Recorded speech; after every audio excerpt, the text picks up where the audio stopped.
Good morning here from the recreation ground in Oudtshoorn for this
and then the spin bowler Chepu and Tuli. Interesting contest as the bowling from the Freda Street end.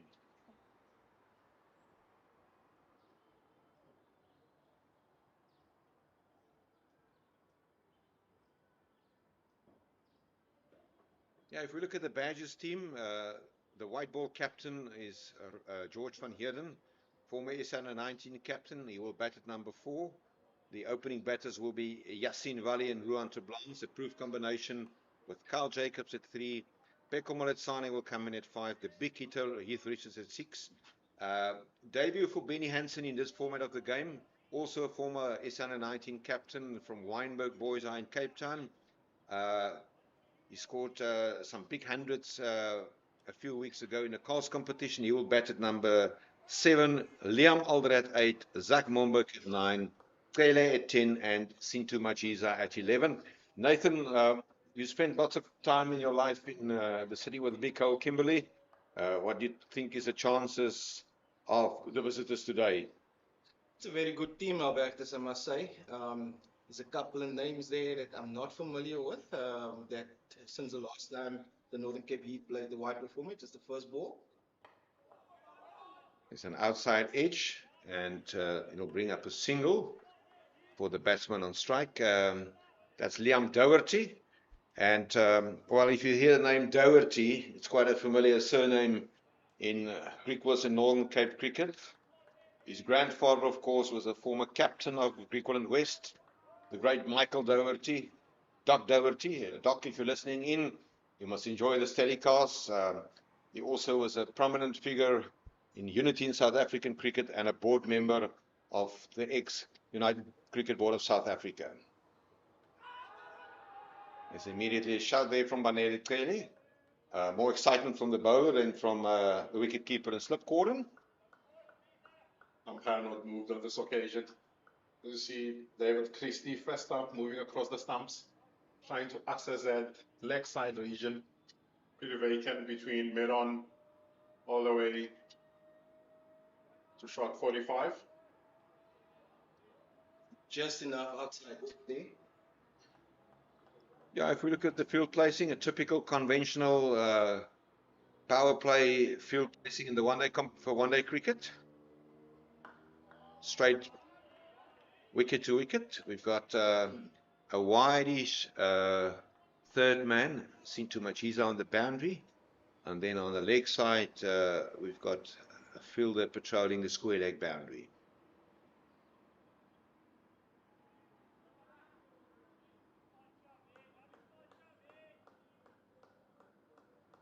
Yeah, whilst we're on cricket, congratulations to the DP World Lions for claiming the 4-day series. They only needed 3 days to convincingly beat the Warriors at the Wanderers yesterday.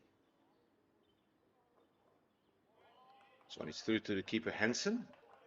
And 2 slips in position. First slip is Rohan Blanche and Carl Jacobs at second slip.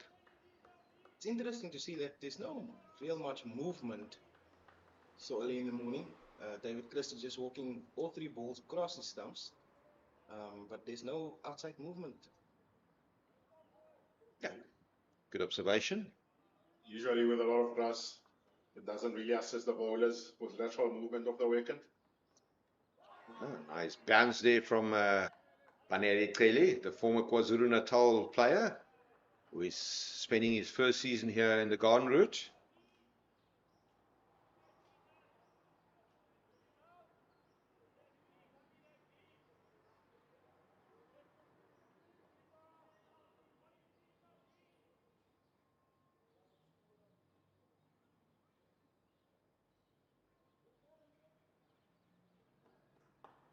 Another good delivery. Am I right, Jason? David Christie on List A debut today?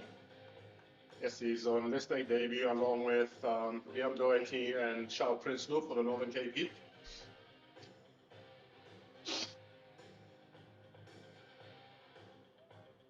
A good start from Banaletele, only conceding 1 run of that first over.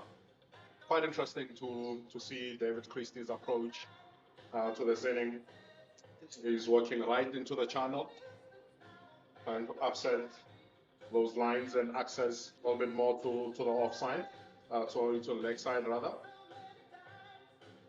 Yeah, from the commentary box end, the second over to be bowled by Sintu Majiza, local boy. He came through the hub system from Thembalethu, and then he went to the Fort Hare Academy in Alice, and he's back with the badges. Good to see him in action. A reliable man to take the new ball. He's the most experienced seamer on the park for the Garden Route Badgers, and they'll be looking to him to set the tone here. Trying to get a breakthrough earlier.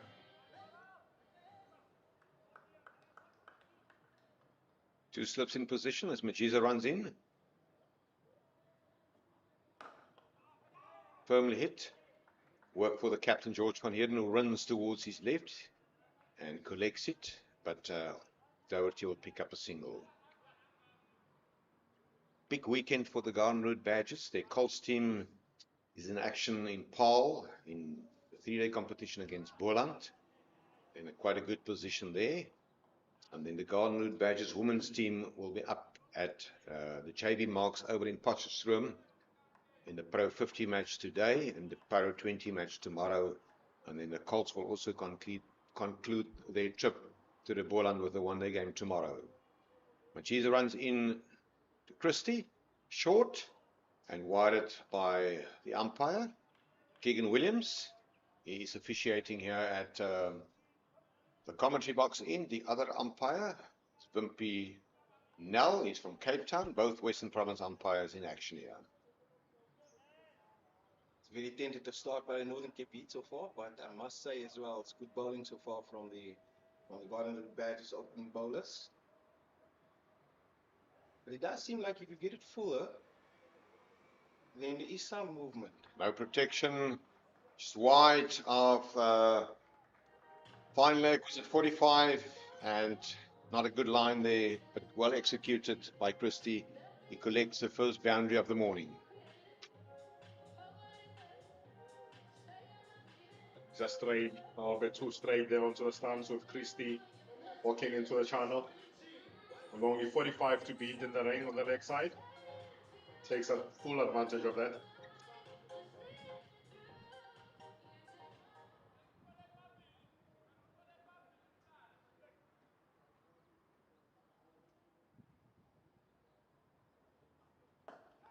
Good comeback there from Machiza. Straight to Christie. Christie, quite a strong, big boy, and he can properly hit the cricket ball. It's good to see him in action here. We saw him last year for the Bull Colts playing here, and I can recall he's quite a destructive frontline batsman. He'll have good memories of playing on this wicket. Got 100 the previous time he played here. Now your observation, Nathan, not much movement from the seam.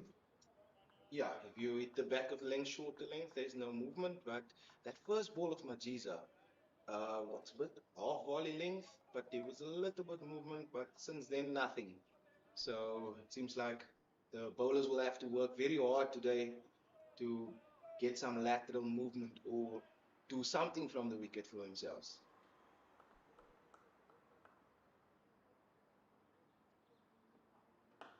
Just forward and work for Liam Alden, no run added to the total. It's a good comeback by Majiza here.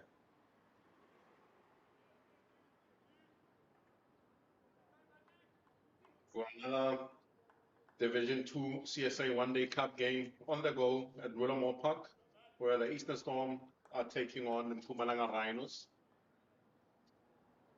Yeah, it's a new competition.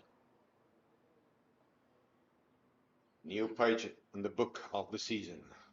Oh, lazy hanging out of the bat there. Machiza, he played in his 16th List A match, and up to now he has bagged 16 wickets in this format of the game. And I think besides that wideish delivery, which he was punished for 4, he will be quite satisfied. Sits with best bowling analysis of 4th or 30 against Easterns at this very same ground.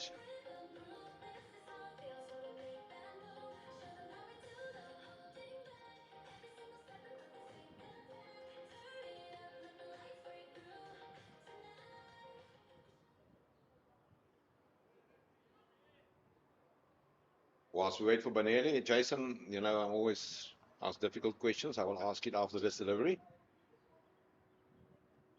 Oh, it's a good delivery from Tele. Good line and length. The Northern Cape Heat won the toss in the batting room, in a dressing room before they came out to bat. What do you think will be the target score?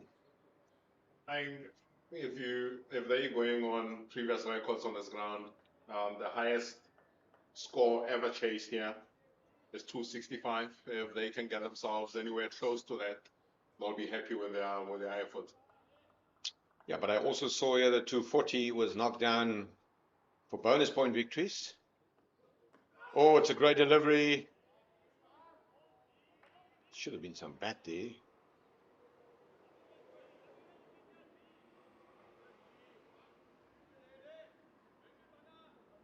Very good delivery from Banele Tele. He's been on the mark, asking questions of the batters. Only an inside edge on that occasion. Needing a good line and length as well. Yeah, since the inception of the new professional cricket structure, the Badgers has played 22 List A matches, and he has won 11 out of that. So a 50% winning ratio, and including that is also the one-day cup competition, which they won a few seasons ago by defeating the Tuskers up in Pietermaritzburg. And the coach back then was a man with the name of Piet Botha. He's currently the bowling coach of the Proteas at the Cricket World Cup T20 that's taking place in India and Sri Lanka, and a big game coming up tomorrow. Oh, very good lines and lengths hit by Banele.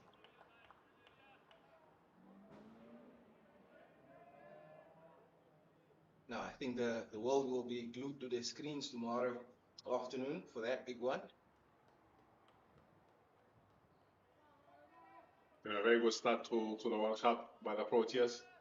Certainly one of the stronger teams there, unbeaten so far.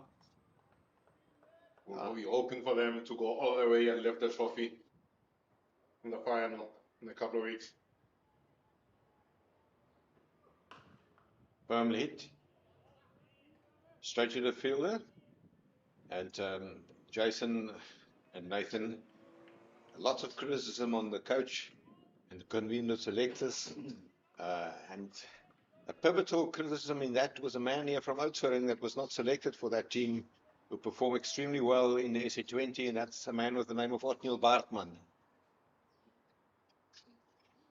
I think to be fair to the coach and the convener of selectors, they can never get it 100% right or correct in the eyes of the spectators.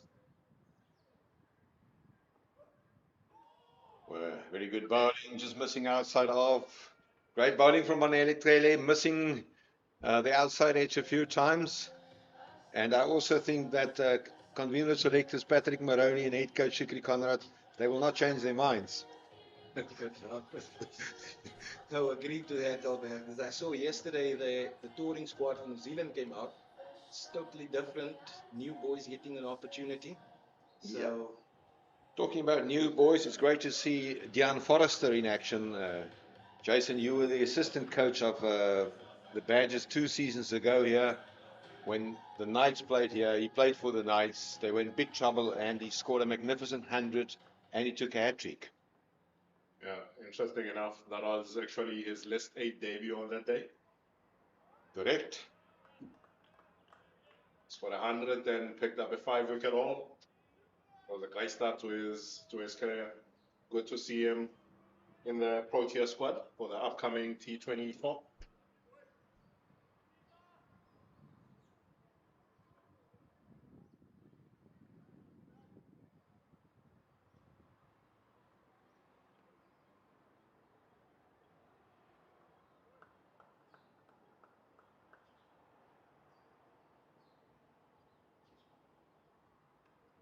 Second wide by Majiza.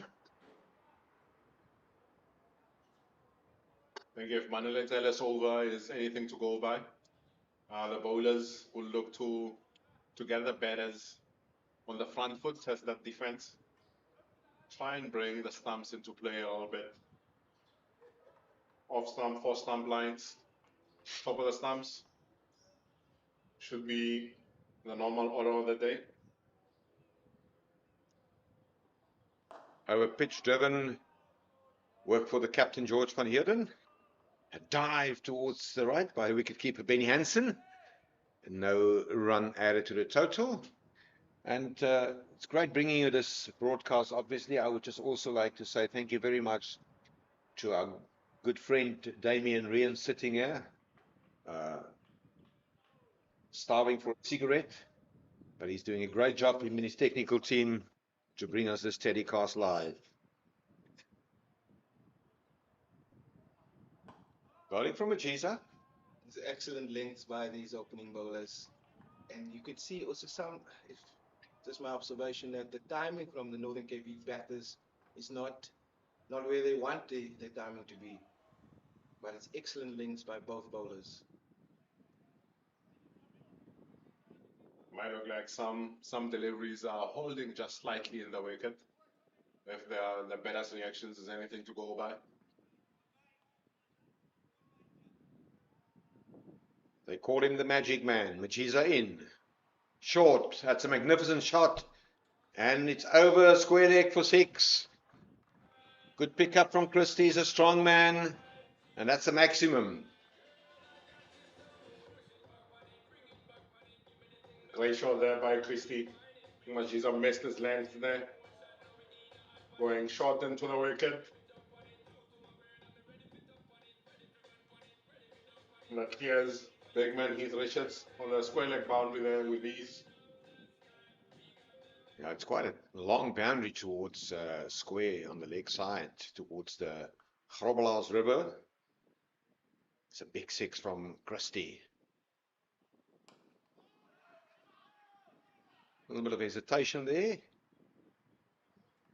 Once again, a dot ball. That's more the length that we'll be looking for. It's good fielding and good backup there by the Garnet Route Badgers fielders, backing up their bowlers.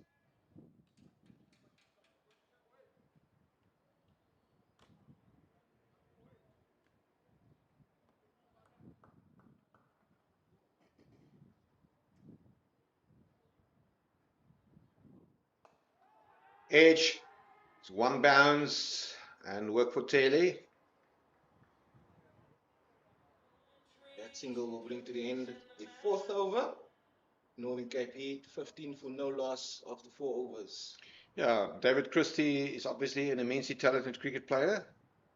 Originally from Pretoria. He made a turn in Boland and he's now based in central South Africa in Kimberley. Actually, originally from Port Elizabeth, schooled at Pearson High School, went to Pretoria to study before moving down to Stellenbosch to finish his studies at Margie's. Now Pearson, they've got a green rugby jersey. Not the same green as the green machine of the Garnet Route Badgers. As we watch Banele Taylor, who has been very impressive in his first opening 2 overs. He only conceded 1 run, and David Christie is on strike.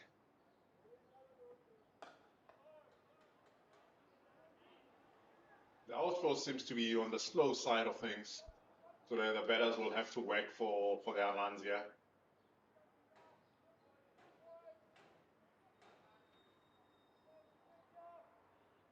That might also have an effect on the scores. Instead of looking at the higher end of the average scores, you might look somewhere in the middle because you're not really getting total good value for your shots. That's the first wide that was put down by Banele. And obviously also a big outfield. Both sides of the wicket squares, big boundaries. It will be interesting to see if that the drought as well as the heat of today will play an effect on that average scores. Now the heat always a factor here in Oudtshoorn. And how good will the heat from the Northern Cape be today? The Northern Cape heat. It's another wide, naughty from Banele. Just going searching a little bit now. But he's done well in his first 2 overs. Good line and lengths. But as you know, as a bowler, you always want that breakthrough. Lose your disciplines where you start looking for too much. Keep it nice and simple. Test the batters on the front foot, which is what he had done the previous 12 balls. Ooh. And it was missed there by Hansen. And that's 4 byes. Good delivery from Banele Trele, beating the inside edge. It also beat the keeper. And 4 byes conceded.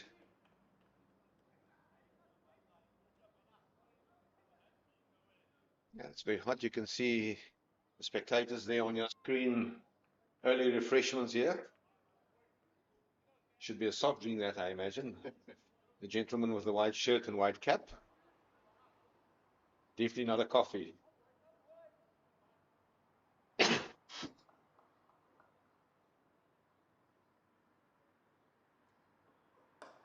Strongly hit. Straight to mid-on. No run added to the total.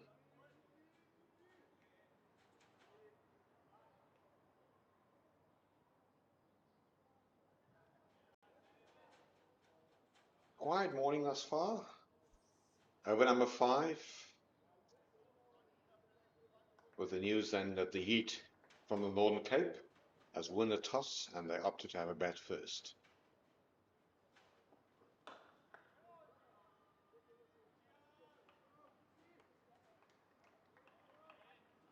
Not getting the timing right there. But it is a tentative start. David Christie has been getting the majority of the strike as well for the morning so far.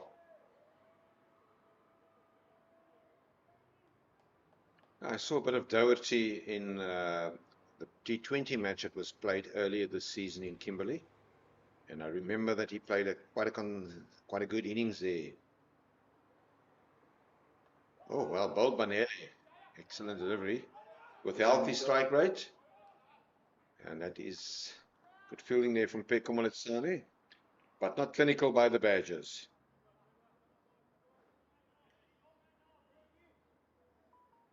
Slight mix up there between the two batters in the visiting end,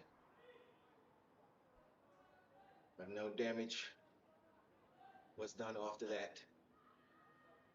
Manela Chele, last ball of his third over.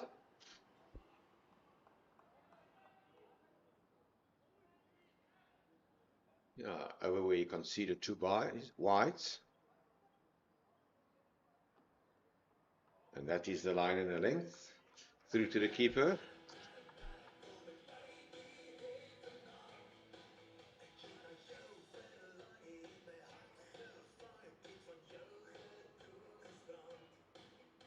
Van Cape Heat will be happy with the start. 5 overs in, 22 for no loss. Look to build on this partnership here between Doherty and Christie.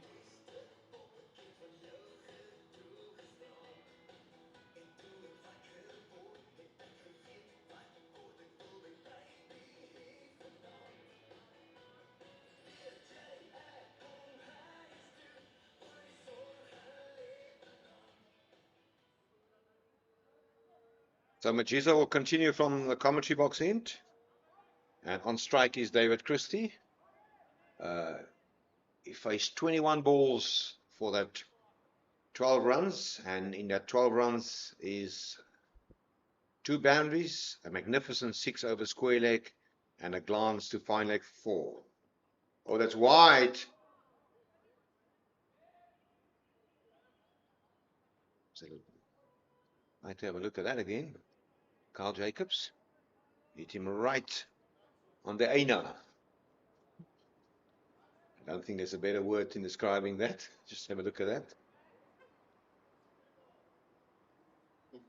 Top catch. Not go down as an opportunity. Yeah, tough one to take there. Over full toss at second slip. Wide second slip.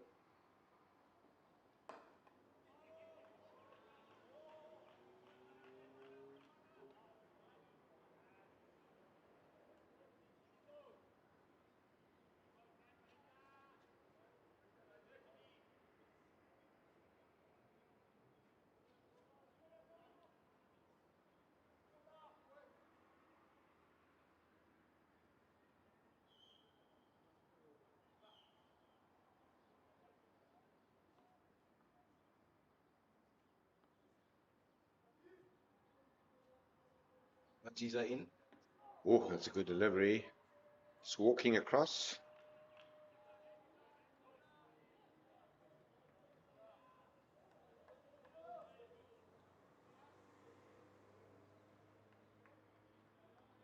Jesus seems to be extracting a little bit more bounce from this end. And on that occasion, just slight lateral movement into David Christie there.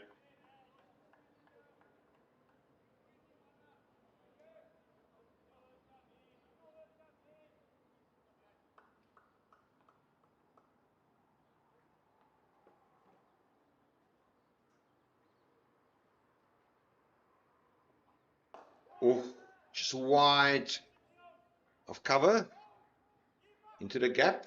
Not a convincingly executed shot. It was airborne, but 1 run added to the total.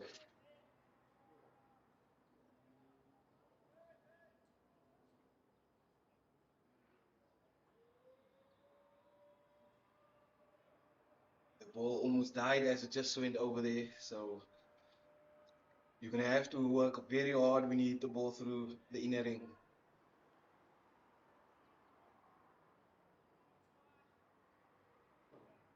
with the ball holding up in the outfield will also create opportunities for runouts and confusion. Forward defensive, as prescribed in the MCC coaching manual by Liam Doherty.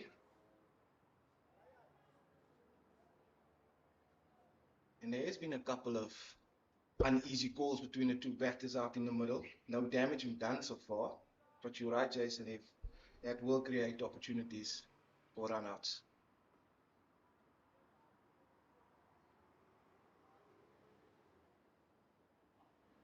Through to the keeper. And once again, I can imagine as a grandfather spending so much time and energy in the cricket structures in the Northern Cape. It must be a proud grandfather sitting and watching and listening to this telecast with his grandson playing here. It's a proud moment for the family.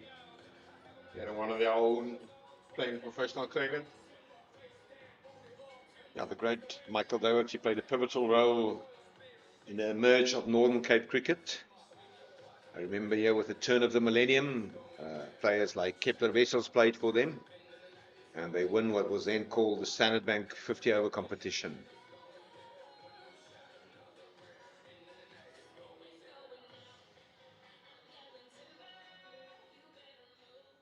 They also produced great cricket players over the years, from Kimberley, Lutz Bosman and Reza Hendricks, to name a few. Clearly into Christie. Oh, it's a good delivery. Good composure shown by Christie. No, definitely it does. As Vanele also going back to what has been working the previous 2 overs. Just that first couple of balls in his previous over that went a bit too straight and went a bit searching. But it is very good composure shown by both these batters. Yeah, it's over number 7 in the power play.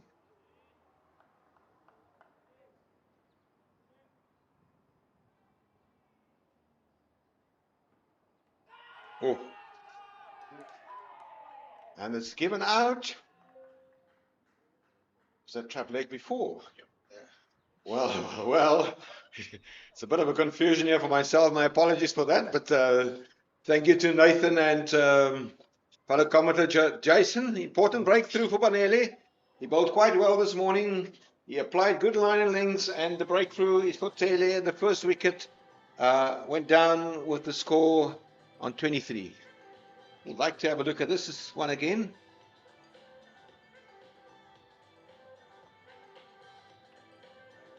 Yeah, I think that's pretty adjacent. He walked over. Good decision from umpire Wimpinel. And the breakthrough for Banele. He bowled well this morning, Nathan. He did. And Christie has been walking across from the very start. There's just one perfect one needed to get there by Banele, and he's done it.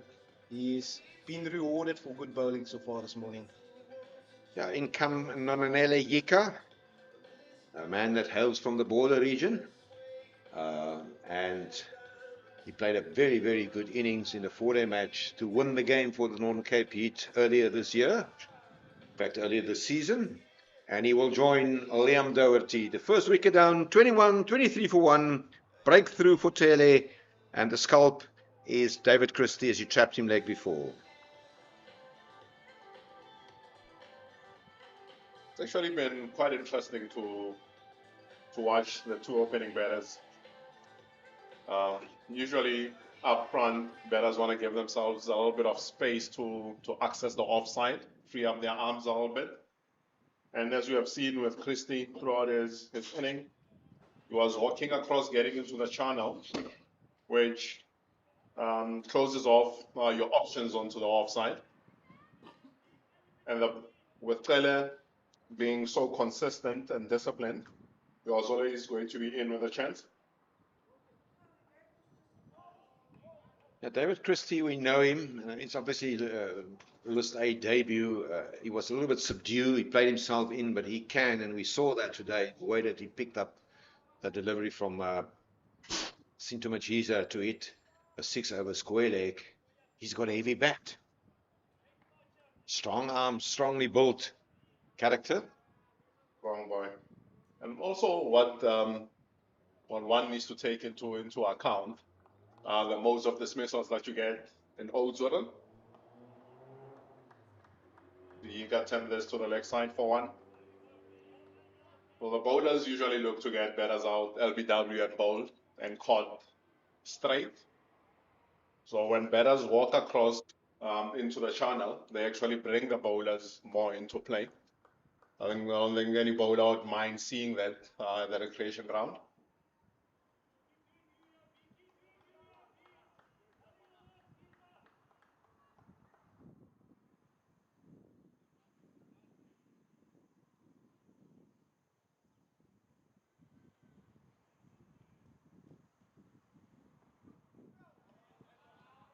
Nice bounce there, generated, full of a length by Trele.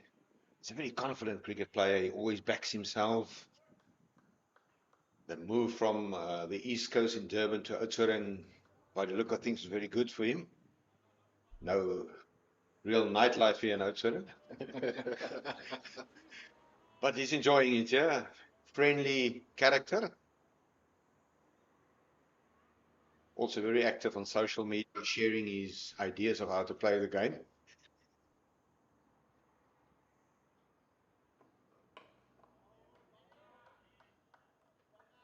This is a great exhibition by Benele. And the Northern Cape Heat losing their first wicket in that over, 24 for 1 after 7 overs.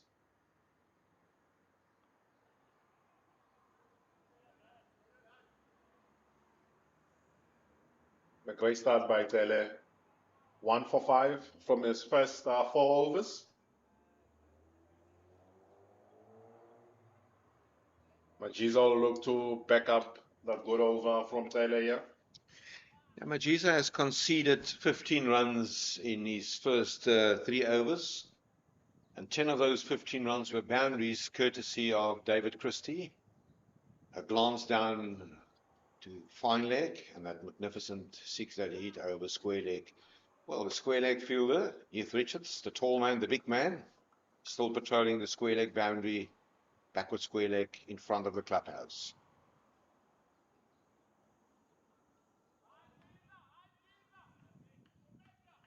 It was an interesting decision for coach Lot necessarily to make a decision between Nathan Engelbrecht and Benny Hansen as the wicketkeeper. Yeah, very, very interesting one. I think it's a good call for Benny and also a tough one for Nathan to take as well. But I think backing a youngster who's done pretty well on the back of a very good 100 just over a week ago in the course team. It's good to reward good performances. Airborne in the gap. Work for Taylor. Good bowling from Majiza. Yeah, and obviously you always want to have competition within your structure. Nathan Engelbrecht has responded with 2 half centuries for the Colts, playing down in Paarl. So just whisper in Hansen's ears, listen, my friend, I'm still around, which is very good in a team setup. No, healthy competition and making sure that the players that plays more are put on notice that there is youngsters as well. So, and the youngsters, just watch this one. Good ball there by Majiza. And just realizing or making the youngsters realize that the old fox aren't going anywhere just yet. Absolutely. And talking about the bowling department, it's Monley Ngubezi and Jade Richter who's missing out on selection.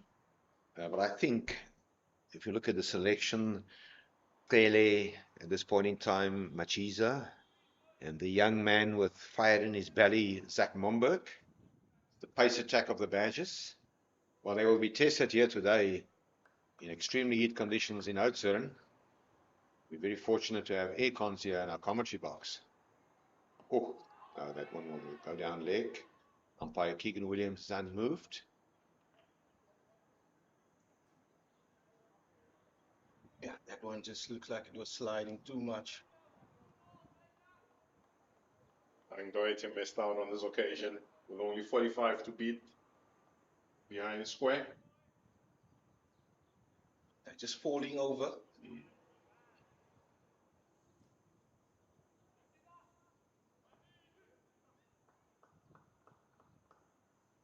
Doherty is on strike. And a full go at that one. Just over the head of the jumping Ruan Terblanche at second slip. There's protection on the third man boundary. The wicket taker, Banere Tele. He does the fielding, and 1 run will be added to the total.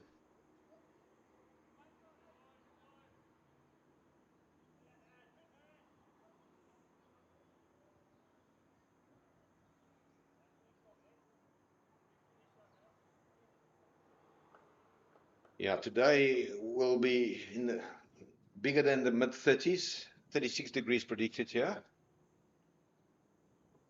Oh, that's a good call. Gee, there should have been bat involved there.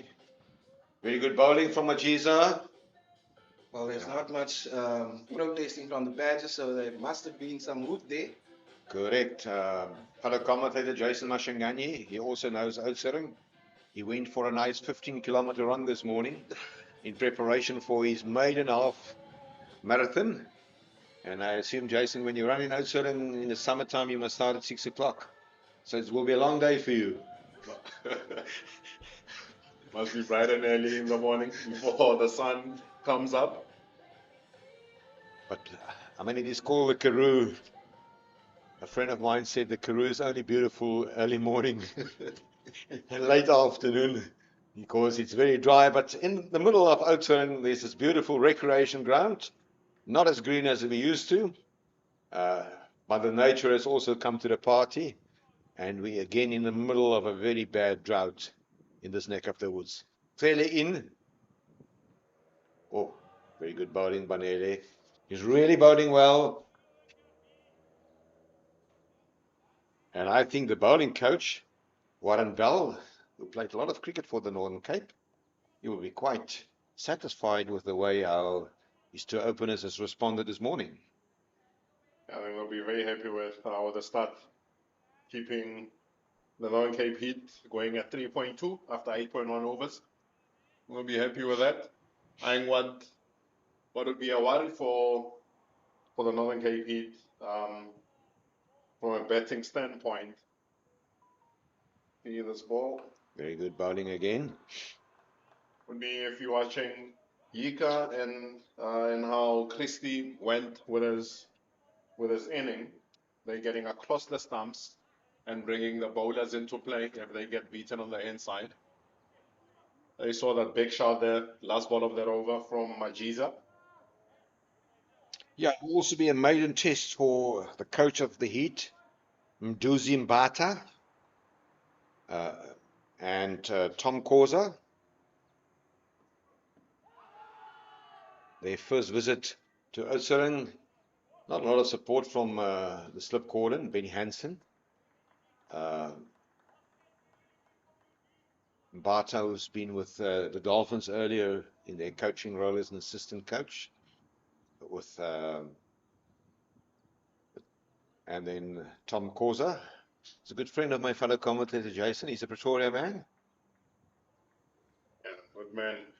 Getting his first opportunity at first-class cricket with the Northern Cape Heat.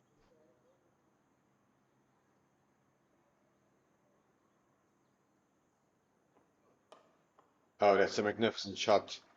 In the gap, it's a long boundary. There's a chase on there. Peko Moletsane, together with D. Richards, does the fielding. It's not often that you see the batters running 3 runs, but it is a long boundary. It's big boundaries. And also the outfield not as quick and as fast as the doctor order, but well played and a great execution there from Doherty. I think that's the first runs that we've seen going through the covers in this inning.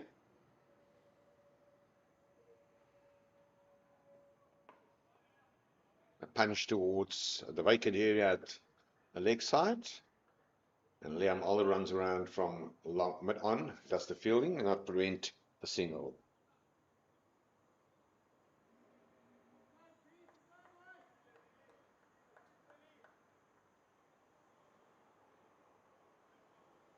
Yeah, 36 is what's predicted today. Let's run about 2 o'clock, and that is when the Badgers will start their batting innings.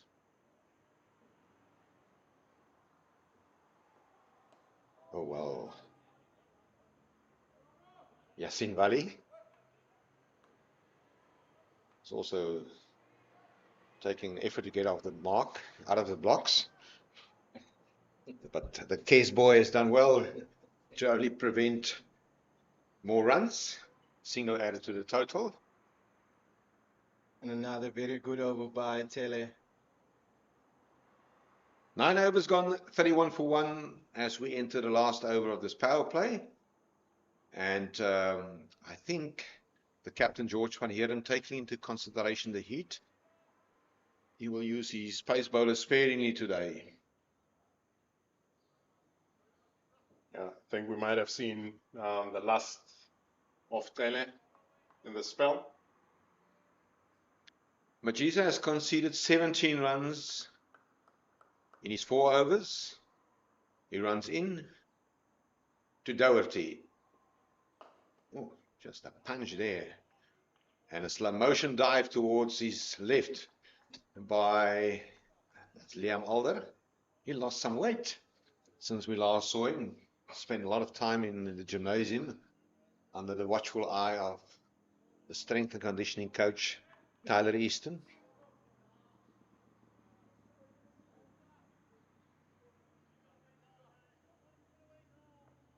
He will be a key factor today. Spin bowler.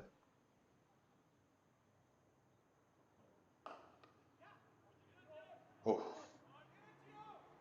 bit of a misfield. And good running, very good running by the two batters. Doherty and Yika, good observation. As the captain, George van Heerden, runs in and approach the ball.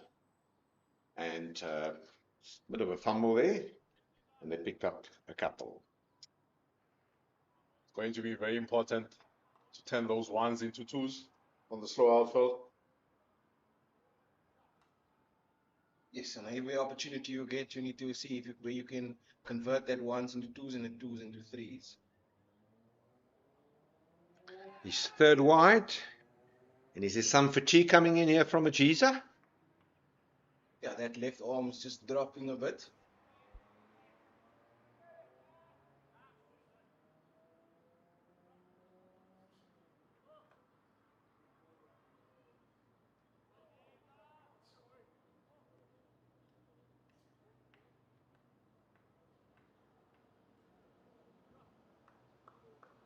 Majiza will have to re-bowl that ball. It comes in. Start van Heerden. Defensive mode. That's the fielding. And no run added to the total. I think the Badgers will be relatively happy with the way how this power play has gone. They picked up 1 wicket. And I would say that in a one-day match, to restrict a batting side for under 40 in the power play, it's quite good. I think they'll be very happy with that. Also take into account they've created a couple of opportunities in the slip cordon. Oh, that one is hit firmly. Will it go all the way? It does. It's a well-executed shot. Square drive for 4. Good shot there from Doherty. He start playing himself in. Already spent 25 deliveries. And his first boundary of the morning. Yeah, just too much width giving there by Majiza. And Doherty pumps on that one. 2 more deliveries left in this Majiza spell. And I think he would like to exit this without any more damage done. It is already quite hot outside. So it'll tap your energy levels.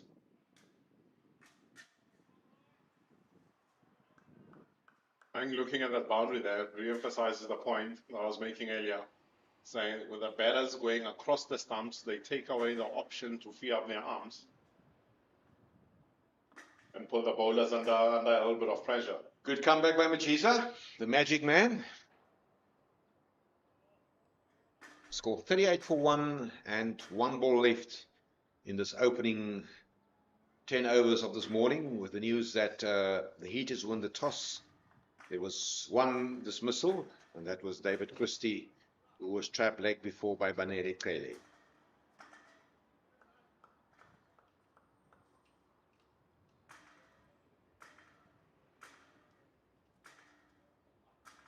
Good bowling, Sinto Majiza. End of the over. He's put down 5 overs. He conceded 24. So after 10 overs, the score 38 for 1. And I think, Nathan, both you and Jason will agree with me. It's pretty even Stevens here at Recreation Ground. Even Stevens with a little bit tilt to the green side, I would say. Gardenswood Badgers will be very, very happy with their opening bowlers at this stage. And they've got every right to be happy with that start. Weighing at 3.8. Yeah, we'll, interesting enough, not see a bowling change. Banele Kele, well, if you look at his figures, he only conceded 10 runs in his opening 5 overs and a beautiful shot there. Unfortunately, it's not good news when you see the emergency helicopter ambulance circling around. But Kele runs in to Nonanele Yika. Oh, and that is celebrations for Banele Kele. Well-deserved delivery and a well-deserved wicket for the big man. And the captain knew something that we didn't know. Great decision by George van Heerden here, keeping the strike bowler Banele going from the Peter Street end.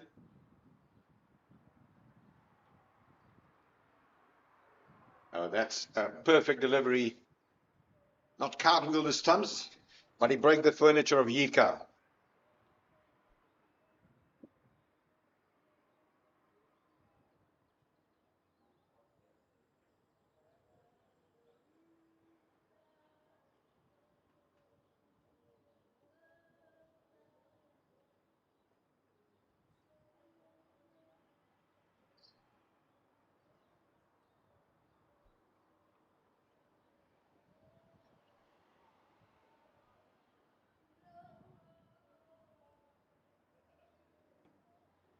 So in comes the captain, Ronan Herman. Jason is a Johannesburg boy. So what can you tell us about the new man? Extremely positive player. Cheers, boy.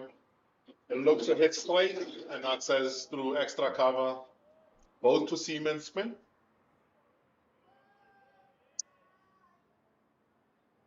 Yeah, he's played 7 matches in this format. And there's also a century which he hit 2 seasons ago for the SA merging team against Easterns in Benoni. He averaged 37 with 1 century and a half century to his credit. So it's definitely a batsman which the Badgers would like to see back sooner rather than later. Yeah, and he's been the glue of the Northern Cape Heat's batting lineup as well. We mentioned a case boy, King Edward VII in the Badgers lineup. There are 3 of them. Oh, he seems to be fine nick. Straight up front. Yassine Wali, Zach Momberg and Banele Kele all attended school in that prestigious school in Johannesburg. You meant Liam Elder. Sorry, Liam Elder, pardon. Former South African captain Graham Smith also attended school there. One of many. Oh, well bowled Banele.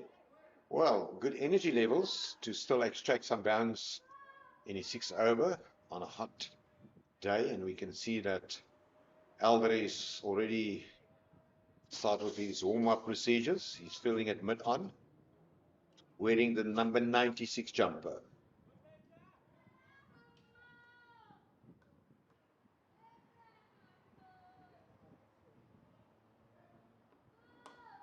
Airborne. Seems to be a busy player. It's a very busy area there for Ronan Herman. An extra cover region and straight down the wicket. Those are the areas you look to target mostly. And the bowlers will feel more comfortable also with more protection on the leg side. See just one change with a fine leg going down to the boundary. So Yassine Valley is patrolling fine leg. Oh, advantage by the clearly there. There should be an interesting reason why Yassine Valley is not in the slip cordon. Fine leg. It's unlikely that he will move from one fine leg to the next one between overs. Maybe he surprises us. Depending on his captain.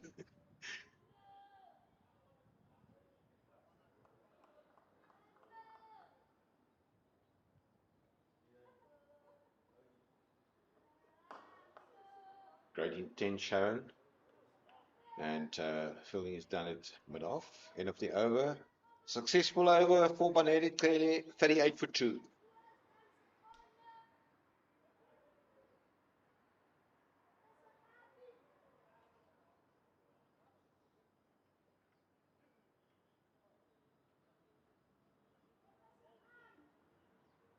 But it does look like Ronan Herman finds the middle of the bat more often so far in his short innings.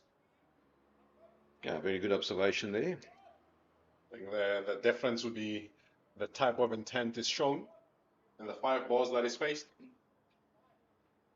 And as we spoke, we will see Liam Alder, who will bowl his first over from the commentary box end of the ground. Strangely enough, it's only his second List A match for Liam Alder, who's been instrumental in the performances of the Badgers this season in both the T20 and the red ball format. A very economical bowler. I think the move down to the Klein Karoo has been a great one for Liam Elder. It's allowed him to get much needed game time. We give him more responsibilities as a player to showcase his skills. Elder in to Doherty. Oh, only one slip in position. There's work for the big Keith Richards. And 1 run added to the total. You'll take off only having one slip there. If that is what's going to come, the spinners will be licking their lips. It's a very good start by Liam Alder. Now Jason will speak about this after this delivery. He's spinning it away from the right-hander. And only one slip in position. Carl Jacobs. Yeah, I think they want to be a little bit more conventional. Not too overtaking to start off.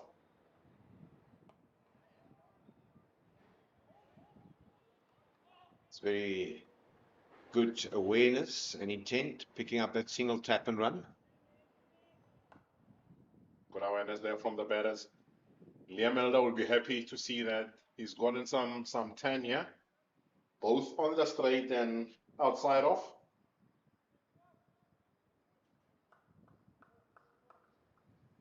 And the Heat also won't mind that they've got 2 spinners in their 11. Good length there by Liam Alder as well.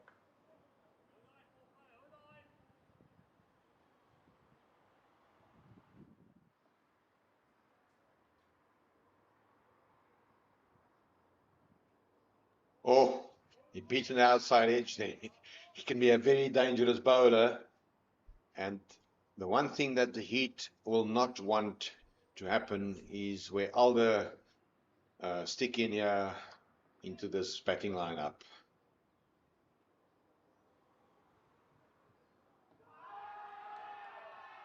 There's a shout there. Just think that one will most probably hit him outside the line of leg stump. And end of the over. Good first over from Alder. 12 overs gone, 40 for 2.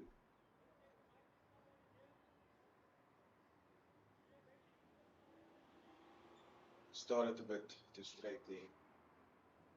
Also quite interesting to see the pace at which he's bowling at. He's giving it a chance to spin, bowling it a little bit slower than usual. And we will have 3 Keys boys into action as we see the introduction of the player that's wearing the number 8 jumper, Zak Momberg.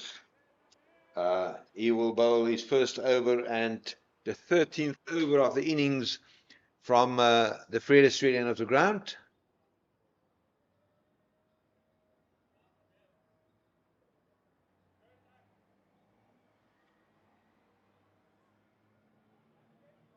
Yeah, Mumbai just making sure that he's got protection on the offside boundary as well. Just one slip in position.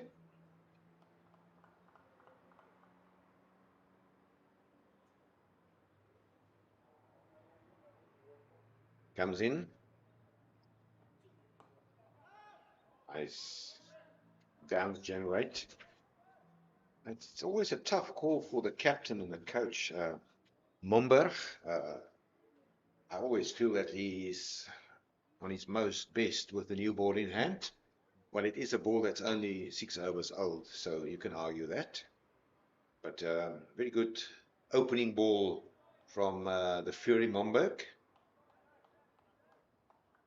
We'll start there from him on hard length. That'll be more where he wants to settle in against Ronald Herman.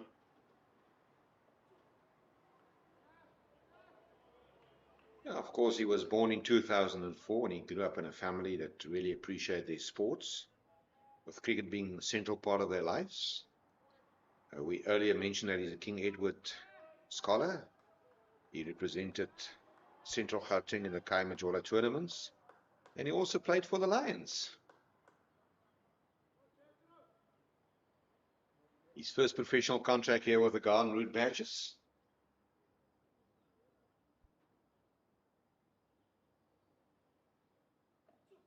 Oh, that's a great delivery from Momberg, beating the outside edge. And he was also, of course, a very good rugby player. If it wasn't for COVID, he was definitely in the Lions team for the Craven Week, which I think is quite an achievement. He played for them in the Grand Coma Week. Most good cricket players are backline players. I can only remind myself of one player who played first-class cricket, being a forward. That was a man that captained South Africa, Morné du Plessis. Momberg running in.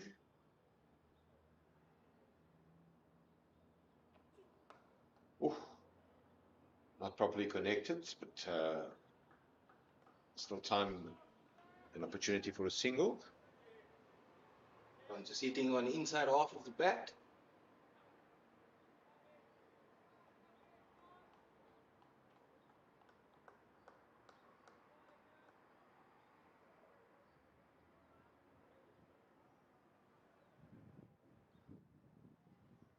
Yeah, if you look at the list of players that represented South Africa schools in rugby and cricket, I think most of them, maybe with the exception of Frans Cronje, the brother of late Hansie Cronje, was a hooker who played SA schools rugby and cricket. Most of them backline players. It's a wide from Momberg, and we think here about the likes of Gerbrand Grobler, the great Herschel Gibbs, Lee Barnard, Udo Goodeke, Harold Stewart, to mention a few. Most recent of those being Riley Norton. He was a forward. He played lock for Western Province, Paul Roseboy. So we will stop the argument. Ooh, great bowling, Momberg. He certainly asked the questions. I'll be calling for that second slip here if I'm Momberg. He's extracting a little bit more bounce. Yeah. The big man. And his line is perfect as well. To Doherty. Looking to square cut that one. It's not, it's too close to his body.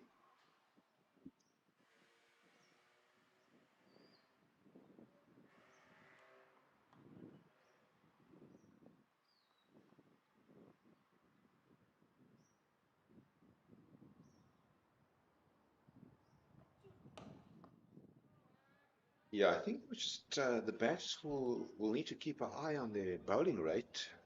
The first hour has passed, and instead of 15, they put down 13 overs, Jason. Yeah, I think they'll have a little bit of credit for taking 2 wickets in that first hour. Should buy them Some time. 6-7 minutes. And as well, when the spinners come on, that will also bring the time back level towards the overs. Yeah, it's just something that you'll need to keep an eye on. You don't want to be penalized for match points being subtracted for low over rates.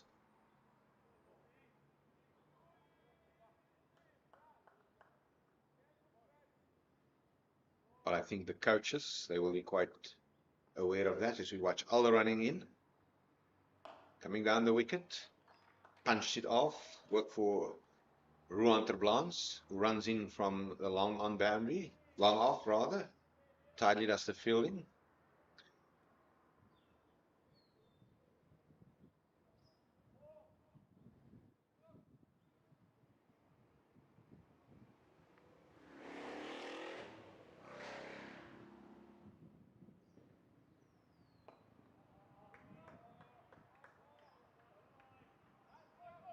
This is going to be an interesting period of match with the Garden Route bats looking to tighten the screws a bit more, and Northern Cape Heat must make sure that they don't land into a rut. And put it that way. Good bowling by Liam. Yeah, Alder, I mean, his unique left-arm spin bowling is an asset to this team, and he's offering a refreshing option and ability to break partnerships. It's not a big partnership. He would definitely like to get into the wicket column here. Dot ball. And for Northern Cape Heat, with Ronan Herman out at the crease, he'll look to be busy. He's one that will not be bogged down. Look to use his feet against the spinners and look to rotate. And Doherty must complement and try to rotate as much as he can. Just wide of the diving Carl Jacobs. Good running. Good running between the two. That's very good running. And compliment to Herman and Doherty. Yeah, Doherty currently 16 of 37 balls. So we will give it to him that it was a bit difficult beginning of the innings. So it should be, the longer he stays out there, he should be able to catch up with his strike rate as well.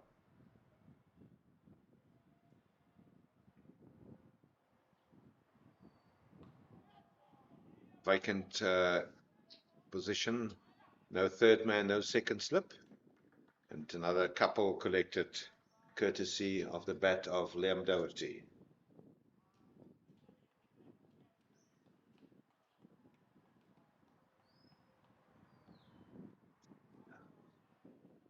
Northern Cape hit 47 for 2 after 14 overs.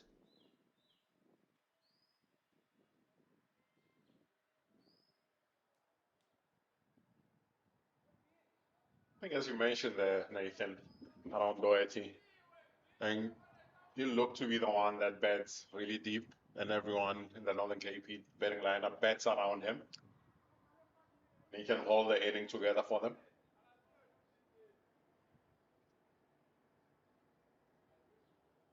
They still have some firepower out in the dugout, with Monet Fenter to follow, Romano Blanche. Monet Fenter is a very, very well-equipped all-round player. He scored a century for Limpopo against the very same badges up in Polokwane.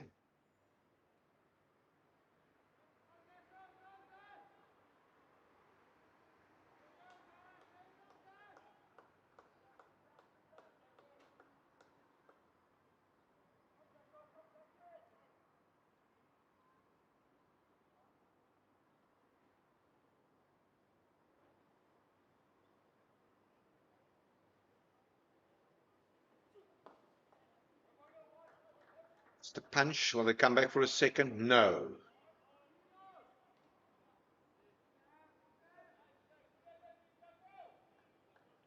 The energy has picked up out in the middle between the two batters. Looking to push the fielders. Yeah, running that first one very hard, seeing if there's an opportunity for a second. On strike is Doherty on 18 from 38 deliveries.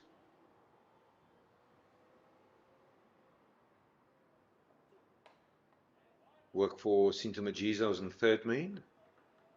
If we look at the pace of the outfield, it's not very fast, Nathan. Yeah. Now, even if it's running down to third man, yeah, it's not going quickly to the third man fielder.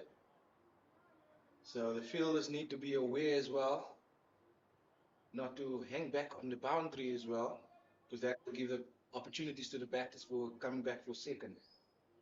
This outfield reminds me quite a lot of the one in Kimberley. I'll reserve my comment.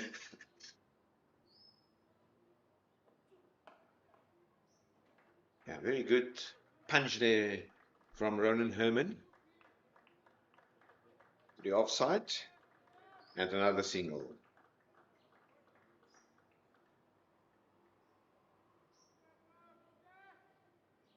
There's nothing wrong with my explanation. It's just a comparison that I've made. So what it basically tells you is that Northern Cape Heat will be quite familiar with this outfield. A home game away from home. Exactly. Momberg in. Airborne taken. Beaten by pace. And Terblans takes the catch and a breakthrough. The departure of Doherty. Well bowled Momberg.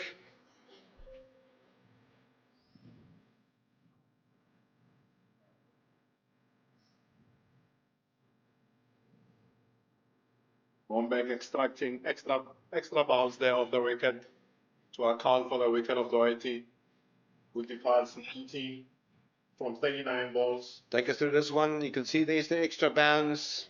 He rushed the batsman and a regulation catch for Terblans. The third wicket down. The Northern Cape Heat 50 for 3. So the players will take a drinks break, and so will all we as a commentary team also do. We'll be back in 5 minutes' time.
So we back on air here as Momo runs into the new batsman Tahir Isaacs. Just a punch towards the onside, and he's off the mark from the very first ball.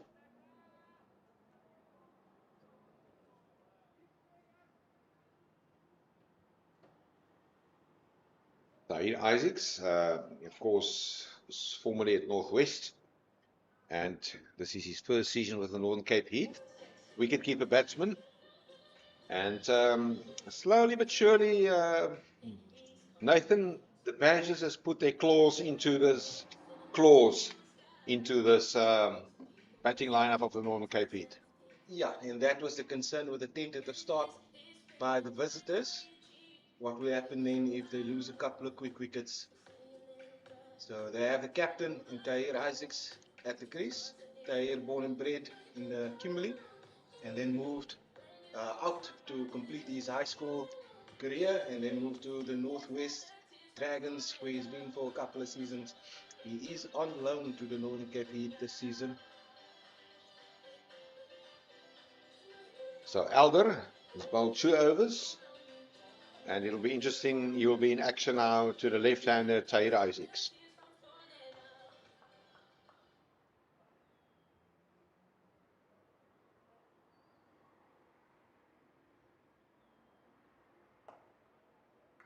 What's a fly there from Elder? Down in Paarl, the Gardenwood Badgers are taking on Boland in a Colts competition. The Badgers now 225 for 5. They had a deficit of 15 runs on the first innings. Good punch by Tahir Isaacs. Obviously, you know him, Nathan. Was he a good hockey player?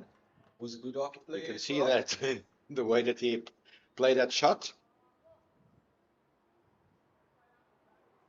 The strangest part, he played club cricket as well with me back in the day when he's still young. I'm not going to give my age away, but he never had power to get the balls to square. But all of a sudden, it just seems like as he got older, got the right coaching, he's just matured into his game as well. Absolutely. Well, you don't have to disclose your age, but you're still the youngest member of the commentary team. That is for sure.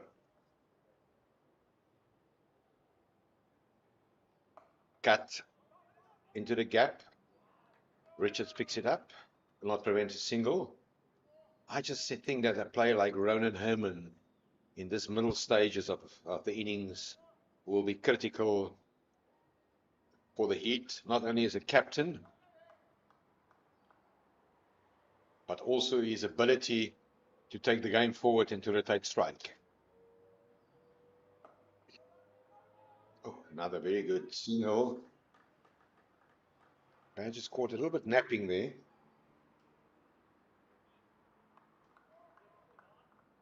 You're quite right. Herman brings a lot of energy to the crease, and is one not to be bogged down.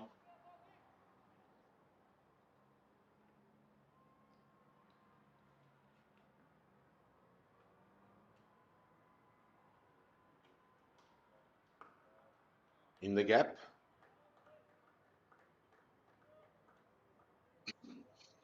And this is what the Heat will have to focus on to keep on rotating the strike, build a partnership. They will need a partnership between these two out in the middle now.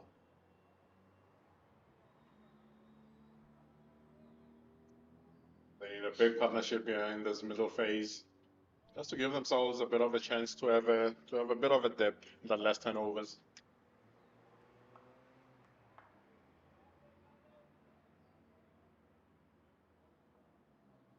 Alder to close off his third over. Oh, well bowled, Liam Alder. That's his stock delivery. Over bowled. 55 for 3 after 16.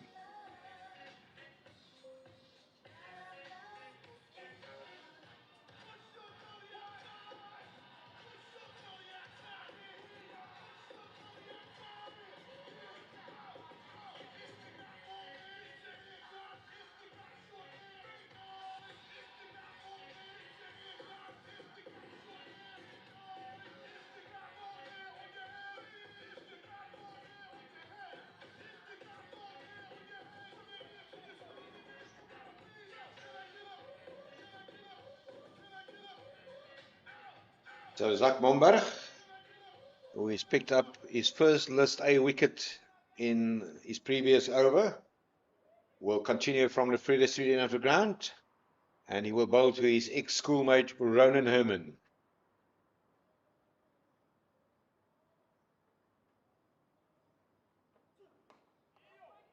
Work for Peko Malatsane.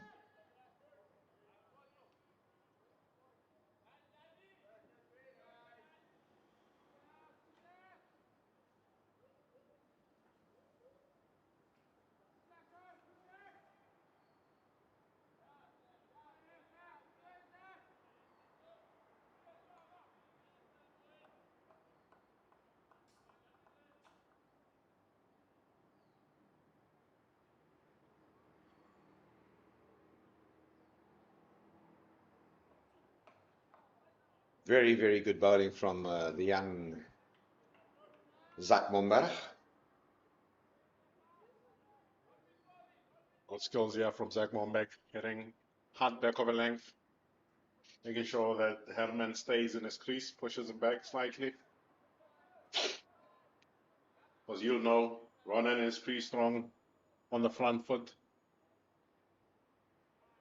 You want to stay more back of a length to him, keep him quiet.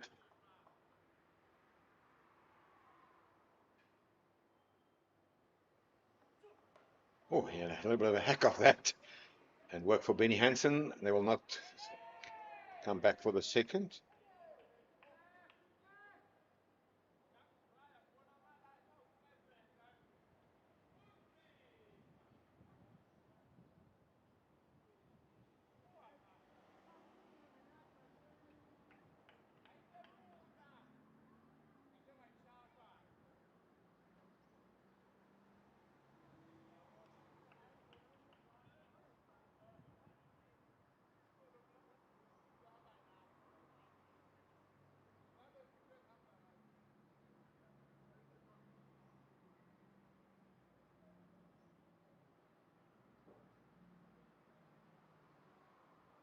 Momberg to Isaacs.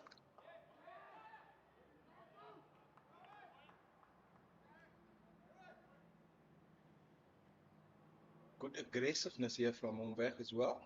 Yeah, he's always will have fire in his belly, if you look at the color of his hair.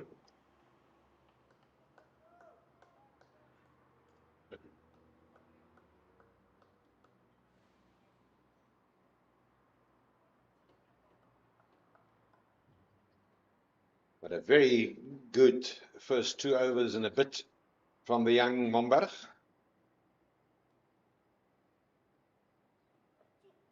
Oh, it's a well-played shot from Isaacs. They will settle for a single as Peko Malatsane runs in from deep square leg and does the fielding.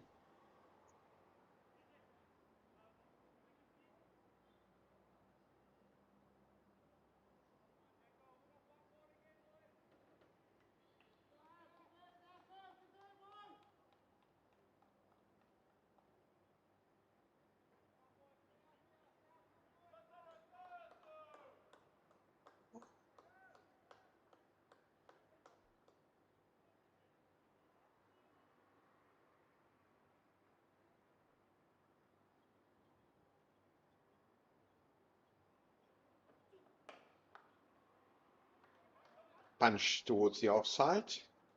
I'd just like to rectify a factual mistake that we made. Ronan Herman was not at Case, but at Noordheuwel. I said Krugersdorp. So apologies to both schools who's claiming Ronan Herman. Thanks also to my land friend who sent us the message. I will not disclose his name. Of course, it is conflicting of interest, but thank you for that. Noordheuwel. It's great to see cricketers from a place like Krugersdorp emerge. And Isaacs, the left hand is on strike, and he will face Liam Alder, but it is a fact that Liam Alder was definitely at Case.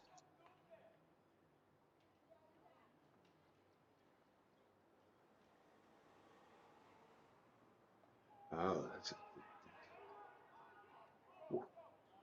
good call there. from Ronan Herman running to the danger end. But Tyre Isaac's back. Pardon? Right, everyone missed out there. Full toss from Elder. With only 45 to beat. Behind square on the leg side.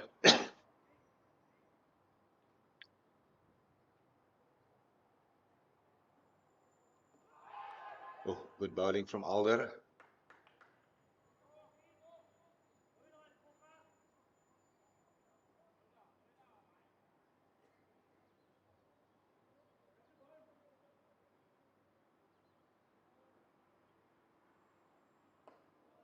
The back foot. Definitely extracting a lot of 10 here.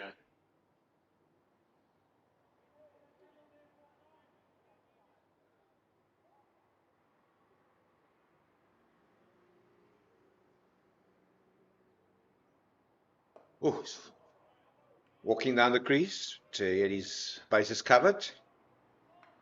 See, Liam is ripping the ball. As what we would say, bowling the ball, not just putting it there.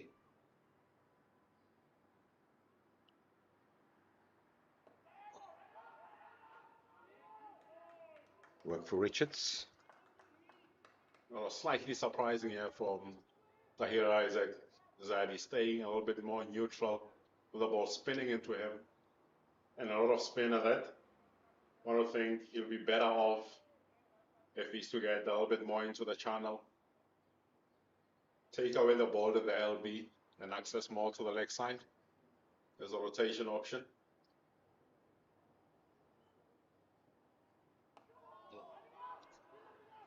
Ooh. Bit of a slip there from the big man Richards, but no run added to the total.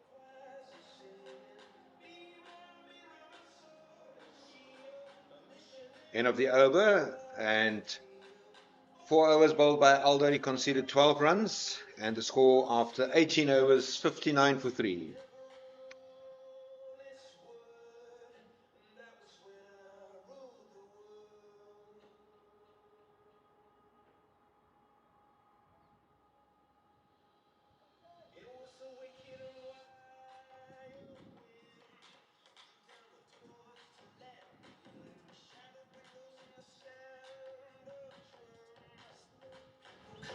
So Mombarg will bowl his 4th over.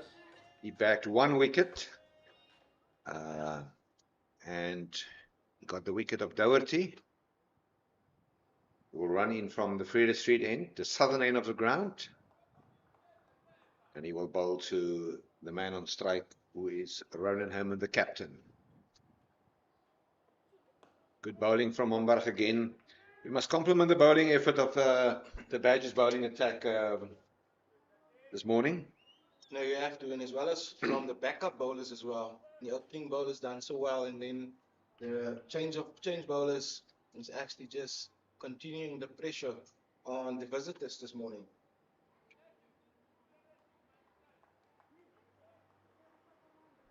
As relentless pressure has made sure that they've been able to pick up wickets at regular intervals.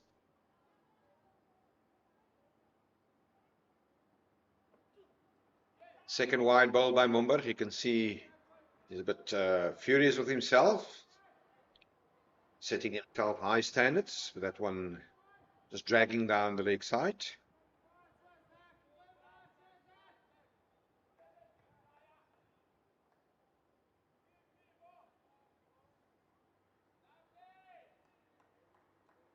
Although he went a little bit searching on that occasion there.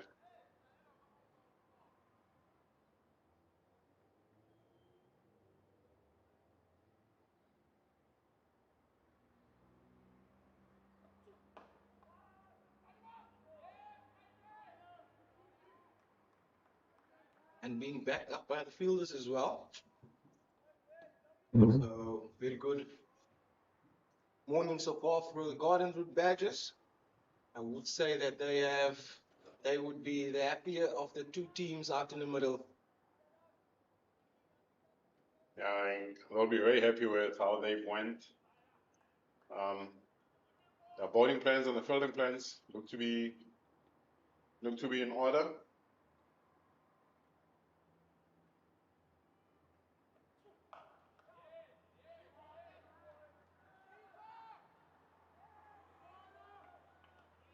Well. Very quick movement there from Yassine Valley. This time he was very quickly out of the blocks. And only a single. As well to keep that down to 1. But maybe with the boundary.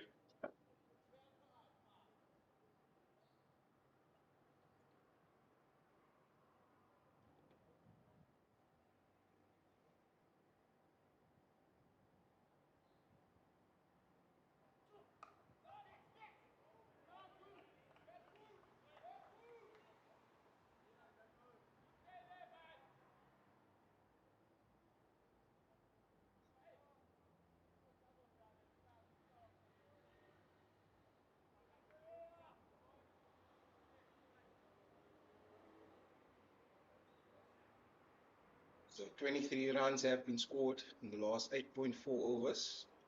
So job well done by the Garden Route Badgers.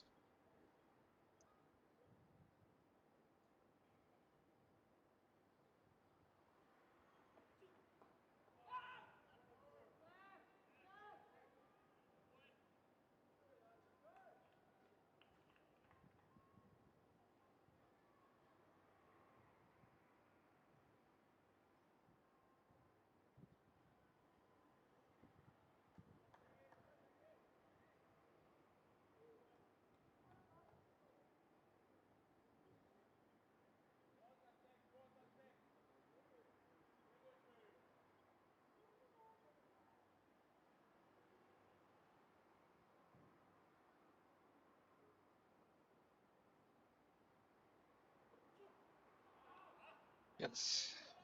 Another wide ball by Momberg, taking the score to 63. Pardon, 62.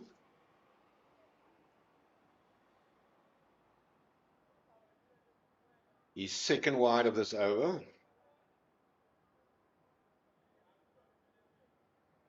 That might be the only thing that the Garden Wood Badgers will be not happy about.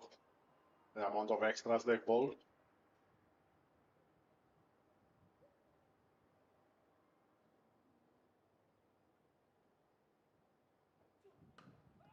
Straight to Peko Malesane, who does the fielding.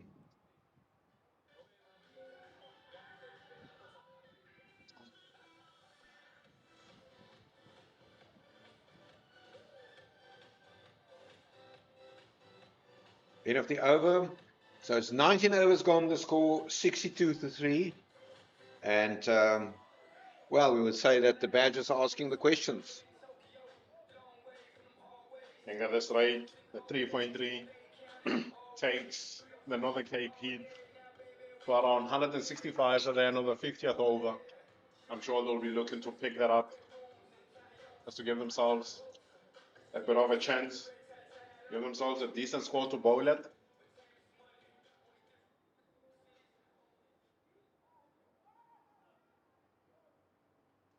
As Liam Alder will continue.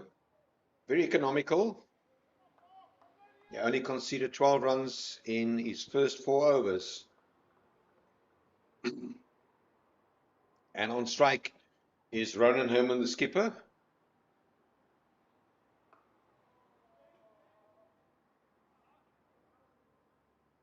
Will not prevent a single though.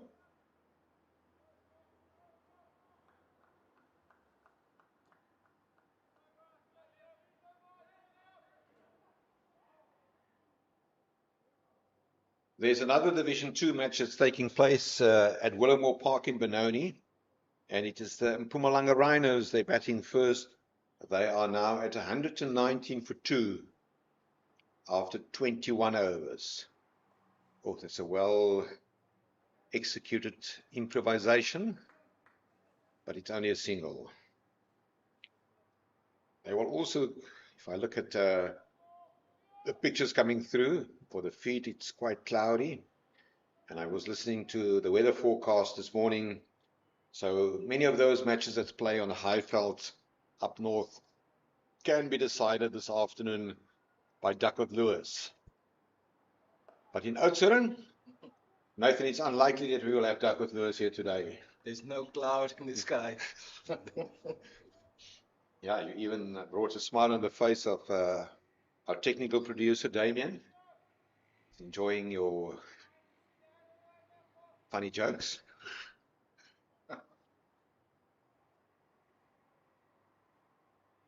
Well, let me rather put your fine sense of humor. Yeah, let's rather agree to that. And I think the guys have to make themselves ready for a full set of overs this afternoon, depending if the visitors can get to a competitive total this afternoon. Yeah, speaking about a competitive total where they will be very happy if they can reach 250. Alder in to Isaacs. Oh, it's a bit of a thumb misfield there by Carl Jacobs. And what would have been a dot ball ends up in a couple for Isaacs. Dropping the standards a little bit there. At point there, it's the Majiza. Sorry, Carl Bravo Jacobs. My apologies for that. Ooh, that's wired by umpire Keegan Williams.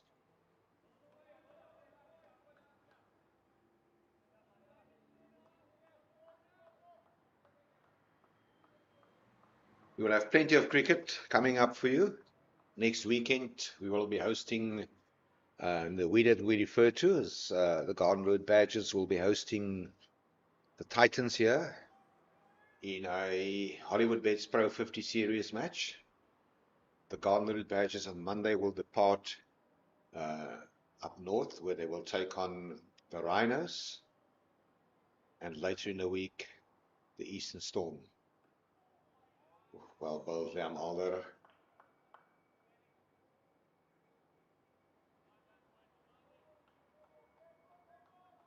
Let's take us through this delivery, Jason. You see all the behind around the wickets. Pitches out on middle and off. He still extracts a lot of 10 and bounce. And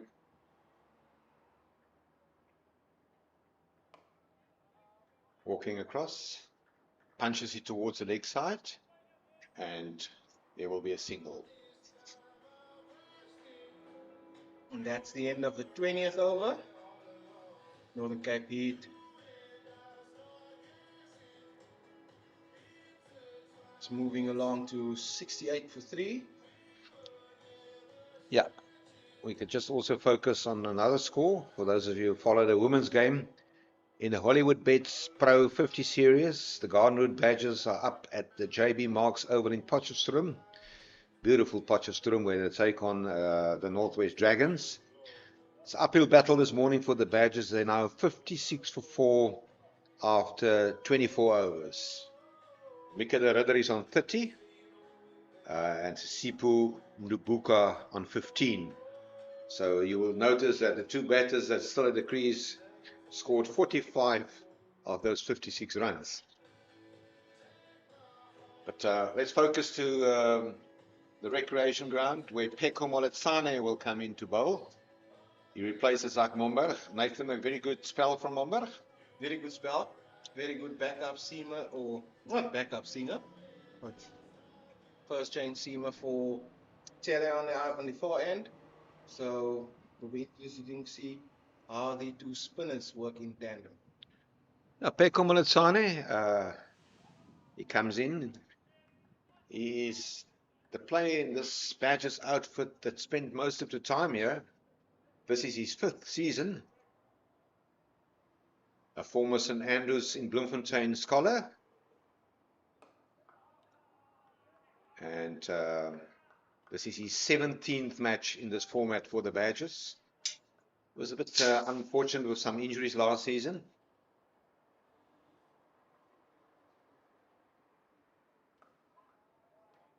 Square cut from Tyre Isaacs. Brought him a single, taking the score to 70 for 3 now. And this partnership has also grown to 20. This obviously, Nathan, will be a critical partnership in the quest for the Northern Cape Heat to post a competitive total. Yes, definitely. These two are busy rebuilding, but if the Northern Cape Heat stand any chance of putting on a decent total. This partnership is going to be the main partnership for them. Yeah, they've still got the likes of Mornay Venter to come and bat, but there need to be a foundation for a player like Venter to excel.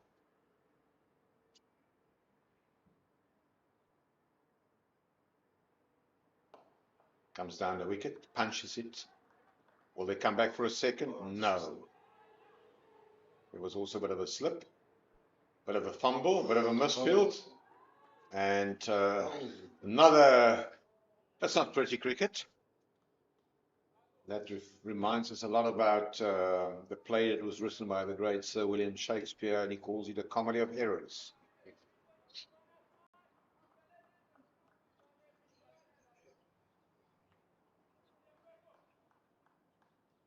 There was only a single in that. Malitsane, 2 fielders, 3 fielders on the leg side boundary.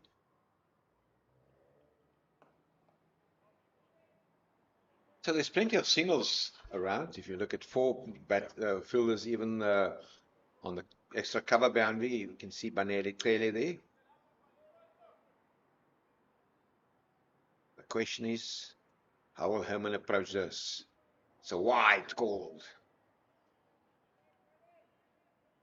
So both spinners extracting some spin off this wicket. You see Malatsani bowling it slightly quicker than what Elder has been doing. Yeah, there's one thing if you look at the performances of the Badgers the past season, there were certain stages and certain periods in matches where they lost control after they've been in a commanding position. And I think Captain George van Heerden will be very mindful of that at the back of his mind in what is starting to transpire here. It's not dangerous yet, but there's definitely a little bit of escape opportunities here for the Northern Cape Heat. There will be another bowling change from the commentary box end by Kyle Jacobs. Quite interesting to see simultaneous bowling changes, both ends. So the 2 bowlers that have been taken off had been bowling very well. We're in the middle of very good spells. Liam Elder and Zach Mombeck. Yeah, and we will see the introduction of Kyle Bravo Jacobs. It's a very, very good wide ball spinner.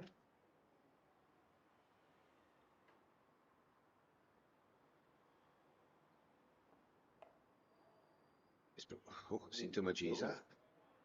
Because the thought would have been with two bowlers bowling so well in the middle of such good spells, you'd want to keep one of them going so that your change bowlers can come in and settle more into the game without feeling any pressure. Now you've got 2 new bowlers from both ends coming in cold. It also creates an opportunity for the batting team just to shift the momentum up slightly. Because both had bowled well, and I would have probably kept on Liam Elder for another over or 2.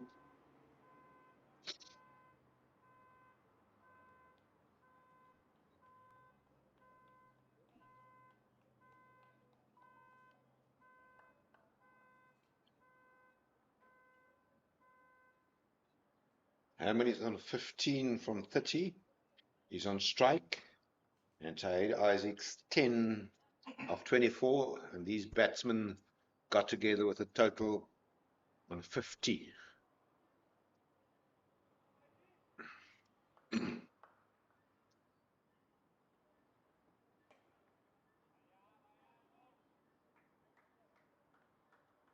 Drops a shot on this occasion. Carl Jacobs gets away with 1.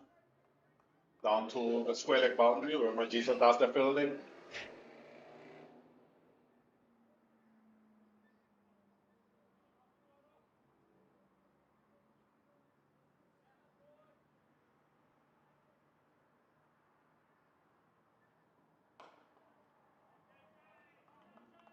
Just dropping short there. It will be an important little phase of play here for the Heat. They can realize that with two new bowlers, Short. Played out to George van Heerden. we've got an opportunity just to put them under a little bit more pressure and shift the momentum into our side. And the Heats just have to look out for that opportunities of the bad balls not being put away. Yeah, Carl Jacobs will be satisfied with his opening over. He only conceded 2 runs. And that's the end of over number 22. The score now 75 for 3. The captain, Ronan Herman, on 16 and Tahir Isaacs on 10. As we will see Peko Malatsane to bowl his second over from the Vrede Street end of the ground.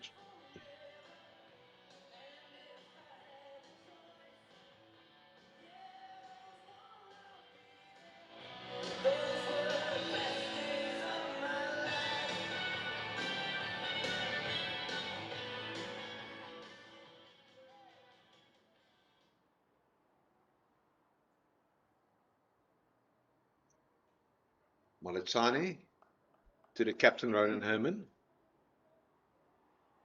Comes down the wicket. Almost worked for Benny Hansen.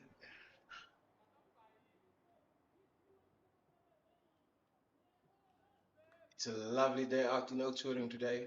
Bit warm, but make your way to the recreational ground in Oudtshoorn for great 50 over contest between Northern Cape Heat and the Garden Route Badgers being the home team. Yeah, thanks for the invitation to the people around. But I think that you must just also remind them to bring the cooler boxes along. Just some cool refreshments in a coffee cup or so, if you want.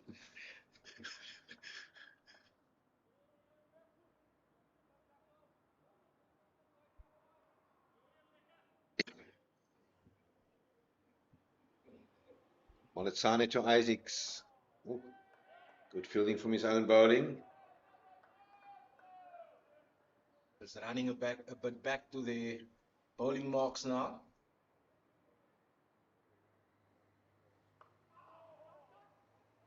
That was the concern, as you mentioned earlier, Albertus, with regards to the over rate. We are sneaking up to the second hour of play. That's a nice paddle shot down to fine leg. Work for Majiza, not preventing a single good improvisation from Tahir Isaacs. He obviously played with him. We mentioned that he's been a good hockey player. So yeah, he has got the ability to improvise with paddle sweeps and dill scoops.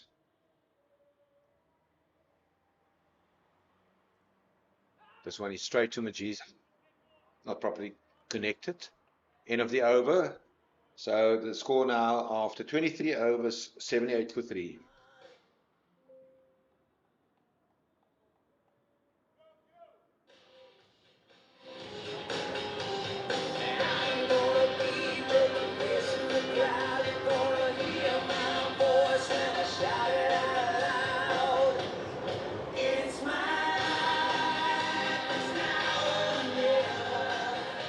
So Carl Jacobs will continue bowling from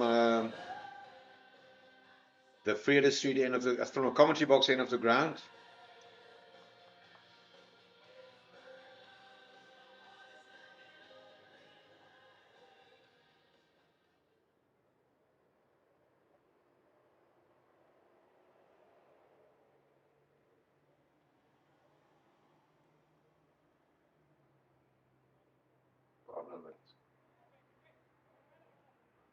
It's good running between the two batters out in the middle.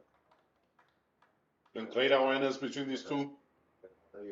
They've taken all the opportunities that they've been presented with to rotate strike.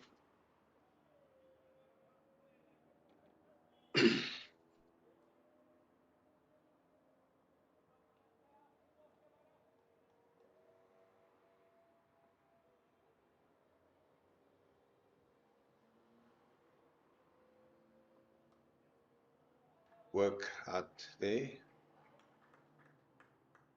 That's a good connection there by Jair Isaacs for 1. Straight to the fielder.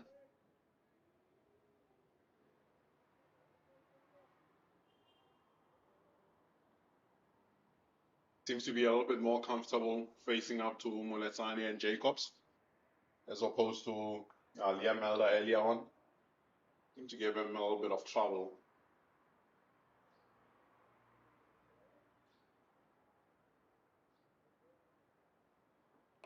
Oh, inside off his bat there by Roman.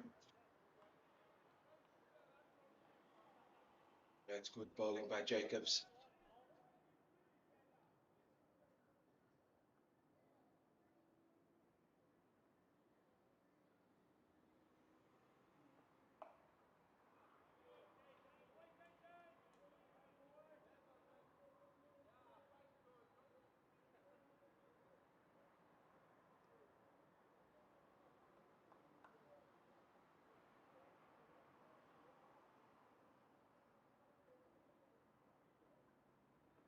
Come down the wicket, straight to the bowler. Benny Hansen was just closing his eyes on that one.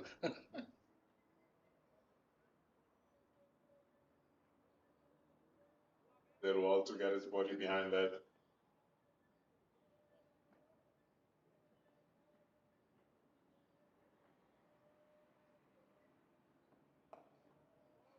Another very good over from Kyle Bravo Jacobs. End of the over. The score now 80 for 3 after 24 overs. And the run rate 3.3. The Badgers will be quite happy, but they will also be keen to break this partnership. It's a very dangerous partnership as forming for the Northern Cape Heat.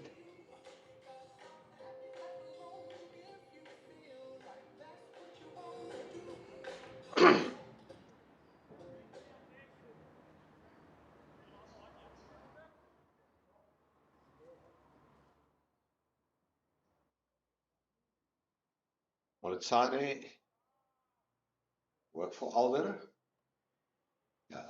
You spoke about it earlier on the bowling changes that's been made.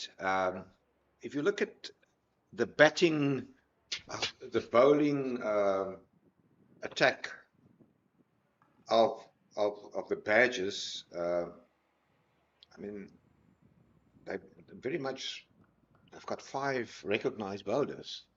They can use Richards, and they can use maybe Yassine Valley also. So once he's back to the bowler.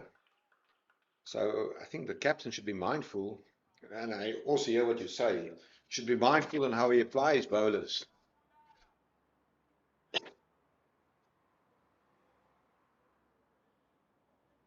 You don't want to also take your hand off or your hand off the throat or the juggler, as you would say. No, I mean, it was very important what you said, but I thought about it. And if you look at, unfortunately for the captain van Heerden and all his bowlers, has contributed to his expectations thus far. More and more intent shown, and another slippery piece of fielding from the Badgers. Jason, you've been a coach. What do you think will be the discussion between Mr. Sisele and Bell there in the dressing room? Some swear words? Crude language? I think they'll be very comfortable with what's happening. Well, but I mean, we must also compliment the Heat. Good awareness. I think for them, they'll be wary of this partnership that is growing here. But overall, they'll be happy with the effort that the team has put in. This will be a couple. I would still agree that I think the scales are still tipped in the favors of the Garden Group Badgers. There's still a long way to go. We're halfway mark in this innings. Northern Cape Heat, 84 for 3 after 25 overs.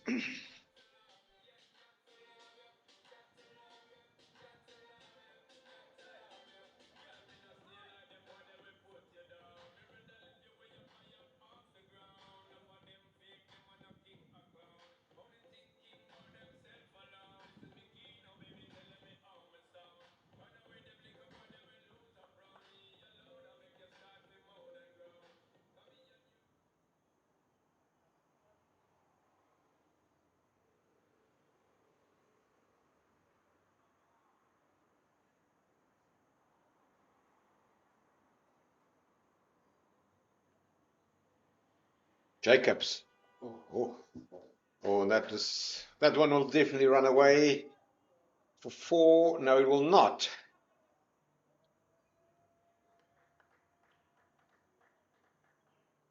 Good execution, eh? very good run there between the two batters as well. Just well aware of the fact that the ball will not get all the way to the boundary.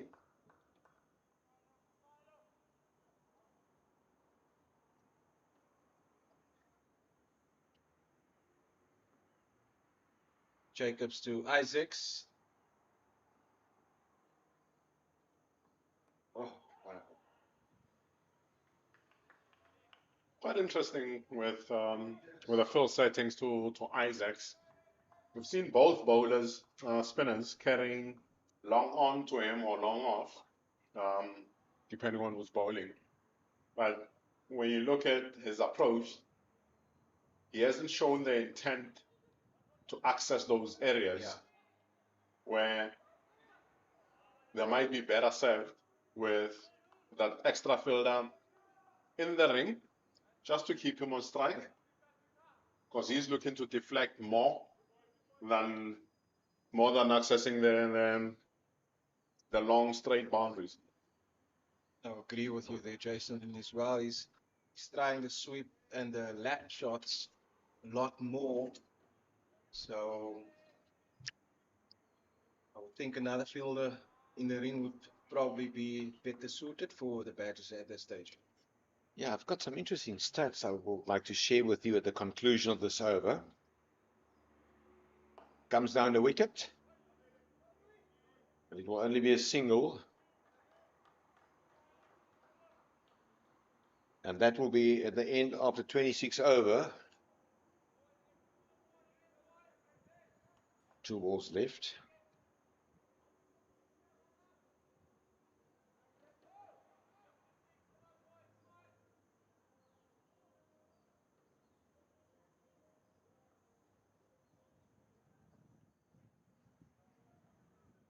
Nice pick up there by is it Majiza?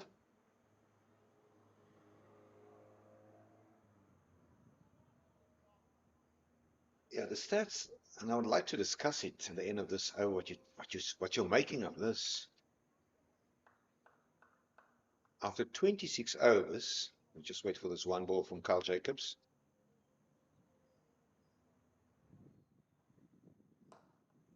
Now, I watch a lot of cricket over the years here at Oudtshoorn. I'm very fortunate and privileged and blessed to do that. But only 3 boundaries hit in the 26 overs. 1 6 and 2 4s. That is a very low percentage. And 2 of those boundaries were hit by David Christie, and 1 was hit by Ronan Herman, who hits a 4.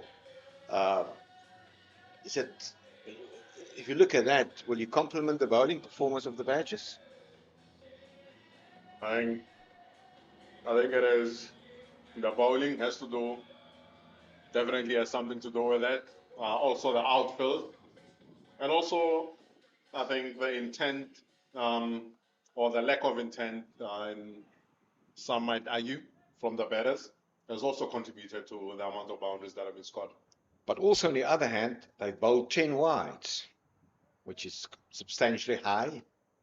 It's basically almost 2 extra overs up to now. But Peko Malatsane, he will continue as the partnership is worth 41. Herman just play that one out to the leg side. No, I fully agree with Jason. I think the intent with good bowling as well, lack of intent from the batters, good bowling from the Badgers has contributed to that low amount of boundaries. Comes down the wicket. And all those 3 boundaries were scored in the first power play.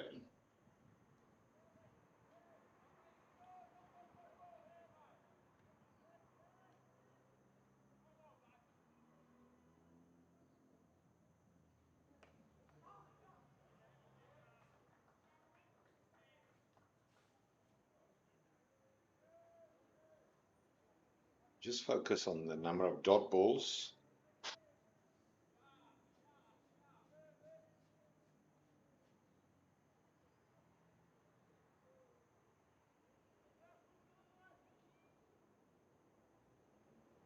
Maletsane to Isaacs.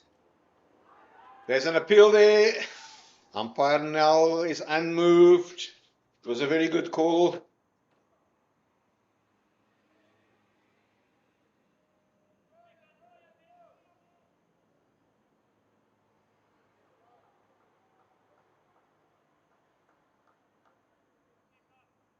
Very tight call there.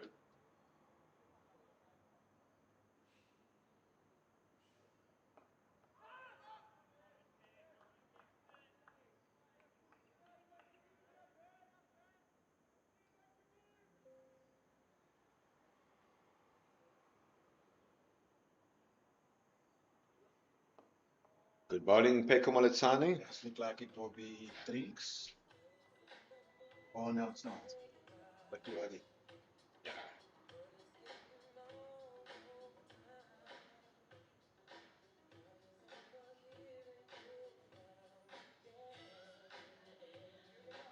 I think on that question of boundaries, how much is the wicket playing into that? Has it been helpful for the batters in terms of stroke making? Maybe the batters might feel the wicket is not helping in that sense. Maybe if we know how much threes they've run. That's quite a number of threes. It is a big and slowish outfield. I can imagine, I think, if I count correctly, it's either 2 or 3.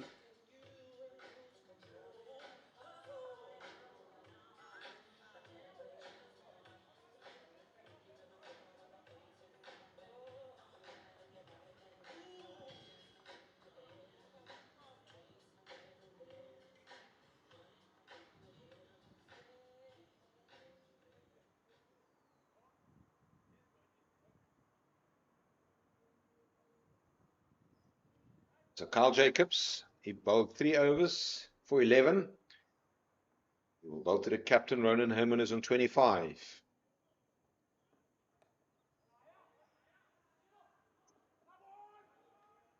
There was really an opportunity there. I'm not sure what is the correct word, a bit sleepy. That was a very tight circle. Actually surprised why Keith Richards didn't throw that ball. The could have went either end. There was backup as well.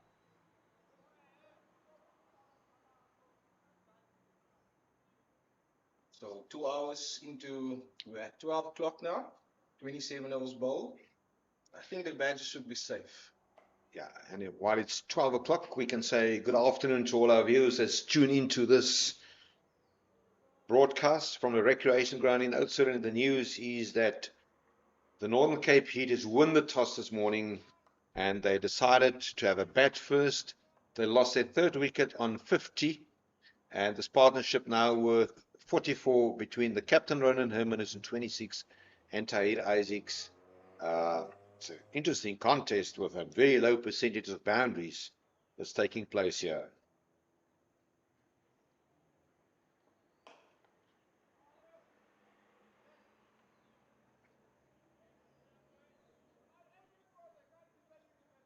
I do understand that Northern Cape Heat was in trouble earlier, but there should be a discussion on to start accelerating because this at this rate won't get close to 200. And Herman, the captain, goes down the track and it's a straight pass, long off for a boundary.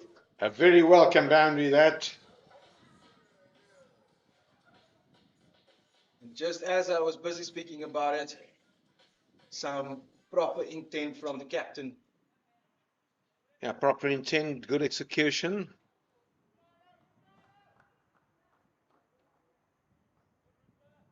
Was that a shot that he needed to loosen the shackles? Try and catch a move on a little bit.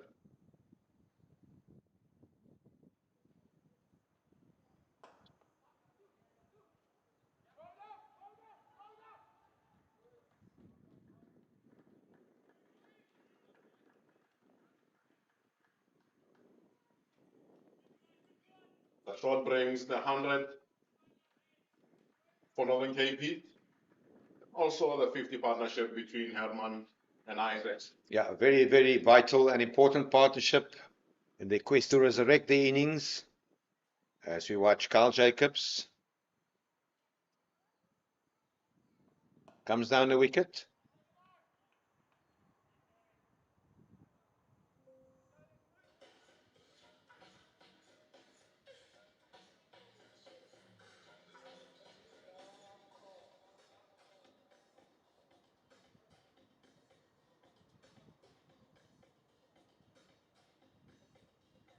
We spoke about the number of dot balls, and after 28 overs, there were 116 dot balls bowled by the Badgers.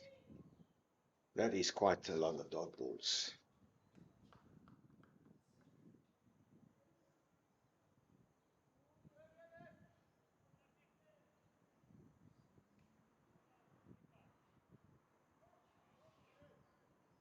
Almost 20 overs of dot balls bowled.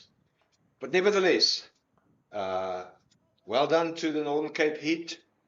Ronan Herman and Tahir Isaacs. Moletsane into Isaacs. Gives himself room and straight to the fielder. That's Carl Jacobs. Still some butterfingers. Is that the correct explanation of what's happening here?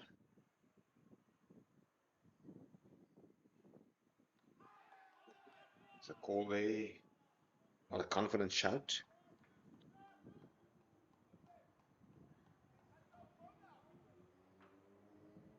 These two batters moving a lot more in the middle.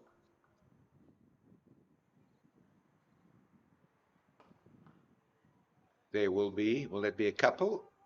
There's a strong arm and a good call there against the intent to take a second run. And a little bit of also a fight back by the Garden Route Badgers women's team. They're now 96 for 5 against the Northwest Dragons in Potchefstroom. A good half century by Mika de Ridder, who's on 52. She just returned from injury. Good to see the architect in the team back into form. But we're back here at the recreation ground. Moletsane is into his 5th over to the captain Herman, who comes down the wicket straight back to the bowler. And we would just also like to remind our viewers that we only saw in that 100 runs 4 boundaries, 2 fours by Herman and a 6 and a 4 by Christie. What should have been a dot ball is a single.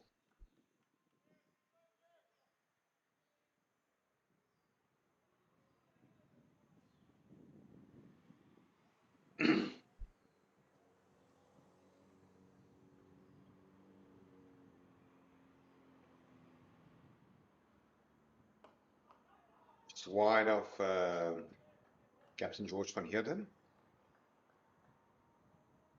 Work for Heath Richards. We spoke about the record of Jordan Herman. He's got a very good record in this format of the game, including a century and a half century. He scored 222 runs before today with a high score of 120, average of 37. And I must also compliment him that the circumstances when he joined the crease, where he walked in, they were in some sort of trouble at 50 for 3.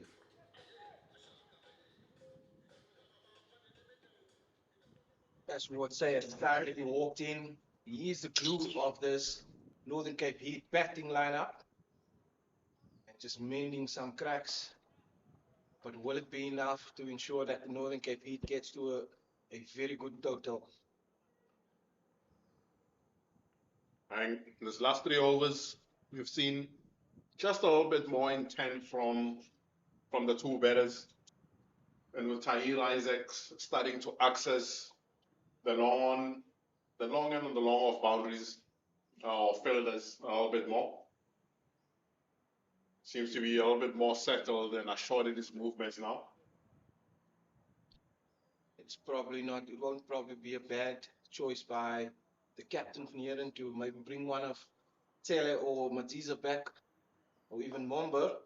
And as long on that, long off came up into the ring. The captain drew Herman just dances down and hit that over long offs, mid offs, hit for a boundary. A very safe option there for Ronan Herman.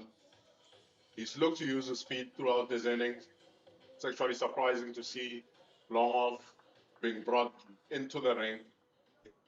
He definitely saw an opportunity there and was always going to take advantage of that.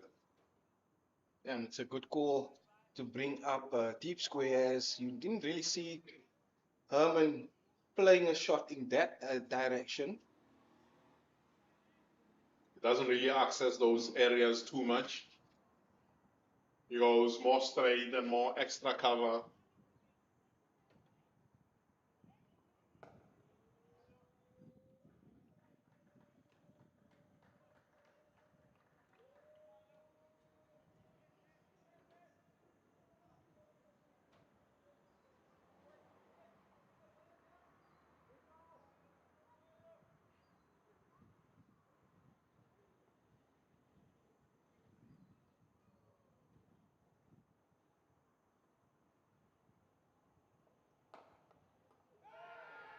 There's a shout there. And I guess he was back into his crease. Jason, I think the captain, George van Heerden, must think about the bowling chains here. As you look at that shot, Yeah, he was that would have back. been a very close one.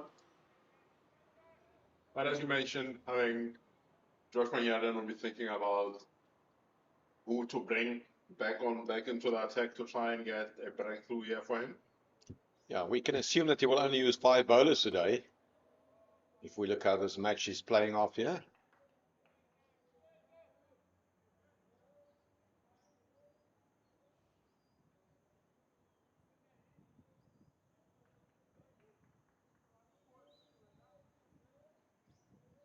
It's only 6 bowlers of batters, the 3 spinners and the 3 seamers. That's correct, yeah, 6 bowlers. Yeah.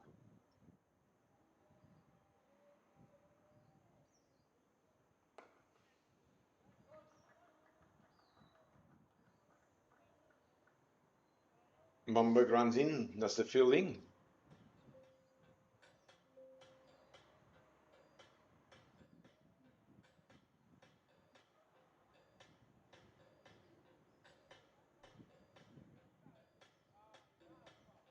Well, you can normally, after 30 overs, multiply the total. It'll bring the Northern KP to 220, but different conditions today.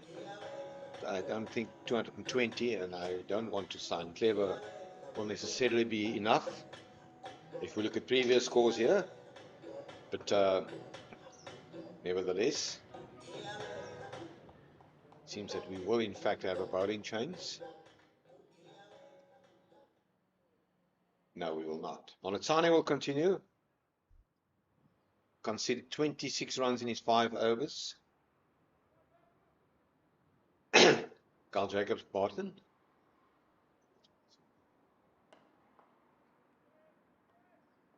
Oudtshoorn was a little bit more economical. They only conceded 15 runs in his 5 overs. So he will continue. Flight set in the gap. That's going to be 4 runs. No, what a stop. No, it was a great effort, but not good enough there.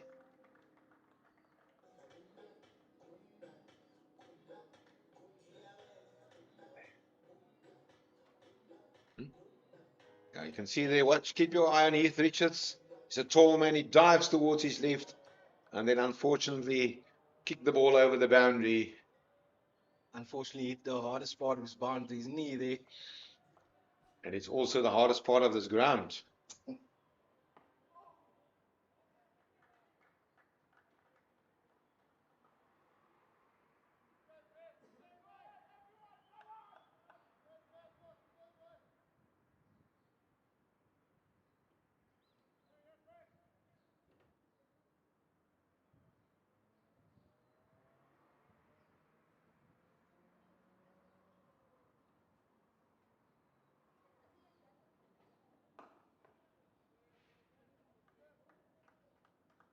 Herman Hitting that one down too long off for single.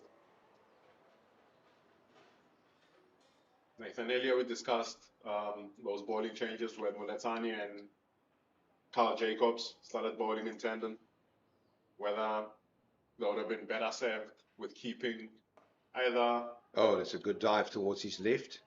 Mombeg or Elder in the attack. Now, in hindsight, having watched 11 overs for this pack, and the two batters being a little bit more settled, a little bit more short, I think it's safe to say that that bowling change could have been better thought of. Yeah, very good observation, Jason. And the Badgers will be keen to see the back of Ronan Herman, the ex-Noordheuvel scholar. He scored a vital century for the Northern Cape Heat in the 4-day competition to stop the Badgers in their tracks up in Kimberley.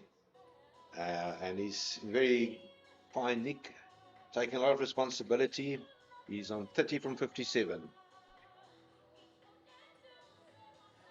And an interesting introduction here as Heath Richards marked out his run-up.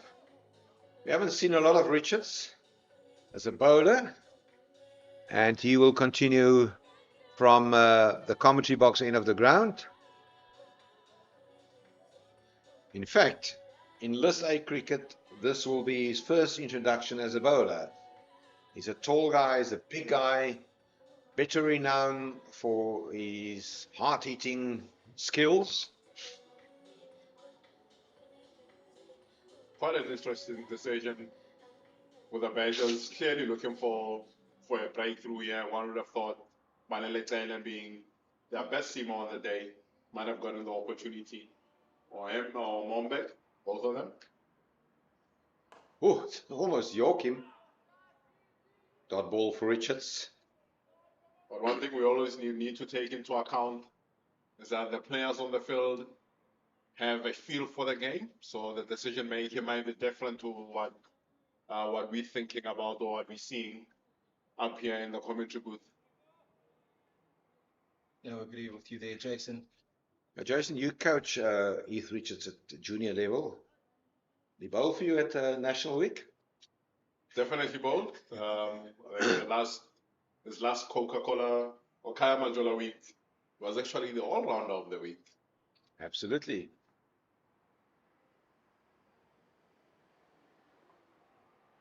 Another dot ball. Another run-out opportunity. That was a cheeky but well-taken single. Very risky single there.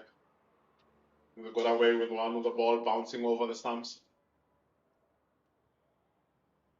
Not really necessary at this stage. Especially with a partnership growing so well for the Northern Cape Heat. You don't want to lose your wickets to run-outs. It's not worth it, losing your wicket over one run.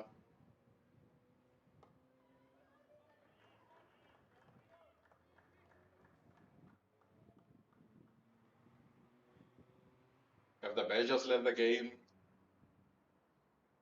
slide away from them slightly here, The partnership, yes, I would say, Jason, but the run rate is not out of control. But person could argue that a foundation is being laid here by these two. Airborne. Oh, great attempt. That would have been a spectacular catch. A dive towards the right. It'll be cut off on the boundary. Great effort there from Peko Molatsani in the gully. Maybe a bit of fingertips to that one. We'll have a look at that one again.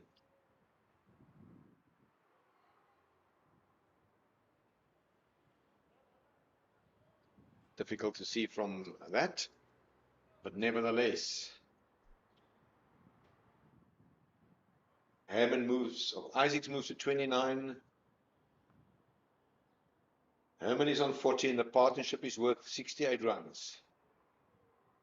Short. Cut. Protection out there. work for the elder statesman Yasin Vali.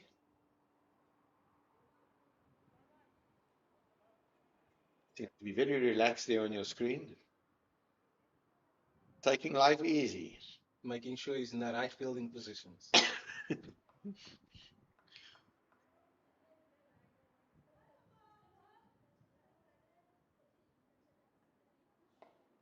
Slower ball. To well negotiated for another single. Quite interesting there from Heath Richards. We've seen 6 slow balls in that over. I think that's clear to say. There might have been discussions around what is harder to put away here. And slow balls into the wicket might have been the option. That's why they went with Heath Richards on this occasion.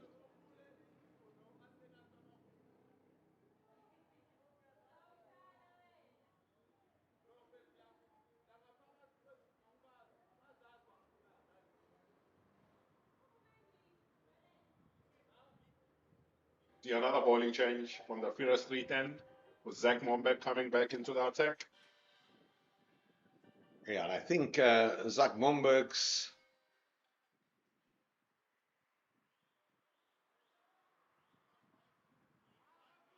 caused problems earlier on in his first spell. Yeah, the message to Zach Momberg, sorry Jason, will be you must break this partnership.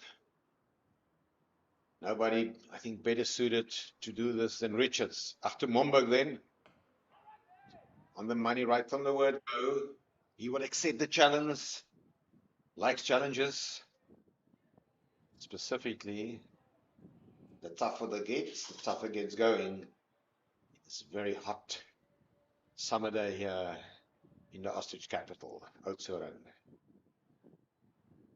I agree with his bowling change. Just a question of whether the two set batsmen is at that point in the innings where they are comfortable. But that could also spell some danger for the batters out in the middle, because if you're too comfortable, you might just play a loose shot. Almost rushed in there. Good to see that can still generate some bounce from this wicket, bearing in mind that that ball is 16 overs old. That extra bounce from Zach Mombeck might be the difference here in trying to nick one in before the drinks break.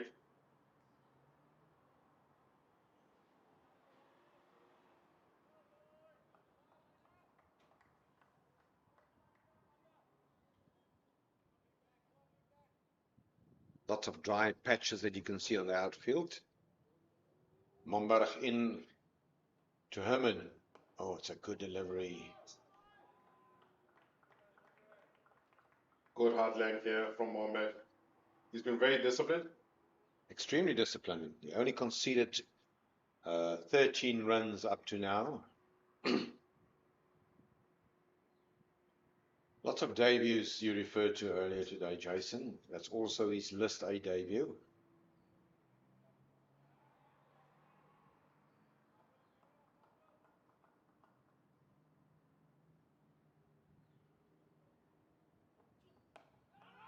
Good bowling from Momberg.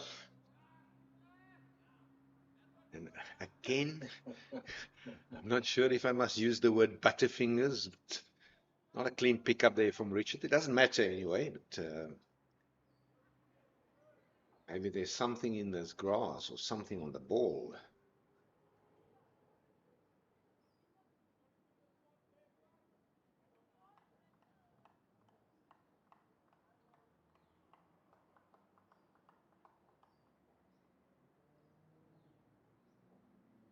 But to Herman. Pull down to fine leg. Carl Jacobs runs in, does the fielding. Only a single.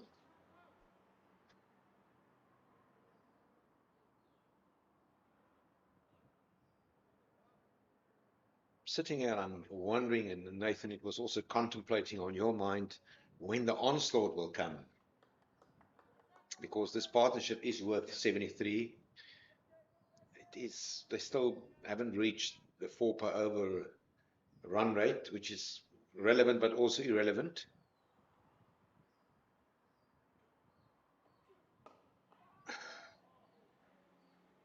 will just be a single. They will come back for a second. The one thing that we must compliment Herman and Isaacs for is their running between the wicket. But that will take us to the drinks break. 124 for 3. An interesting tussle here, a real battle of attrition. Just to remind our viewers that the Heat won the toss this morning. They were in trouble at 50 for 3. But this partnership of 74 between Ronan Herman, the captain who's on 44, and Tahir Isaacs on 31 from 59 has really constructed a fight back here. We will be back soon.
Well, we've got Liam Alder that will be reintroduced into the bowling attack into over number 34.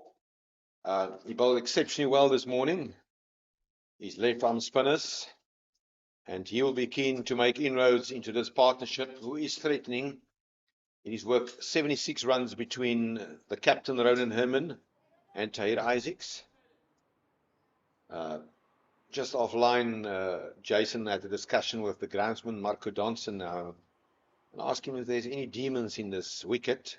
And I'm specifically referring to the low percentage and number of boundaries that were scored. We're just watching Alder into Herman. Ooh, nice pickup from Majiza. Bowled 5 overs for 19.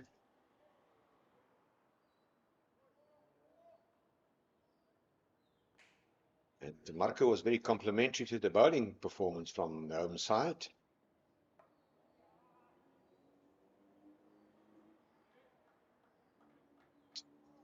This is not the first time that there wasn't this shy at the stumps. Probably looking at the backing up from the boundary there from Pele. Yep. Nathan, sorry, Jason. Nathan, you share the sentiments of the groundsman? Yeah, well, let's just keep it down to good bowling. But yeah, it's a bit of a battled here upstairs with regards to the low percentage of boundaries. But there's no demons in the wicket as what was the message that was relayed. So not quite understandable. Yeah, he was a former international coach that coached here, Andy Moles, coached New Zealand, Kenya. Let's watch this one delivery. And that is the breakthrough from Alder. He dismissed Tahir Isaacs. That's the perfect delivery. He stock ball. And that's the end of this partnership. 127 for 4. The departure of Tahir Isaacs for a well-played 33. Yeah, just no feet movement there by Isaacs. But it's a good, brilliant call by the Badgers to bring back Liam Alder. He has been the one that's been ripping the ball as well. I think for the kids watching at home, when the ball spins into you, you want to play with a spin. Tahir Isaacs opened up the opportunity for Elder by staying more neutral, a little bit leg side to the ball. He opened that gap for Elder to expose. Whereas you would have been better served if he's in the channel, he's able to get outside the line and rotate from there. But nonetheless, well ball from Elder. Yeah, very good bowling, good delivery there from Elder, Liam Elder. And in comes Mornay Venter. That should be him. It's Mornay Venter coming into bat. I refer to his ability with the bat. 3 seasons ago, I can recall in a match that was played at Polokwane, where Mornay Venter hit a century for Limpopo. In fact, yeah, he's got a very good average of 41.25. He's got 5 half centuries and a century to his credit. And Mornay Venter will take strike with Liam Alder bowling from the commentary box end of the ground. The right-hander Mornay Venter is really somebody that can come to the party with the willow in hand. Yeah, they'll look to take the opportunities early on here before he gets settled in and make sure that the Heat doesn't follow up that good partnership with another good one. Oh, this is where Liam Alder is dangerous with the new batsman in. It's a perfect start for the Badgers, just right after the drinks break.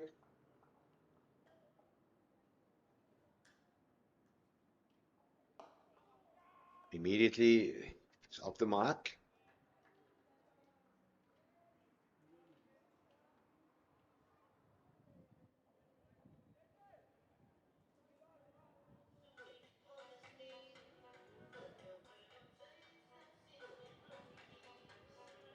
$34 overs gone.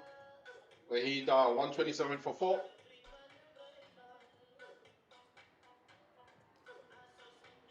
Previous over from Elder only going for 1 run and picking up a wicket. The important breakthrough back of Isaacs and the end of a 77-run partnership. Yeah, this is a funny old game. We just also refer to the match that's taking place in Potchefstroom. It's the Garden Route Badgers women's team. There's a partnership now of 72 runs between Mika Narada, who returned from injury, so on 86, and Nicolene Jansen from Rensburg. Also a vital game for the Garden Route Badgers women and also for the Northwest Dragons. But our action and attention is back to the recreation ground here in Oudtshoorn, where Zak Momberg will run in. He's been very good this morning. He only conceded, and today actually in the afternoon, 21 runs from 6 overs, and he runs in to bowl to Mornay Venter. I'm still impressed with the balance that Momberg generates. The tall man, he bowls from high up, stays tall at the crease. Yeah, perfect bowling action. He's a tall man, very competitive mindset. Still very young, and I must say, his first season here for the Oudtshoorn based franchise, and I think he's exceeded the expectations. Can he pick up a wicket here? Really, there was definitely some sea movement there, if you look at the way that Venter played that delivery. Some good energy through the ball as well by Momberg. Been very impressive from the young Momberg, to move down to Oudtshoorn and be able to adapt so quickly. He's taken all the opportunities that have been given to him. Yeah, I think it must be tough for him to say goodbye to the nightlife of Johannesburg, change it for a more relaxed atmosphere here in Oudtshoorn. Oh, and he's naughty. That is the 11th wide, the Badgers.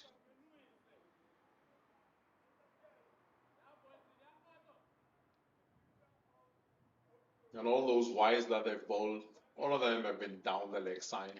Yeah. Which shows that they've been searching just a little bit too much.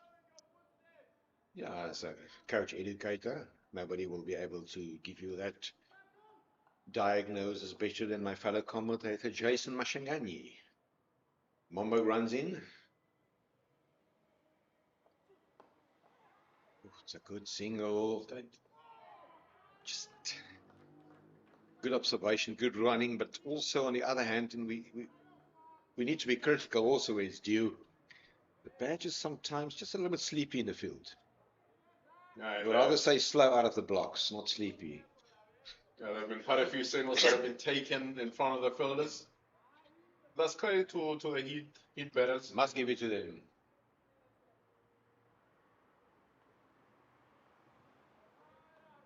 Mornay Venter is on strike. It would have been interesting to see if that one hit. Goes mid on is a bit tight. Bit of a call there. The tall man Richards runs around and does the fielding.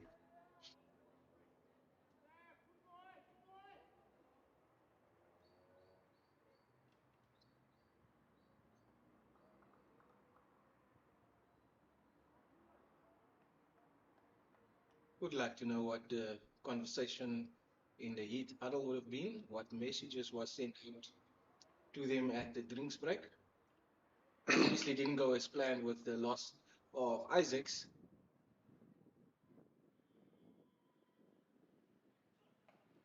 Oh, it's a well played shot. That's a magnificent pull shot from Mornay Venter, bearing in mind that he only faced 5 deliveries. And he will pick up a boundary, a very welcome boundary, just behind backward square leg on the onside. Very strong on the pull shot. Tall man, stays tall at the crease. And he's able to get his hands over the bounce of the ball. Look, the intent of Venter, he will try to accelerate and to push up this run rate.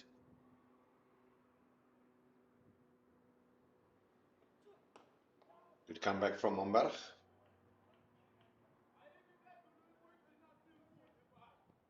35 overs gone, the score 135-4.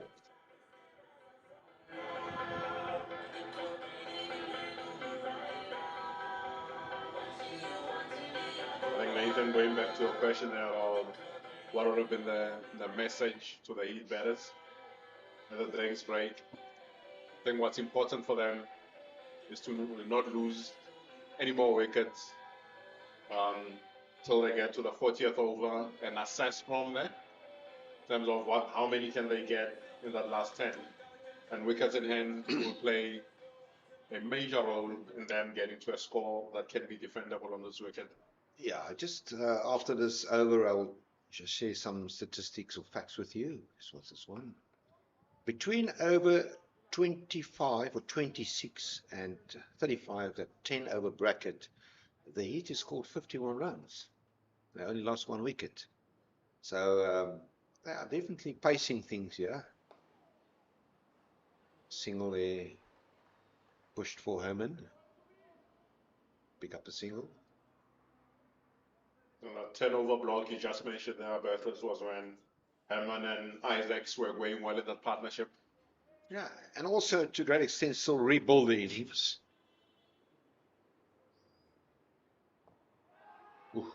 Almost carry back to Alder.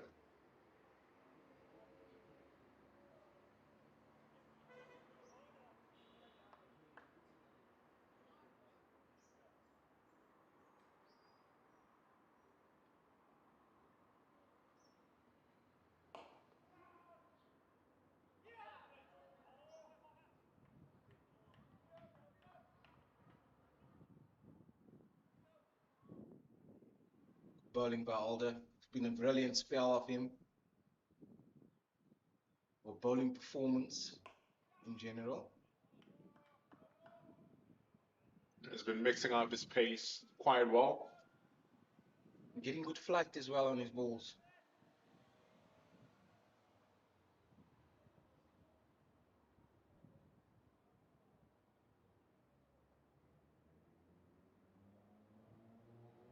Shortish. Just put in the pocket. Work for Baneli clearly. Another very good over by Alder there.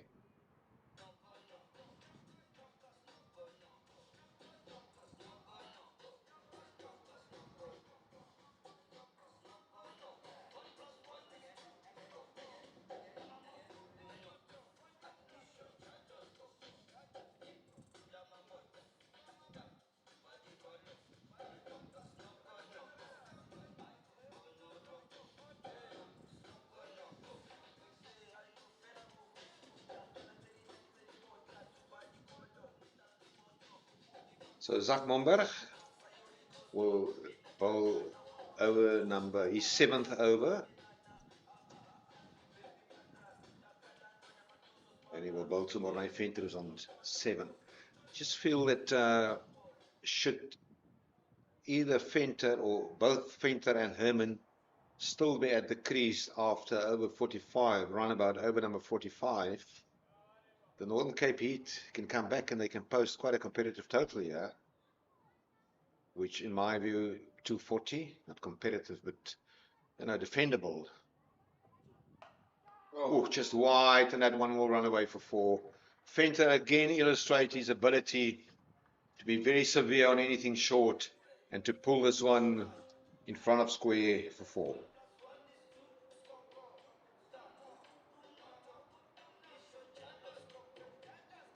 Yeah, that's just a ball being put down there by Momberg. No energy in that one. And Venter was all over that one. We started over there by Venter. Pressure on Momberg here to come back in the next 5 balls. And the response not what the captain ordered. That's a wide ball.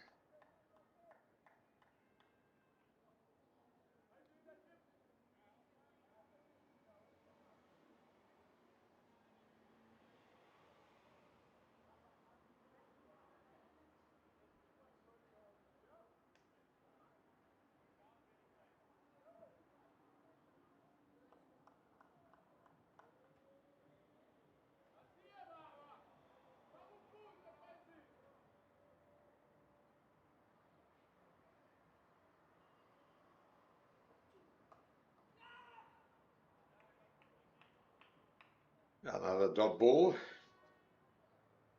Much better length there in line from Momberg. Doesn't get the length that he wants for him to be able to access leg side. There's also another Division 2 match up at Willamore Park in Benoni. And a good batting performance from Mpumalanga Rhinos. They're currently 224 for 3 after 40 overs, with Yasser Cook on 81 and Benjamin van Niekerk on 16. So that's going to be the next opponents of the green team. They will travel to Vitterfield this week. The sun is shining at Willamore Park. Just also for our viewers who follows cricket around the country.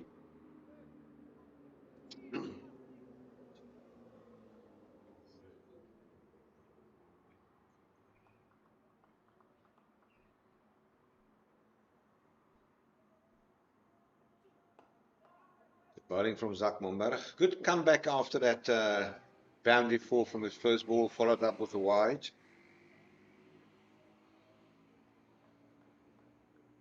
I followed it up with three dot balls, hard length deliveries, setting top of the stumps, keeping Fender quiet. What's been interesting is that Manele Tlele hasn't bowled an over since he bowled this fast spell. Yeah, he's definitely keep back.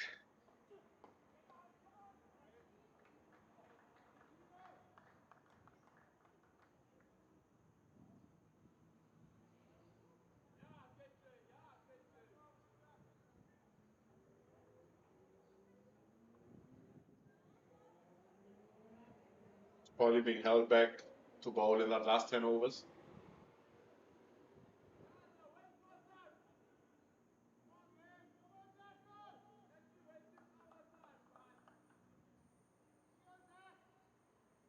The last over he bowled was in the 9th over.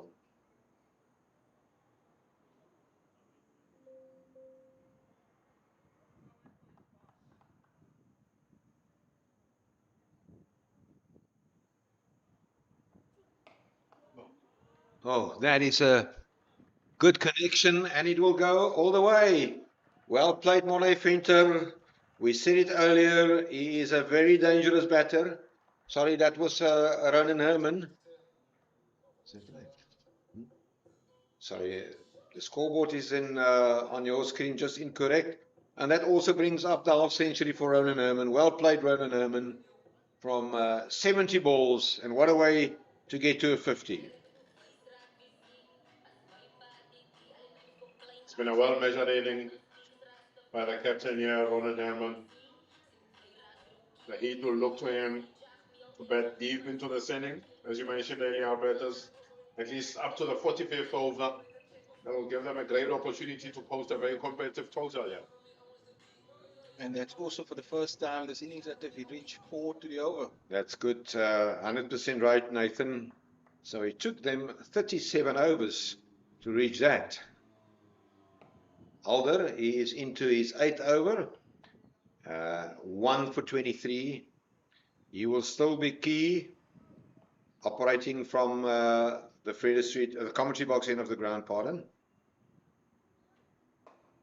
Just wide, another dot ball. I think they should just be wary that Alder just have less than 2 or 3 overs left to bowl. So the best decision would probably try and maximize the rotation of strike with him. And even better, support him from the other end. Building up the pressure. It's very casual there from the plunge.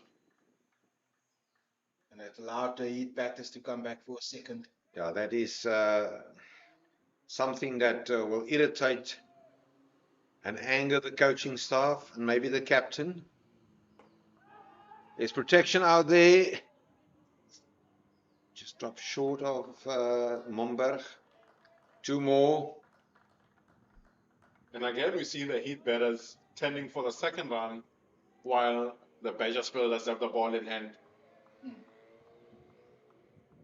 Just taking a little extra time to release the ball allows the batters to come back for a second. The previous 2 runs brought up to 150 for the Heat as well. Will only be a single?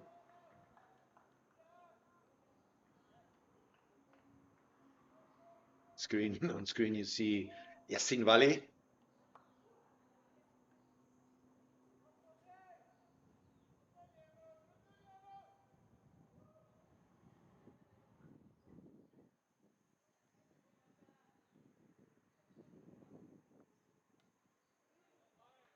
And this one will race away just behind square on the leg side for 4.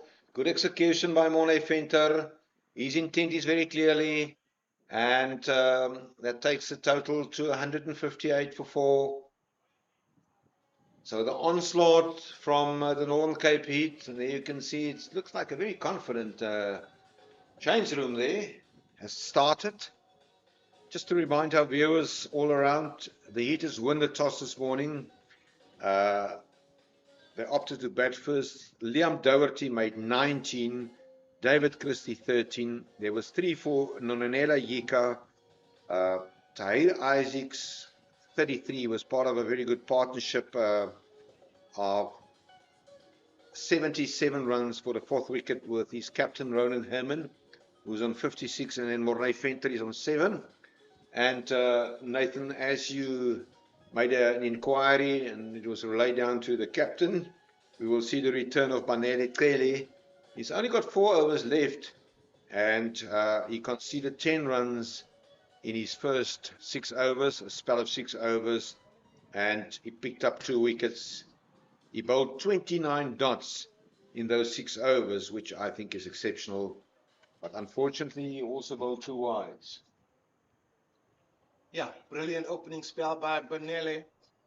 And I think he'll be back for a short burst, which should be good for the Badgers. But let's see. It's been a good 24 overs, 25 overs since he last had the ball in his hand.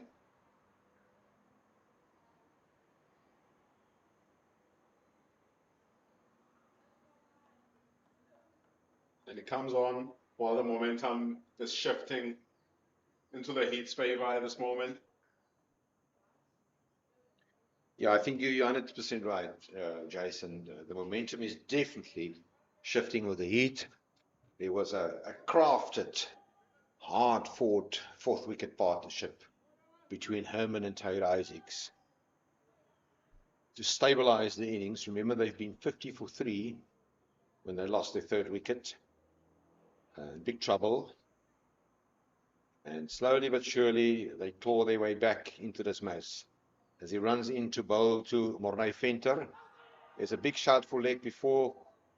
Umpire Wimpy Nell is not interested as he shows a leg by.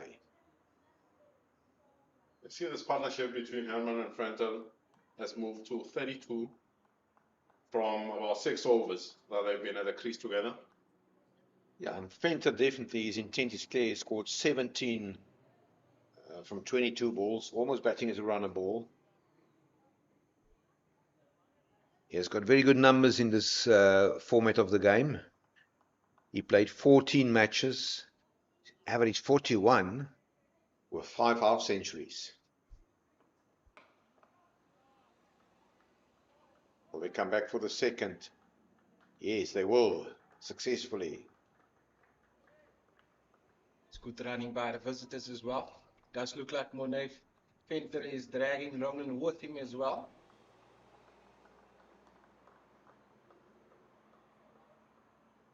It's just a flat batted swipe there through the offside.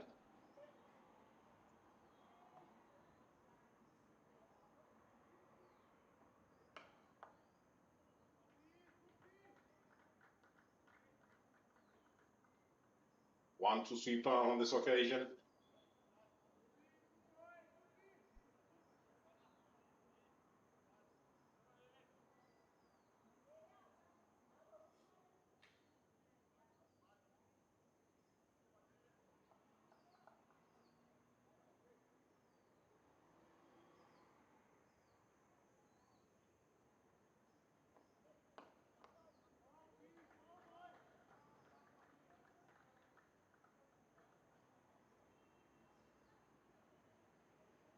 The score now 164 for 3 with 1 ball left in this over number 39.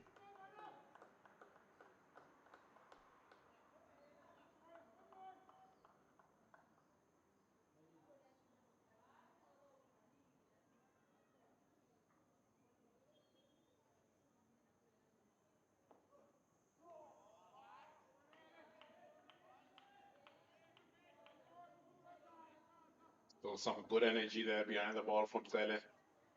The long break didn't affect him at all.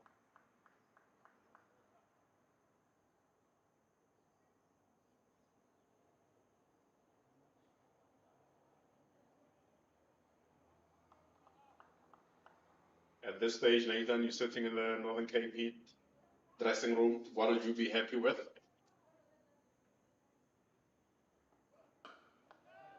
Oh, that's a proper hit. It's going all the way for 6. No, it's a 1 bounce 4. Great execution by Ronan Herman. Slowly but surely, he's also starting to put his foot on the petrol. Well, with having Ronan Herman in the middle and Morne Venter going, I would say ideally 250 minimum from here on in. But that would be dependent on whether or not they lose more wickets. And I think they would be happy with that from where they come from. But would it be competitive? That will be the big question. And a great positive for them. That with this growing partnership, they haven't really taken any risks in this last 7 overs. They've addressed each ball on merit. Yeah. They've been able to score at a good rate. And they have a couple of hitters back in the shed as well still left. So I would say maximize it. That would be the target. It's punched down the ground there by Morne Venter for single.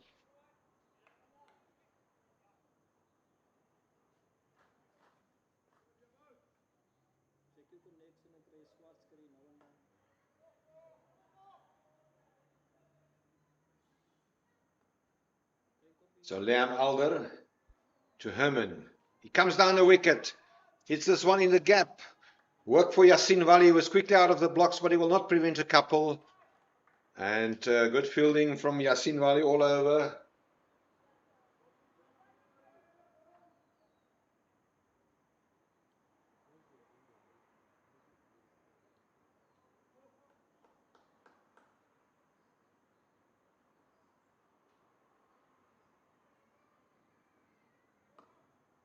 Straight to the fielder. Back point is very close there. Yeah, very close. It's Peko Malatane. His favourite position, backward point. Comes down the wicket, and that will be a maximum. Well executed. Straight into, and it was also a no ball.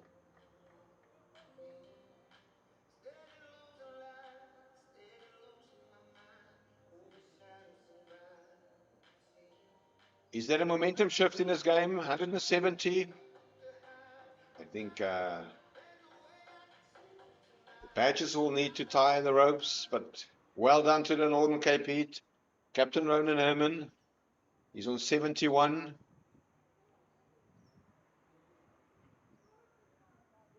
Very, very unfamiliar where a leg spinner or a spinner bowls a no ball. Not too much damage, only a single. Yeah, I think this would have been the worry for the Badgers with that previous partnership as well. You don't want to have the Northern Cape Heat lay a foundation for the batters to come. Yeah.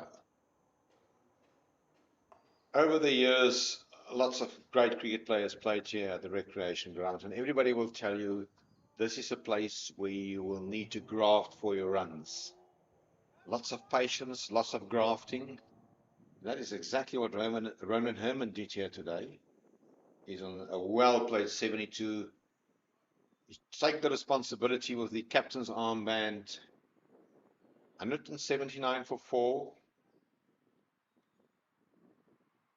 A very matured and well measured inning thus far from Ronan Hammond. The running between the wickets has been exemplary. It has been, but compliments also, Jason. It's a slowish outfield, but it's a big outfield. There are plenty of couples, twos to be constructed here, and I think that's where the Northern Cape Heat has been very, very good at.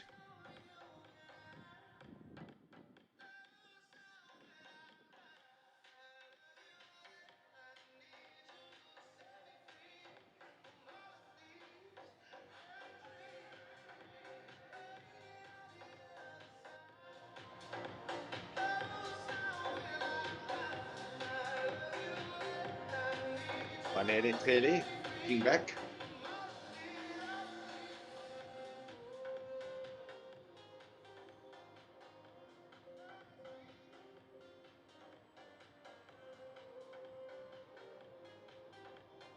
Top of his run up for his 8th over. Conceded 8 runs in his previous over, almost as much as he conceded in the first 6 overs. On strike is Mornay Venter.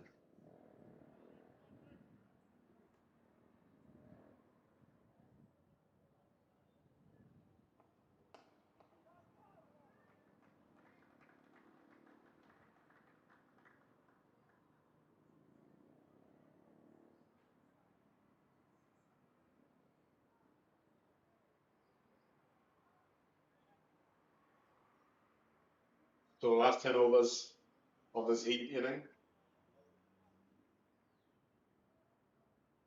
So we've seen them from halfway up to over number 40. They've scored 97 runs for the loss of only 1 wicket. Yeah, and the run rate is a very, very good 4.5 per over, and it was only after 30 overs basically, where they've been able to push the run rate over 4 per over. Yeah. So the man in red is definitely asking the questions here, try to carry this momentum forward.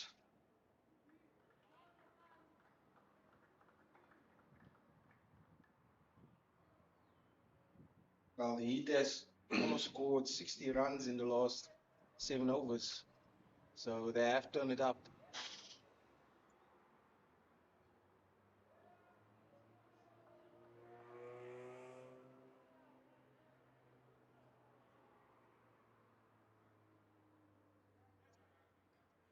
That's right.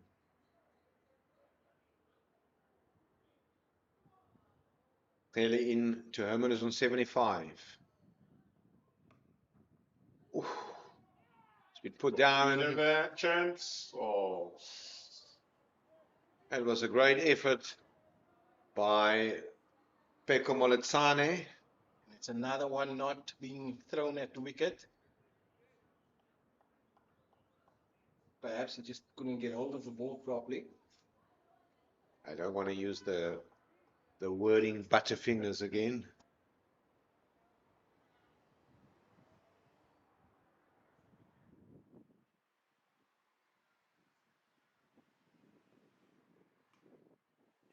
Well bowled, Banele. I was looking for that ball to move into Freda Street, but got an edge to that.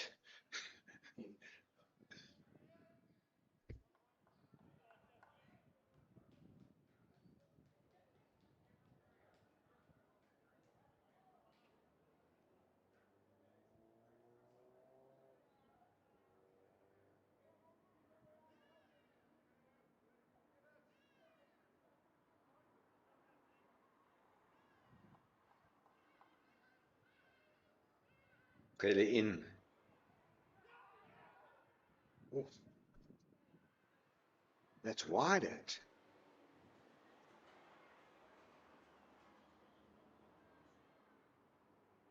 Captain Ronan just going down with some cramp, it seems like.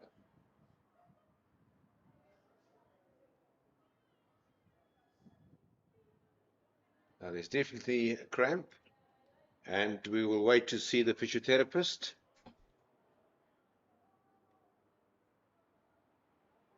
Karen Abrams is making a ground. Away to the pitch.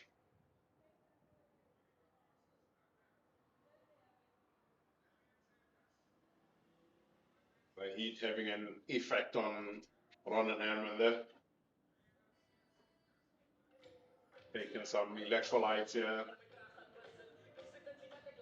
And some rehydrates.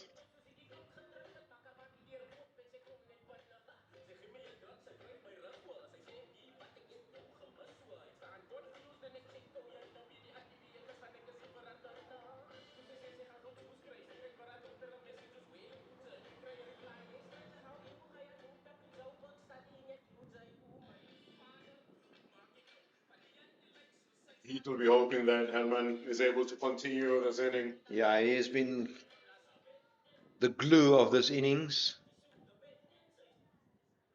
Now, that seems to be a nasty cramp.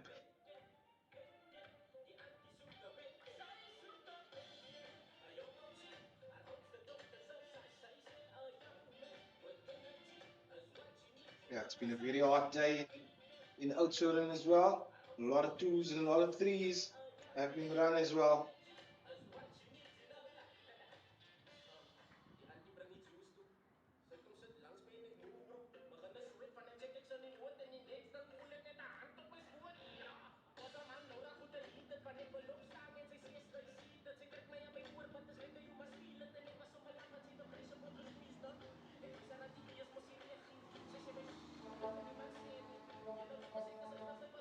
That would be a good sign for the Northern Cape Heat, seeing the captain back on his feet. Definitely looks good to continue this inning.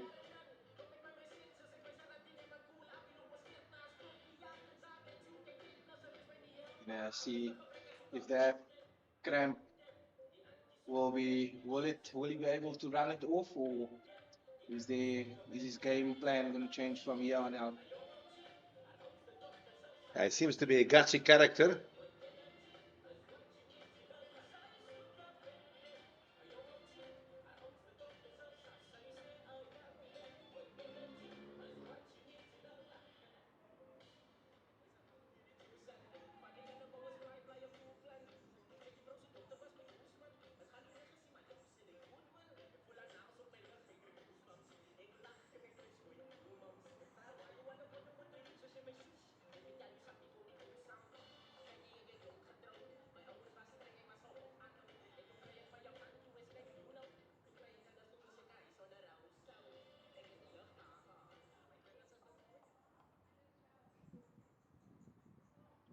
So Manelli will continue.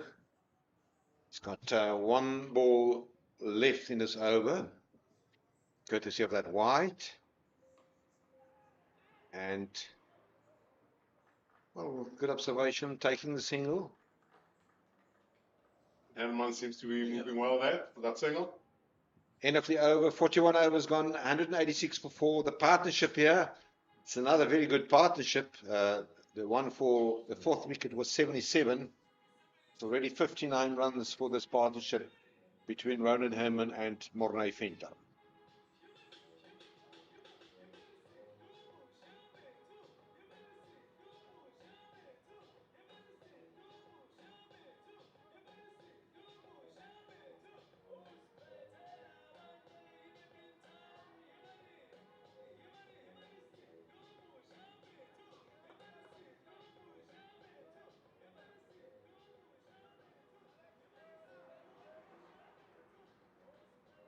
Alder will bowl his final over, but on the expensive side today. He's normally a very economical bowler.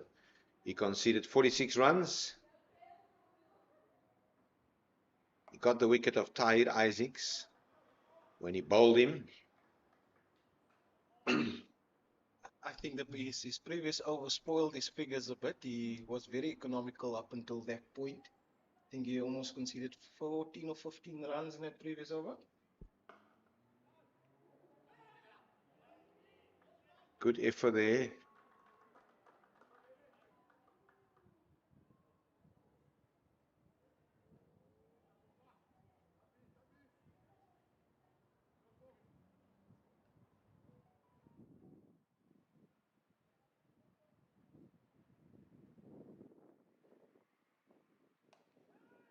Airborne, just wide of Banele Tele. But it will only be a single.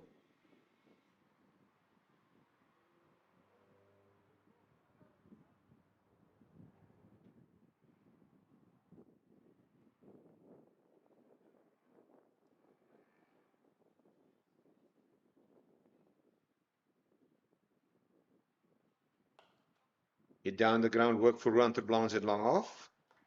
Be a single.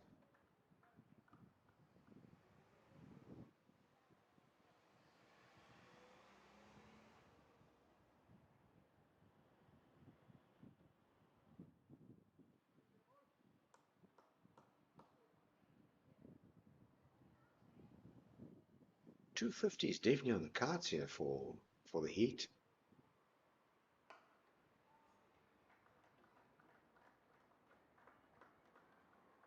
Definitely. I think with 6 wickets in hand at this stage, 250 should be basic absolute minimum for them now. They did exceptionally well,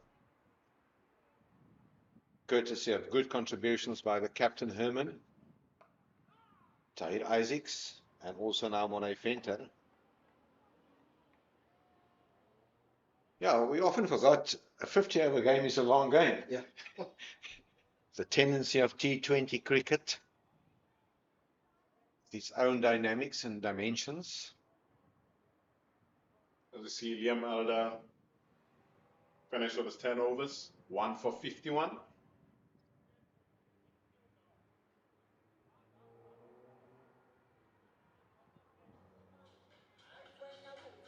Yeah, and it's just a great exhibition as well from Ronan Herman as well, just showing you how you can accelerate your innings. It doesn't matter how slow you start, but if you bat through, you will be able to catch up with the amount of balls that you face. Been a brilliant innings by the visiting captain. Done that very well. Made sure that he kept on rotating strike, kept growing that partnership between himself and Tahir Isaacs. At some point, it looked like they were not going anywhere. But the longer he spent time out there in the middle, the easier it's gotten for him. Ajiza. Well. Good start from Sintu. Jason, was he rolling that one behind? More of an off-cutter that starts over the slow ball into the wicket.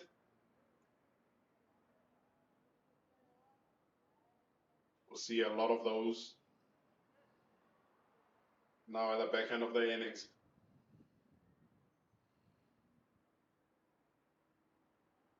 Great skill portrayed there.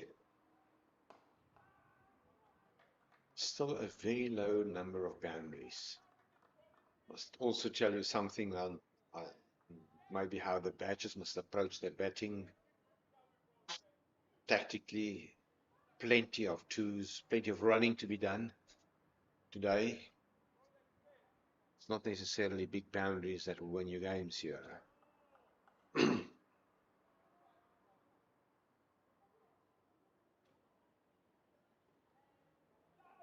And should be wide number 14 that's been bowled today. If you watch closely there with Majiza's grip as he runs into bowl, you can already clearly see in his grip that he's going to shape up to bowl an off cutter. For the batters will be watching that closely. They'll be able to line that up at some point. Well, the field is set up that way. It's just starting a bit too straight. Going down leg. Dot ball.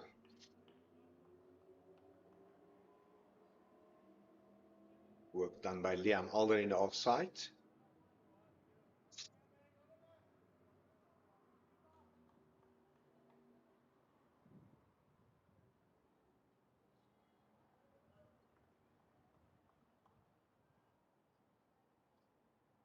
Venter is on 24.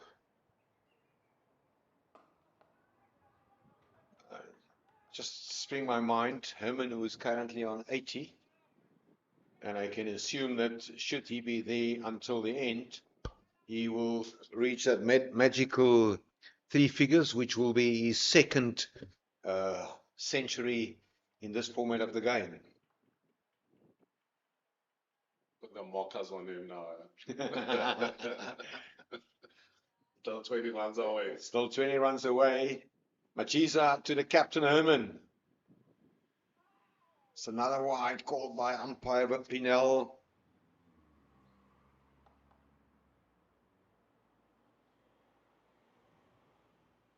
Either way, it's going to be a mouth-watering afternoon here for the Garden Road Badgers and the Northern Cape Heat.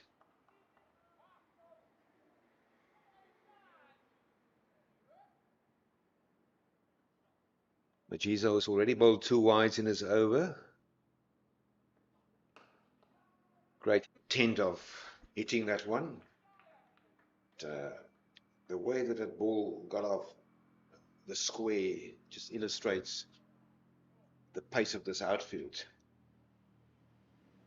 Some hard work for the batters.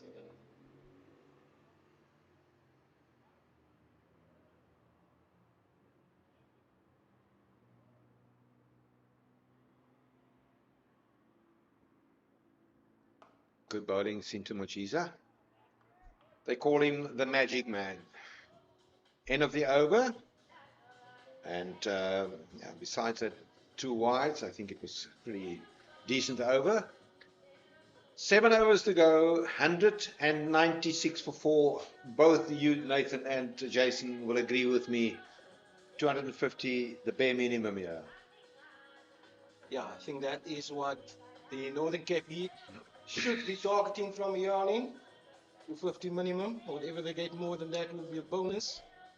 Especially if these 2 batters will still be up there in the middle by the end. Yeah, as the ball has been given to Banele Tele, who will now operate from the commentary box end of the ground. Once again, a special word of thanks to our pitch vision team with Damien Ryan sitting here, as I said earlier, starving for a cigarette.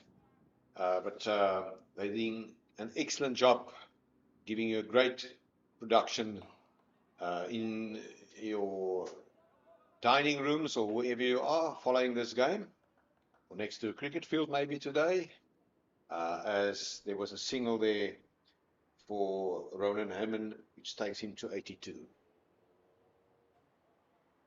Intense concentration. 50 overs is a long time. It's a long, long time. Hit out, just 1 bounce, and then Van Heerden does the fielding and long on.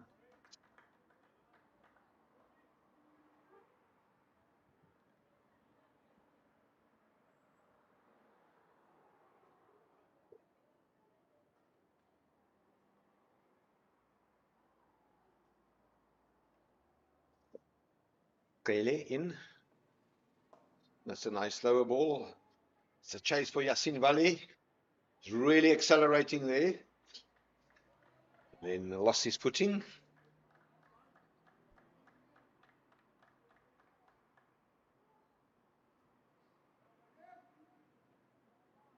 But he will not prevent a couple. And we said it earlier, and I'm asking the question, and we'll just check it now. Any boundaries was hit since over number 40, or from the 41st over. That couple also brings up the Northern Cape Heat's 200. Another 73-run partnership. Wide of Peko Moletsani. He put down a very difficult catch earlier today, building at backward point.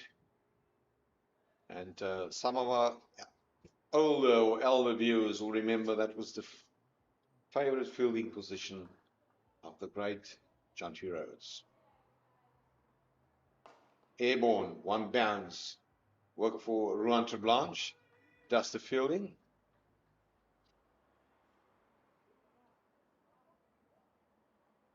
And the plan is clear here from the seamers. Now they're going slow balls, pace off. Let the batters generate their own pace. Ooh, He almost hit Banelli, but a great shot, straight drive, split the fielders into two and pick up an important boundary. Great shot there by Morné Venter. We said it earlier, he's a very, very good batsman. That last delivery might have been the only ball in this over that was pace on, and it went to the boundary. You picked it up and you said it.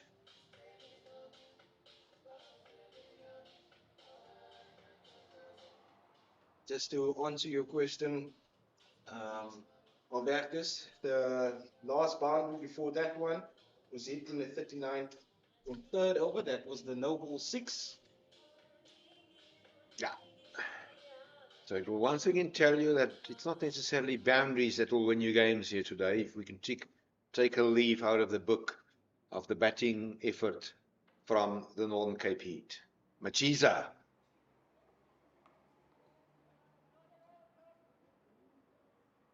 Sloppy fielding. No, they're back safe. Badgers were not clinical in their ground fielding today. Too many unforced errors.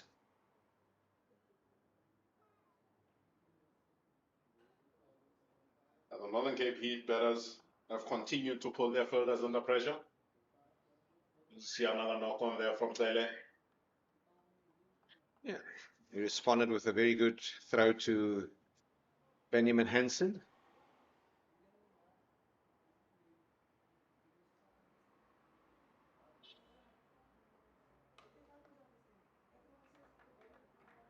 It'll be a single.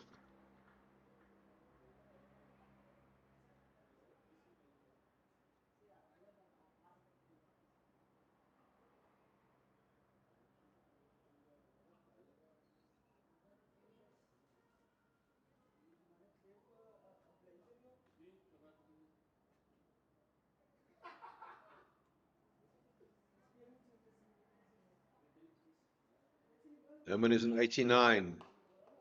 There's a hand to that. Herman will move to 90. He's in the nervous 90s. Partnership is now worth 83 runs between Herman and Venter. Yeah, you can't really blame Captain George van Heeren with the application of his bowlers. I think he did reasonably well. Not too many tactical flaws.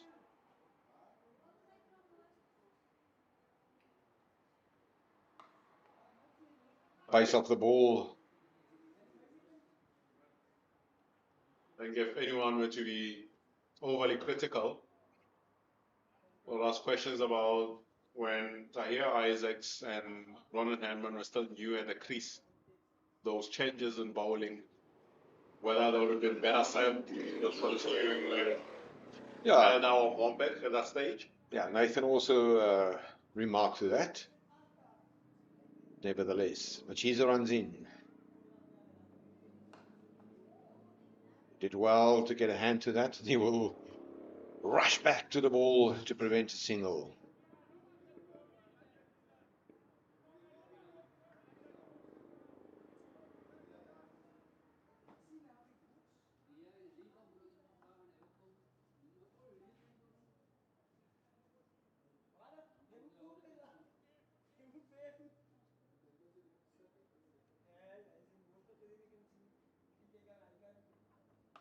Cut.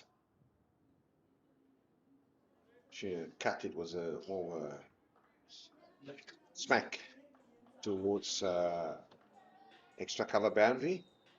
Building down by Liam Alder. End of over number 45. 212 for 4.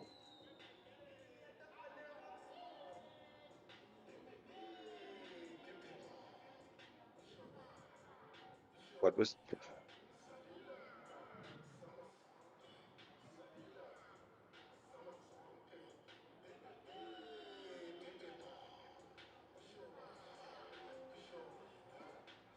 So the Badgers has conceded 21 in the last 5 overs.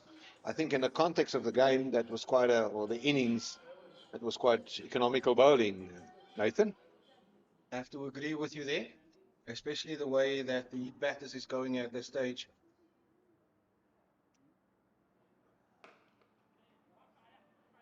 work for Peko Molatsane, who, like his coach, Lottie Sesedi, attended school at St Andrews in Bloemfontein. And this is Panelechele's last over. He was very economical in his first 6. Conceded some runs in the last. Oh, that's a good Yorker. Well dealt with by Mornay Venter. That's a great delivery. Pele still had a great outing. We only conceded 35 from 9.2 overs. Yeah, it certainly is the pick of the bowlers from a wicket point of view, an economical point of view for the men in green.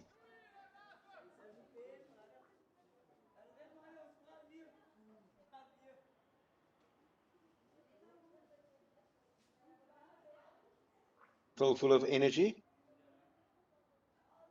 as he runs in. Oh, that's a good stop, but it will not prevent a single. Herman set off immediately.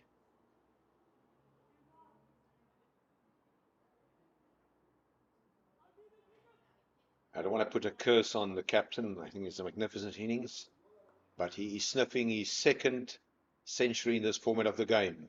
Oh, there's another great delivery from Banele. Clearly, really good skill following the foot movement of Mornay Venter.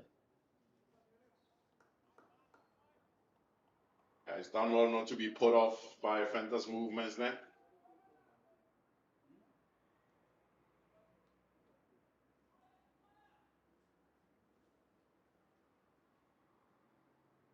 And clearly pulls out of his delivery.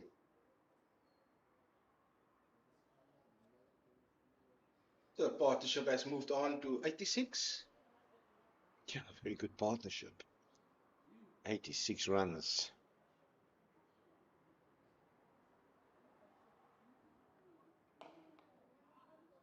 Straight to Mombar, who does the fielding.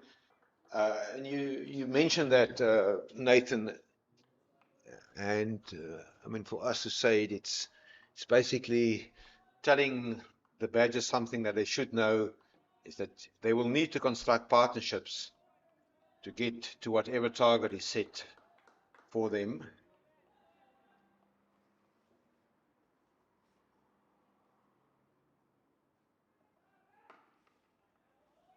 Molatsane, just a single. And a very, very good bowling performance from Banele Clearly. 2 for 37 in his 10th overs. The standout bowler. He bowled exceptionally well in his first spell in that first power play. And hasn't got any wickets later on. There you can also see a welcome drink because it's very hot outside. Spoken to somebody this morning and they run. Tell us because of all the sins that the people are committing in Oudtshoorn, it's becoming so hot. But, I mean, sins is part of life, I suppose. But nevertheless, it is very hot, and it will also test the energy levels. Yeah, very important. Constant communication as well with your teammates out there. Make sure you try and keep the energy levels up. Had a good partnership of 88. We're into the last 4 overs.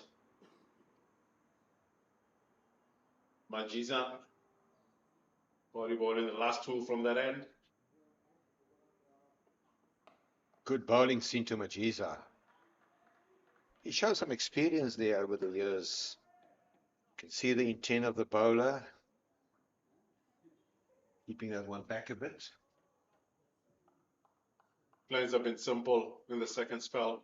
Yeah. Just changes of pace only. Looking forward to lunchtime. We just got the notice here that we will have crayfish served this afternoon. Something that's very common here at the recreation ground for commentators. Ooh. But that is just a single. Work done by Zach Mombar, who is on fine leg on the circle.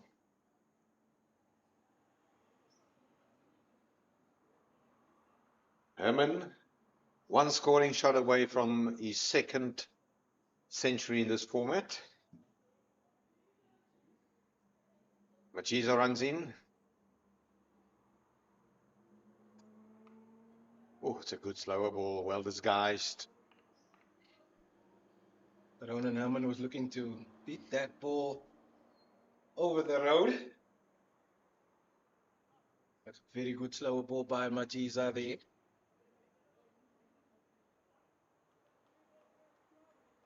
Yeah, besides the fact that he is approaching obviously a century, it will also be, should he reach the three-figure, his second consecutive century against the Badgers.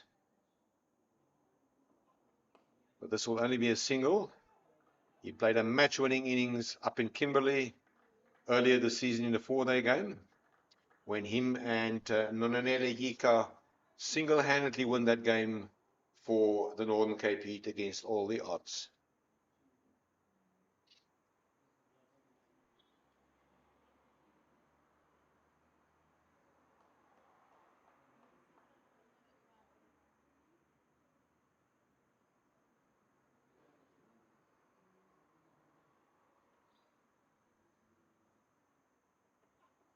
Smashed. Alder just got a hand to that. Was probably preventing a boundary.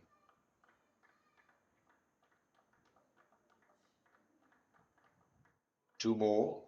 Ronan Herman moving to 99. Yeah, he was also treated for cramps earlier in his innings.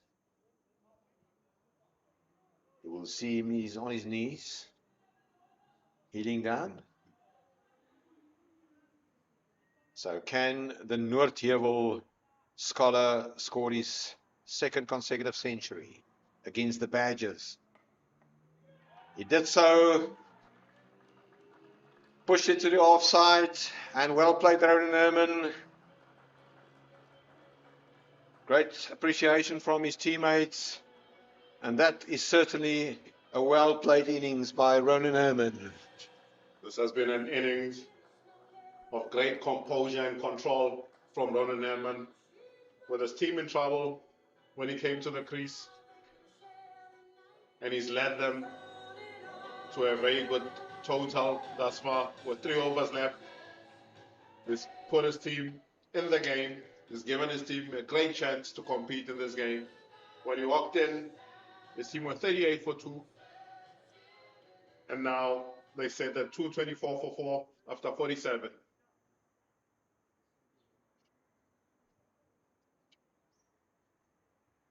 Yeah, it's also approaching a century partnership here for the fifth wicket.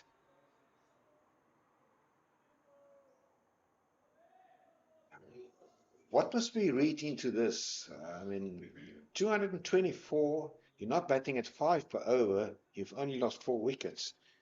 Must tell you something about the conditions here. Whoa, there's a big shout there, but that one was sliding down leg, and leg by signal by umpire Keegan Williams. Yeah, I don't know. I think we should probably look at the first 10 to 15 overs of the Badgers innings. I don't have an answer there for you. Yeah, I guess we can truly judge how the weekend's been after both teams are better on it. The first time today that we phone a groundsman during a game. But nevertheless, Momberg running in.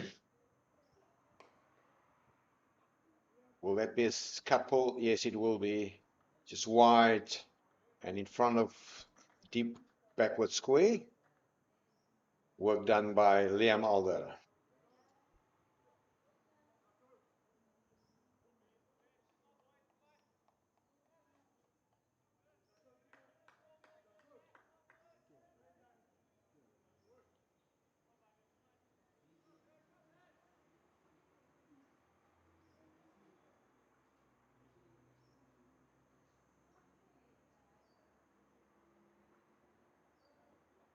Good bowl.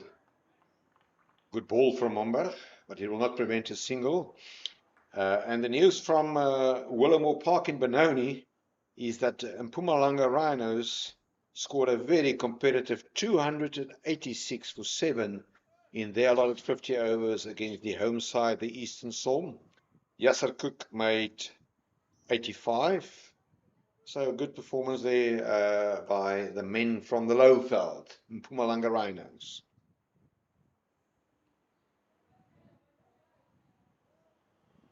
It's wided by Momberg.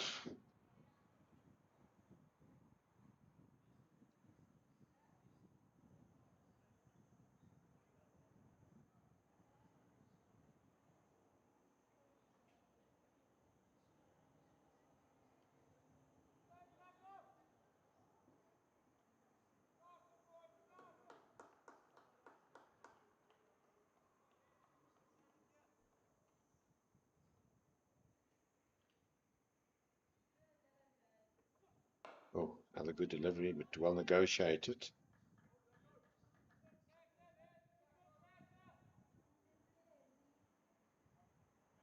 It's important for both teams. This is their opening fixture in this competition.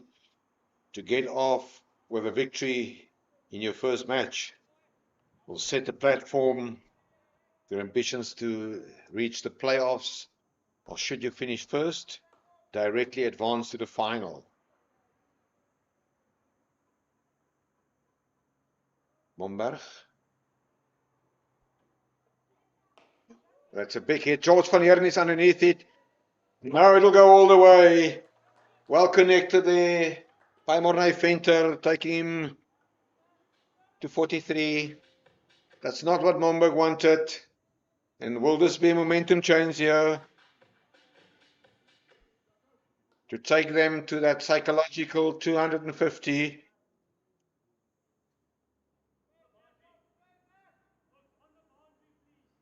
For a while there, Josh van Heerden thought he wasn't playing there. The ball kept going further and further away from him. Yeah, and it's long boundaries. He hit that one firmly. Airborne. There's somebody underneath that. The catch has been taken by Moletsane. And jubilation and a vital wicket as Venter departs for 43, but also another 100-run partnership. Wicket for Momberg, the partnership 109. Venter caught by Moletsane, 43 from 45.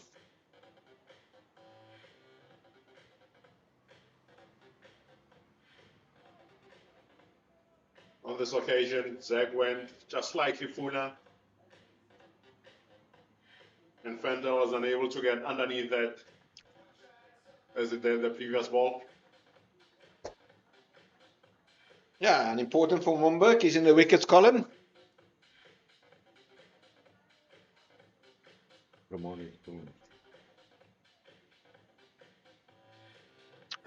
And in comes the very experienced Romano Terblanche. Busy cricket player. He's on this around for many years.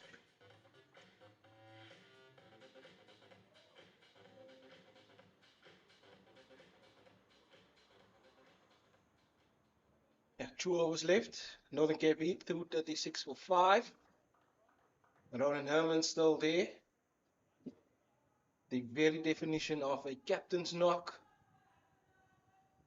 Absolutely brilliant innings by Ronan Herman. Yeah, he's just got this craving of scoring runs against the Badgers because, as we said earlier, in the 4-day match earlier this season up in Kimberley, he scored a match-winning century together with a 200-run plus partnership with Nonanele Yika to take the Northern Cape Heat to a memorable 7-wicket victory. But Majiza will bowl the penultimate over from the furthest end of the ground, which is his 9th.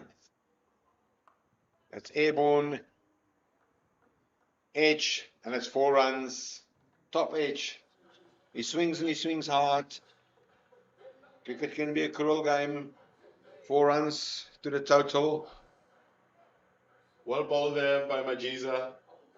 He beat them for pace or lack of pace, and bounced on that occasion. But he gets enough bet on it to go over the keeper's head for 4. And the Heat moved to 240 for 5 after 48.1. Now only 10 runs shy of that 250-run mark that has been talked about in this commentary booth.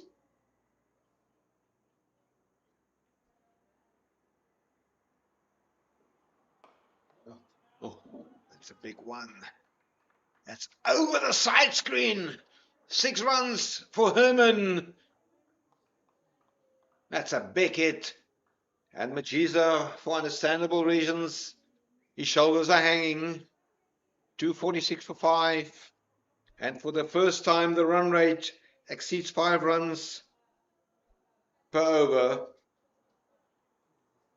This will be a worry here for the current route badgers, given that there's only been one successful chase over 250 at this field.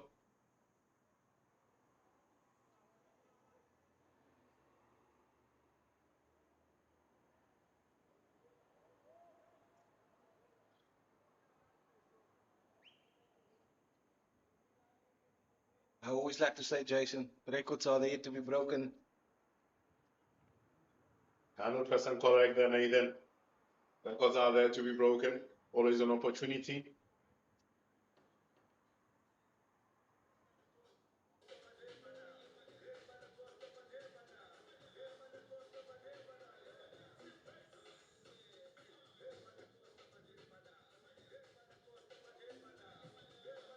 Yeah, if you look, Tepu and Tuli will be crucial today. He will be a crucial bowler. But, time will tell us. 246 for 5. It's not as if the bowlers of the Badgers is bowled badly. It's another one. Ronan Herman is taking Majiza apart here.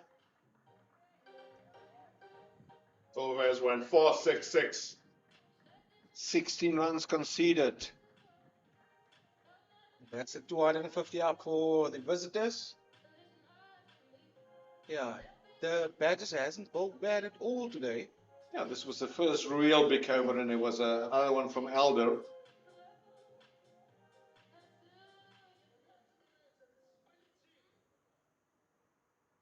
They will need to chase well this afternoon. Majiza to Herman. And that's 4 more outside edge. There's no protection on the third man boundary. And 4 more for Ronan Herman. What a great innings from Ronan Herman here. Moves to 121 from 111 balls. For the majority of this inning, he's been striking at less than 100.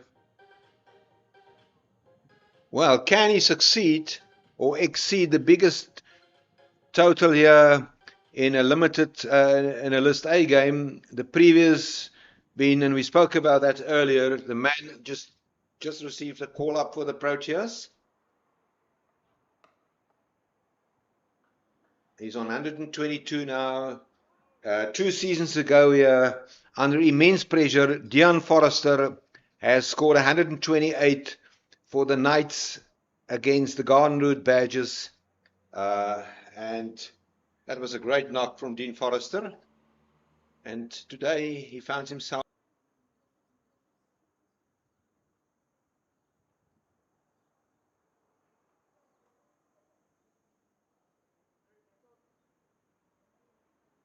Big last over here for the Badgers. They can get a couple of wickets here or just restrict it to below 10. I think they would take that the way that Ronan Herman is going at this stage.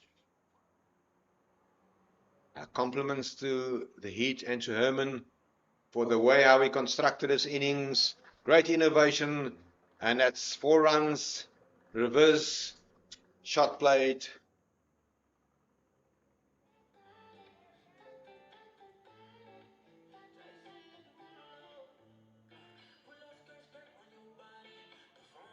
Herman has firmly taken control of this inning. He moves to 126. And he's definitely 2 runs away from the highest List A total ever scored here at this ground.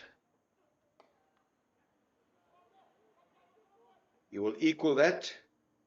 So we'll come back for a second.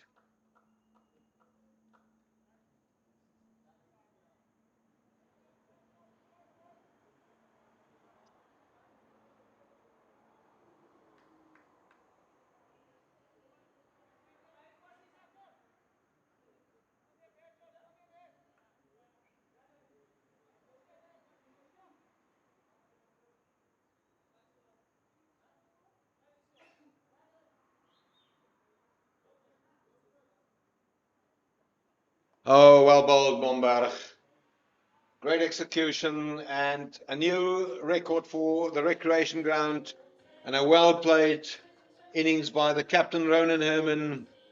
128 from 114 balls. Also, his biggest list A total, his second century here today, and his second consecutive century across both formats against the Badgers. And he departs. Jason, great knock. Definitely one of the best innings I've ever been part of in terms of experiencing in person. This is right up there, coming in at 38 for 2 with a team under pressure.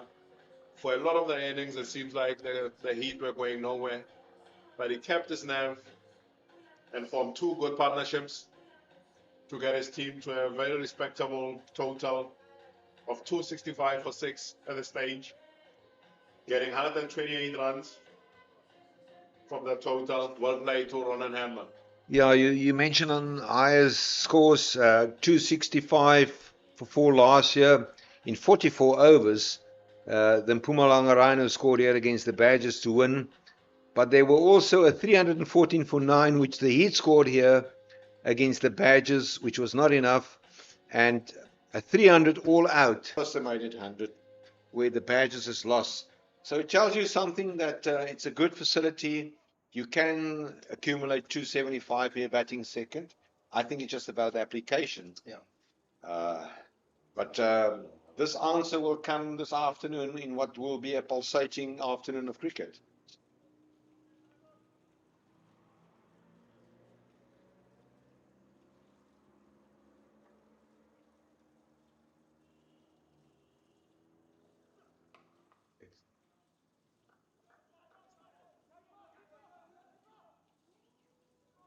Oh, that's good fielding. That's a very good fielding.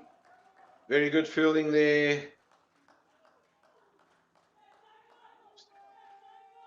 That's 2 wickets and 2 balls there. Run out, throw from Tyrese Carlson. Substitute fielder out on the mid-wicket boundary.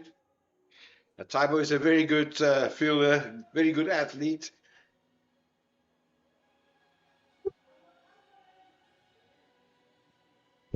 Very good fielding there from Carlos as we see the departure of Chepu and Tuli. But we will definitely see Chepu and Tuli in action with the ball later this afternoon.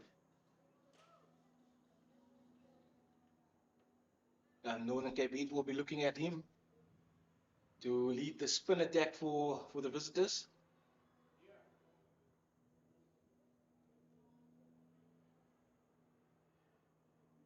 Is that Charles Prinsloo coming in?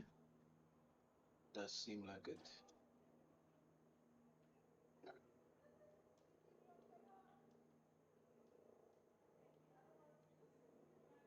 Yeah, it's definitely Charles Prinsloo coming in to have a bat.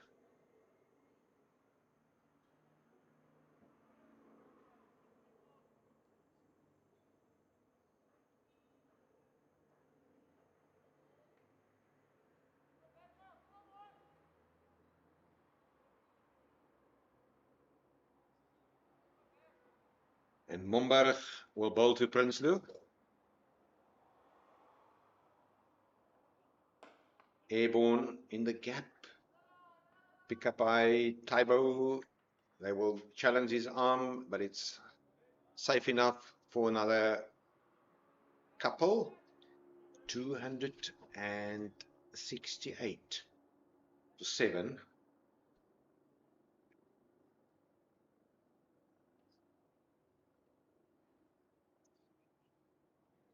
Now, just to remind our viewers, we will summarize proceedings at the end of this ball.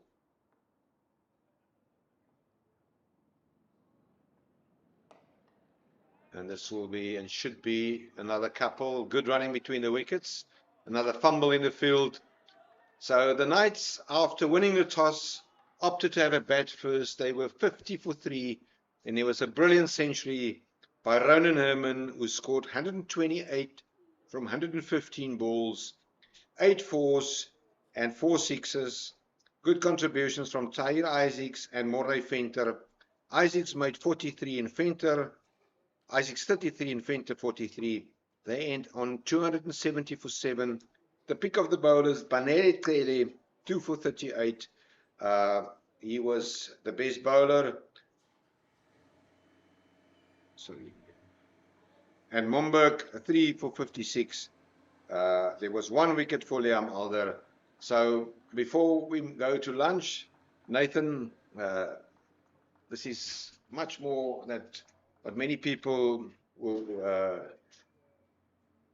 forecast or predict. So all in all, a good batting performance from the visitors. Yes, that's a very good comeback by the visitors. I think they will be the happiest of the two with that total on the board, especially from where they come from. Jason, in conclusion? And the Northern Cape Heat have done well to get themselves to a very competitive total of 270 for 7. At halfway, they were struggling at 84 for 3, but there was a partnership growing at that stage between Herman and Isaacs, and they've made sure that they've taken full toll of the last 20 overs to make sure they get to this very competitive total, and should make for an interesting chase in the afternoon when the Badgers take strike. We will see you after the lunch.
So we're back here at the recreation ground as the Badgers run chase will start.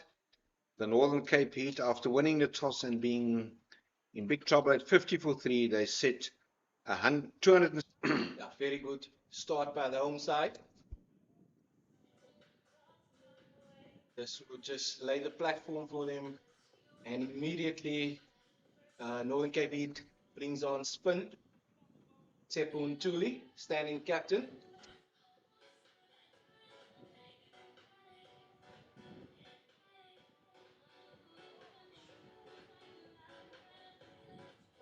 Quite interesting. They're going totally different to how the Badgers approach their bowling inning.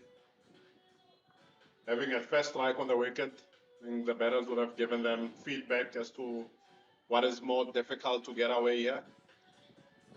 And by the looks of things, spin seems to be the one that they've decided on as being tough to face on this wicket. Yeah, Oudtshoorn has played 18 games in this format since the introduction of professional cricket, and he's bagged 19 wickets. Thought it was a bit more, but not a player to be underestimated, though.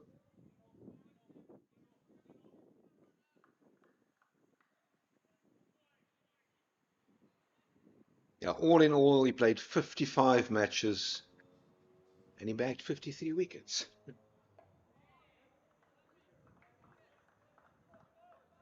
A good start there on the stumps. Interesting to see what type of pace he employs, especially now in the power play.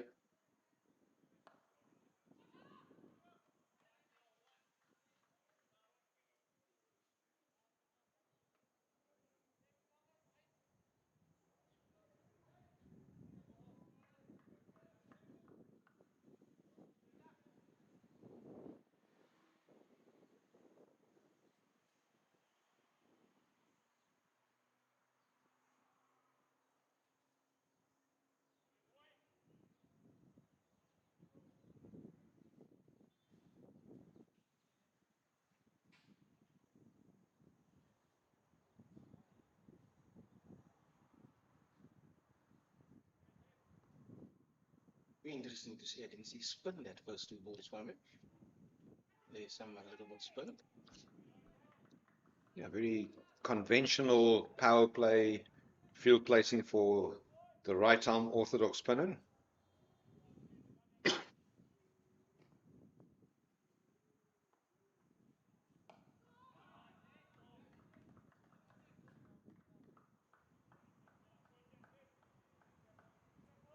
Is when slower in pace, giving it a chance to spin.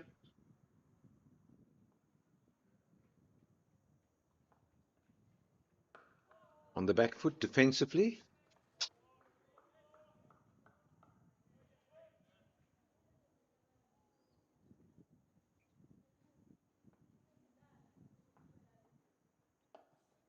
Yeah, this is Rowan Terblanche's 12th List A match, and his career best was 2 seasons ago here at this very same ground when he scored 98 against the Knights.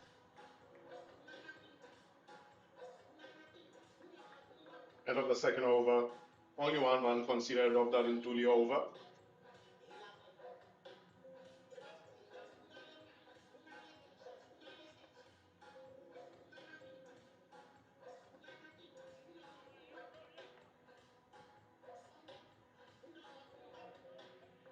I don't think the viewers understand how hot it is outside. It is very hot. Nathan, I mean, I'm living in Oudtshoorn for more than 30 years, and can tell you,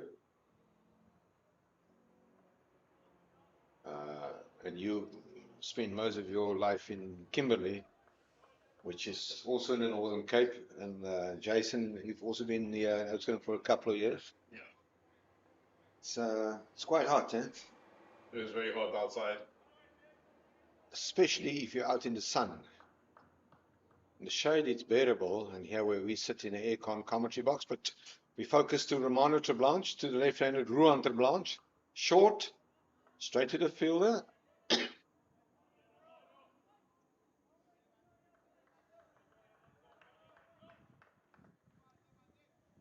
Where's Ghana time? I want to ask Oh, that question yeah. last movie. Oh, surprising. No.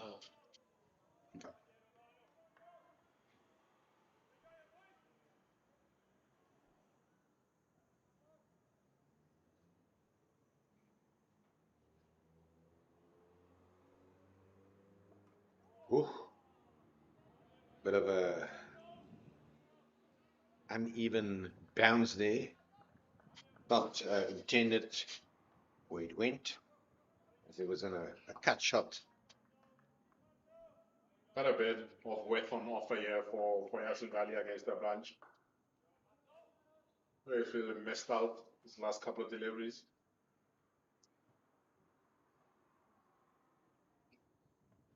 Comes down the wicket.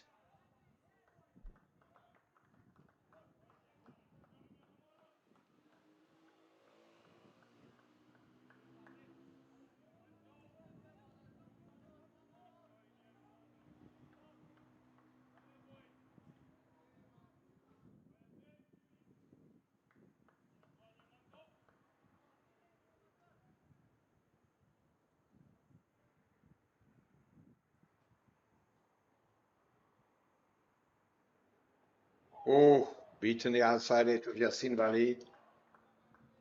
Very good comeback by Romano. He conceded 9 runs, including 3 wides in that opening over. And He's found his radar in the second over.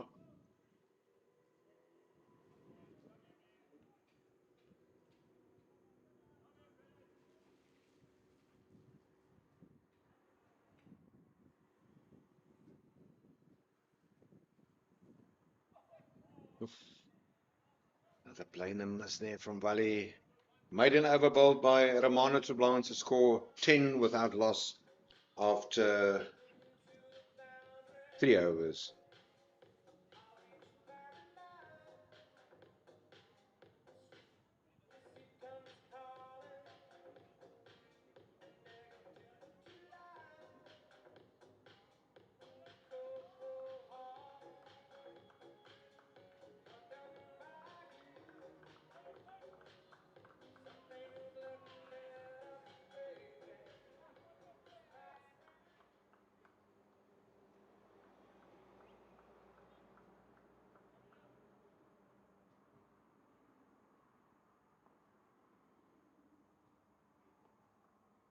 Oh, he's in trouble there. He's in real trouble there. Attempted reverse sweep by Ruan Terblans. Jason not out by umpire Keegan Williams. Jason, take us through that. He's got himself slightly outside off there. That's a very, very good shout. Turned down by umpire Keegan Williams.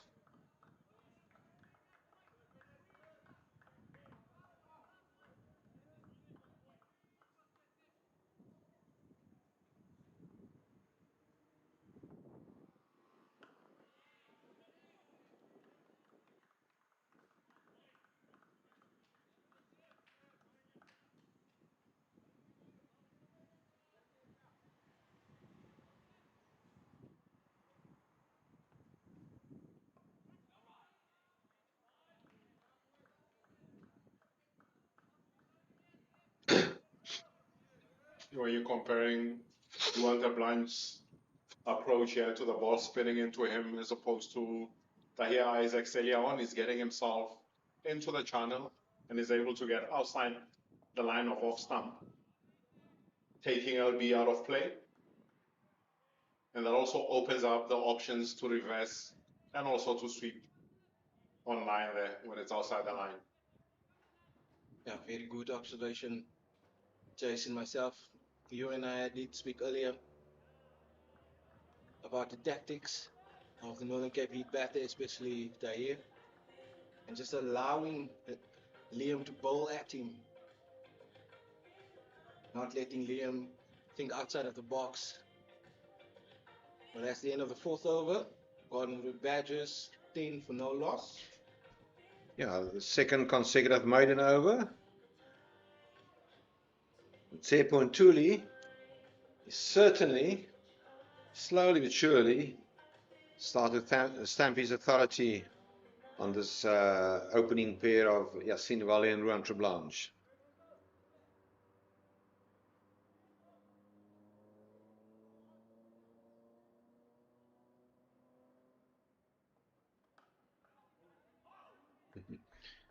Cut shot straight to the fielder. Backward point is really tight in there, on an Yika there.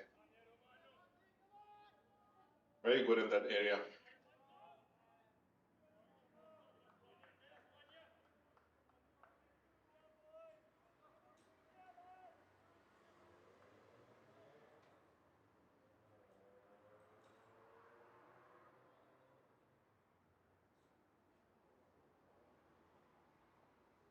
Well, bowled Romano. Yassine Valley just feeling at that outside off. Can we bet ourselves just throwing hands at that?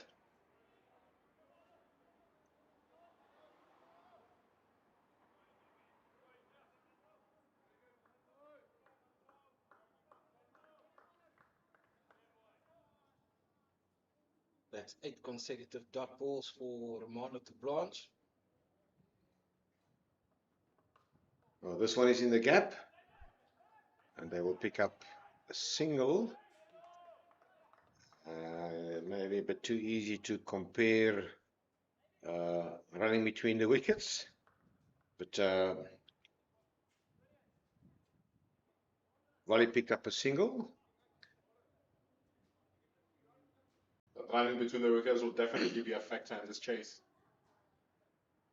If they're able to match the intensity at which Ronan Herman, Tahir Isaacs, and Mone Frenda ran between the wickets with, they should be able to get themselves close.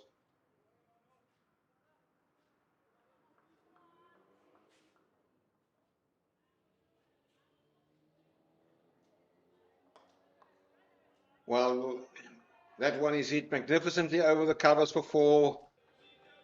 Great execution by Ruan Treblanche.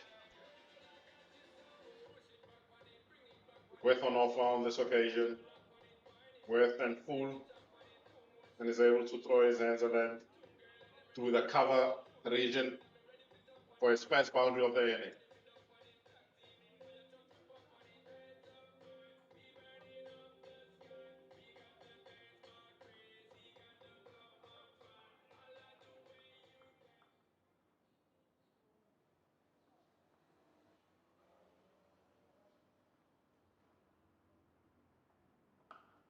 That's another one. He pierced the gap in outfield and pick up 4. That's already the 3rd boundary scored by the Garden Route Badgers.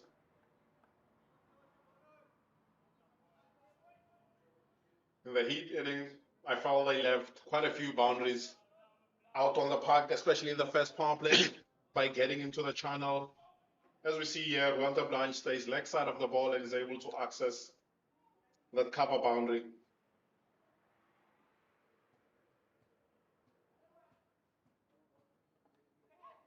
Edge down to 3rd man, where the filling has been done by Odrile Mokamane. His brother Shlompo played here with us.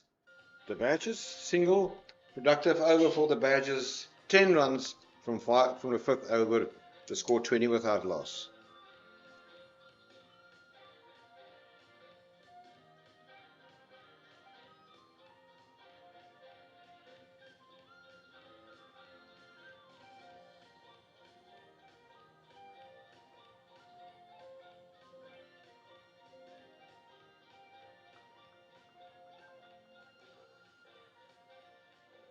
So after 5 overs, the home side 20 for no loss, and the visitors were 22 without loss after 5.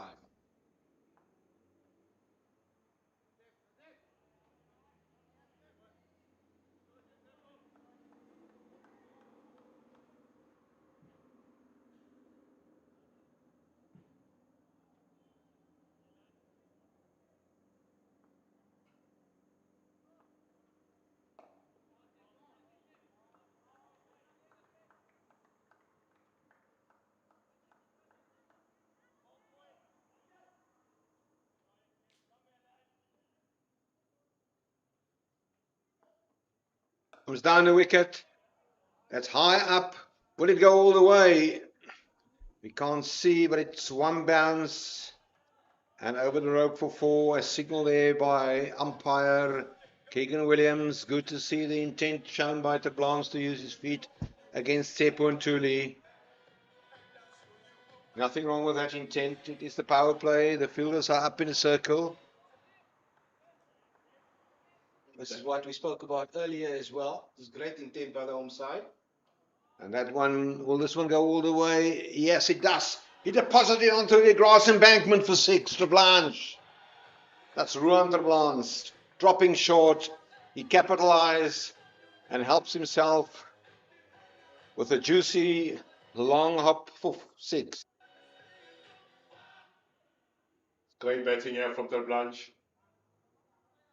That use of the feet and going over mid-off has created the error from Tuli, dropping the next one slightly short, and is able to take advantage of it with a maximum over the square leg boundary.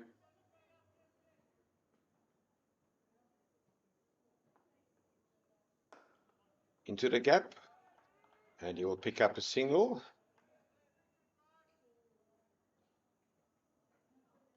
I mean, we gave credit, and we must also continue to do so for the way in which Ronan Herman, Tahir Isaacs, and Mornay Venter ended the innings, the way they batted. It was great. They accelerated to reach 270, which is, in my view, a good 10 to 20 runs ahead of par.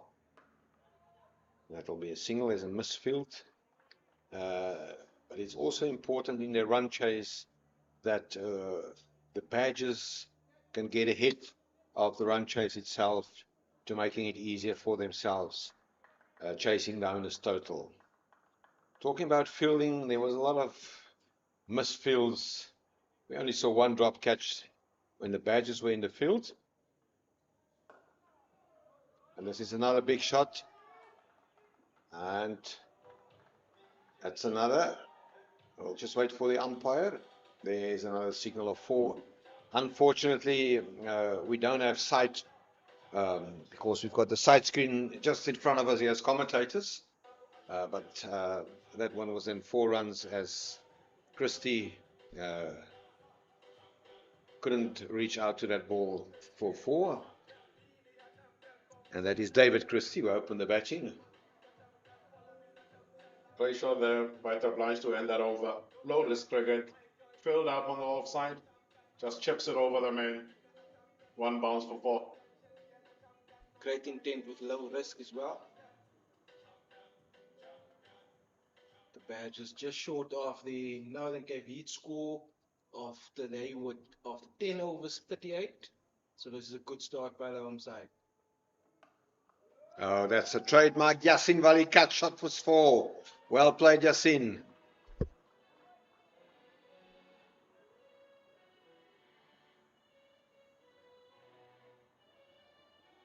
They just moved to 40 for no loss after 6.1 overs.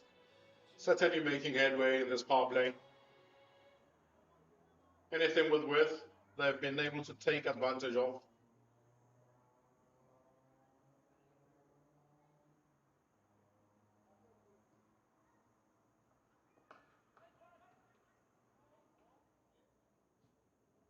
Two very experienced cricketers, Yassin Valley and Ruan Terblanche. Although young, they played lots of cricket. Both represented the SA under 19 team. Yassin being a former SA schools captain. And Ruan Terblanche, like Valley, also went to a boys' school. The school more renowned for its rugby players. Paul Roos Gymnasium. It's down in Stellenbosch. Soft hands. Dot ball.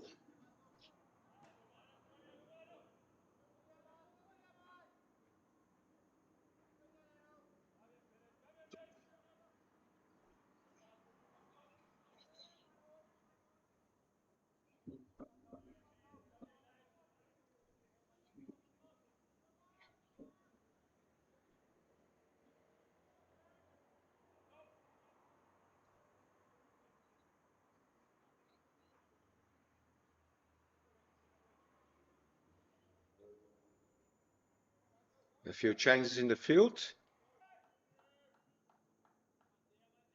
And that is that the heat of heat VAT, the 15% VAT is not added to the temperature.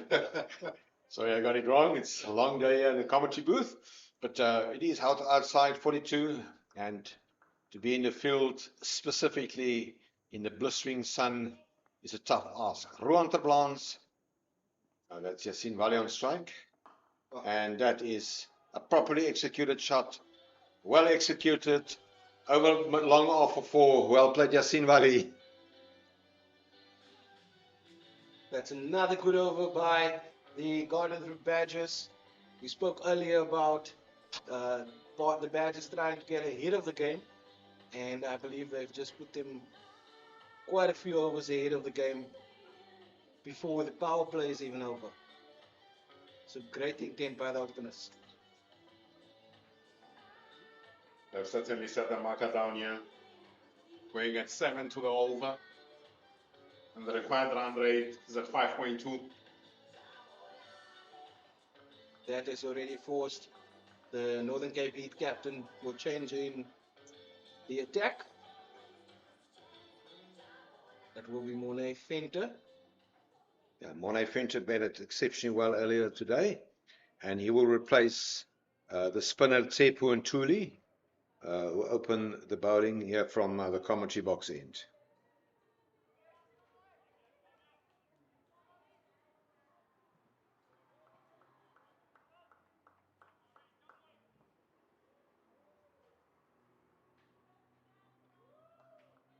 Down to third man, wide of a third man in the circle, and Roan ter Blans will collect another single.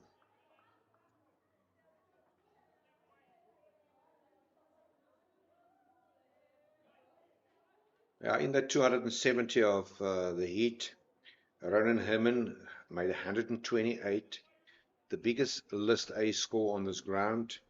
From 115 balls, he hit 8 fours and 4 sixes. There was a good contribution by the very own Mornay Venter, who made 43 from 46. Bit short, and low risk cricket will be the discussion point between the two batters. And then Tahir Isaacs, he was at school with a fellow commentator, Nathan. He made 33 from 62 balls in the 270. There was Zach Momberg, who bagged 3 for 56. Panele Trele, 2 for 38. He was an outstanding bowler. And then Liam Aller, 1 for 51 in his 10 overs. Venter, over the wicket to ter Blanche. And basically, same shot, same result. Get bet on ball out to the offside, and he collects a single. I am going to take that comparison of Baggers. I wish I was at school still. We went to the same school. We played club cricket together. Oh, sorry for that. So he's quite a few years my junior. Okay, now, but you still look if you can play cricket, Nathan. My apologies for Nathan, but at least it was a positive compliment. Yes, I'll take that. You said it earlier, I wasn't most probably listened properly, but let's focus on the action. 49 without loss. Yassine Valley forward defensive. Will that be Yorkshire? No, that's Burmalads cricket. Burmalads. Yeah. The previous delivery from Mornay Venter is one of the few deliveries that have brought the stumps into play from the seamers. As you mentioned, the first delivery, it's also the first time that we've got some cloud cover on the ground. Ooh, very good fielding, hit the stumps, great execution there.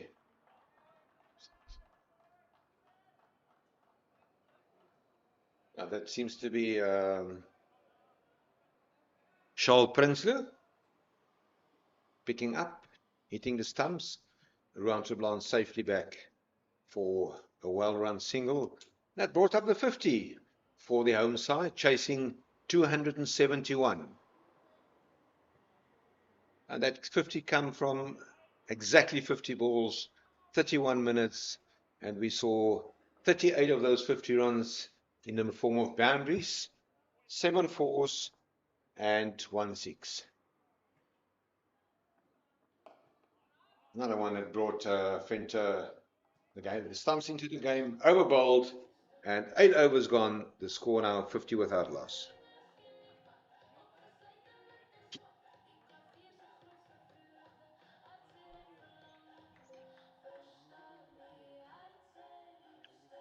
Yeah, relatively inexperienced Gardner Root Badger side. If we look at players and the number of List A matches that they play, Yasin Wali, he made his debut way back in 2014-15. He played 39 matches. He scored 2 centuries, one being for Gauteng against SWD in the 2017-18 season. Heath Richards played 15, and Peko Moletsane 19, and Sintu Majiza 17. So it illustrates that the Badgers has got a very young outfit. Charles Prinsloo has been introduced into the attack. His first ball in List A cricket, and that's a dot ball. It's a good start there. Hardline, top of the stumps, off stump.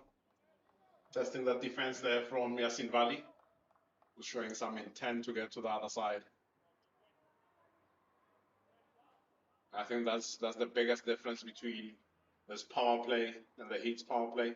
There's been the intent shown by the Badgers to try and score, whether be it singles or boundaries.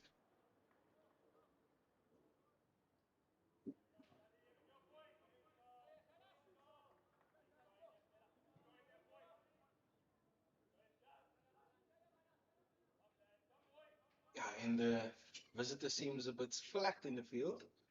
Don't hear any communication out there in the middle. Yeah, I think they must welcome the bit of cloud cover, because it's not often that you've got cloud cover in Oudtshoorn at 7 minutes to 3 on a Saturday afternoon in February.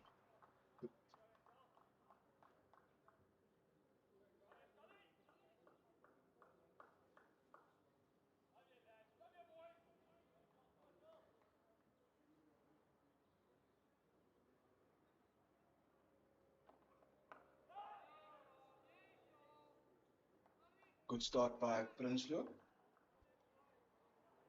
And got a good follow through as well.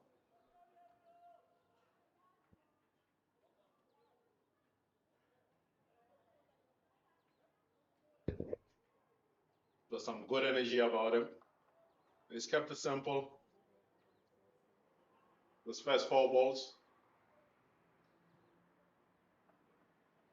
And that's another unfortunate wide. Putting the markers on in there.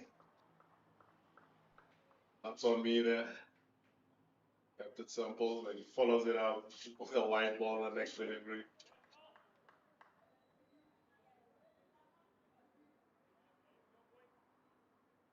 When was the last time Oudtshoorn had some rain?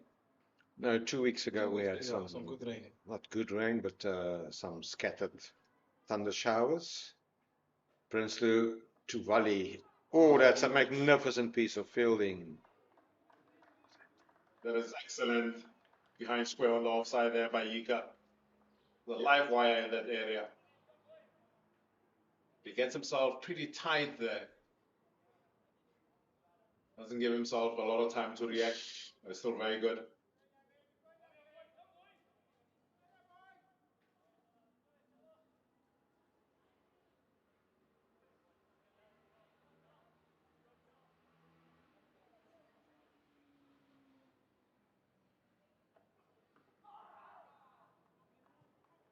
I think Yasin would feel he missed out on that one there.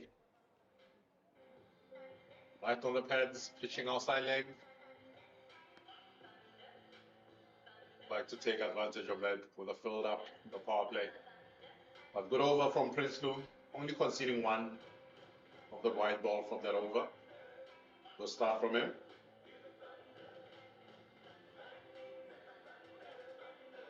Badgers 51 for no loss after 9 overs.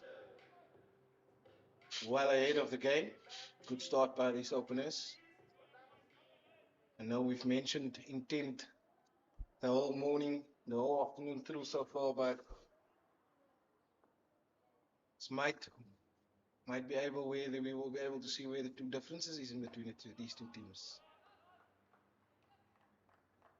Yeah, that's the difference. Also, I think the budget will a little bit better than how the Heat has started, yeah, especially the seamers. The Heat seamers early on didn't bring the stumps into play, didn't test that defense well enough. We're seeing more of that now with Monet Fenta and Princeton in operation.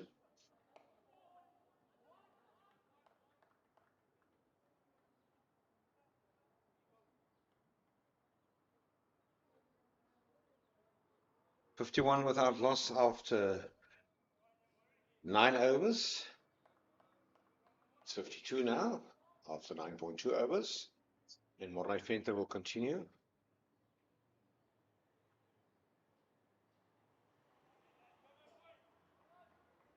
A very good captain's knock. We reiterate it by Ronan Herman, breaking the former record that was set here. And that record was set by Dion Forrester. Now, 3 seasons ago in September at this ground against the home side. And in the very same match, which was also his debut in List A cricket, he got a hat-trick to single-handedly break the hearts of the home side.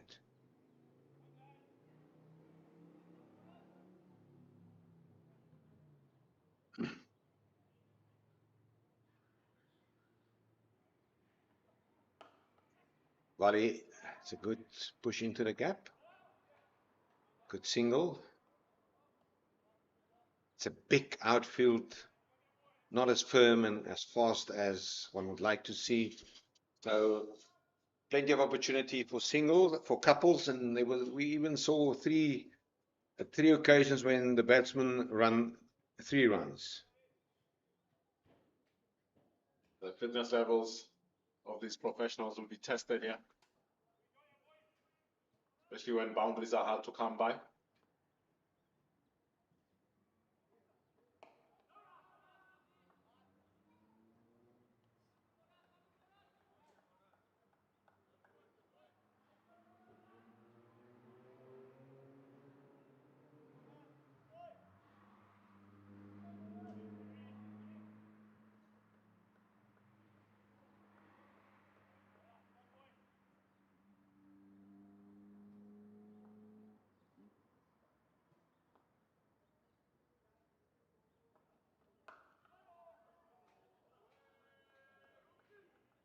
No ball there by Fenta. Yeah, this will be a test for Monet Fenta, an opportunity for Ron Triblanc to capitalize on this no ball.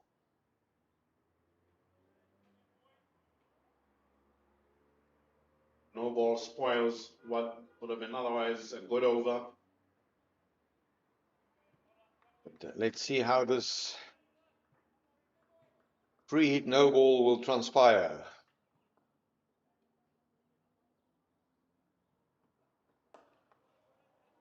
Now it will only be a single, as the catch has been taken, but obviously because of the fact that it's a no ball, this is not out. End of the over, and a very good over from Terblanche. My parent from Venter. The score now after 10 overs, 55 without loss. And Nathan, you will update us on the comparative score? Garden Route Badgers home side, 55 for our loss after 10 overs. The visitors, Northern KB, at the same stage were 38 for 1. So I would say that Badgers has made some good headway in the power play.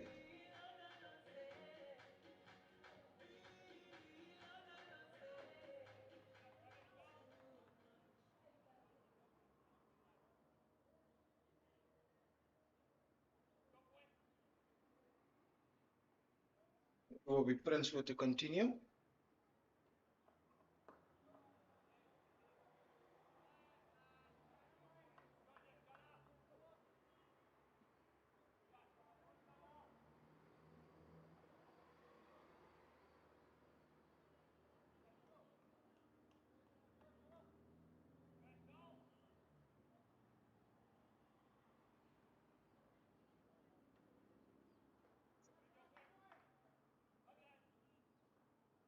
Prinsloo to Rentre Blanche.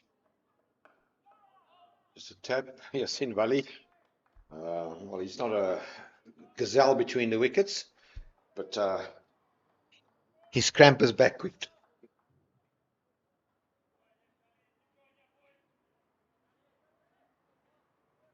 Was very fast out of the blocks there. Always a willing runner.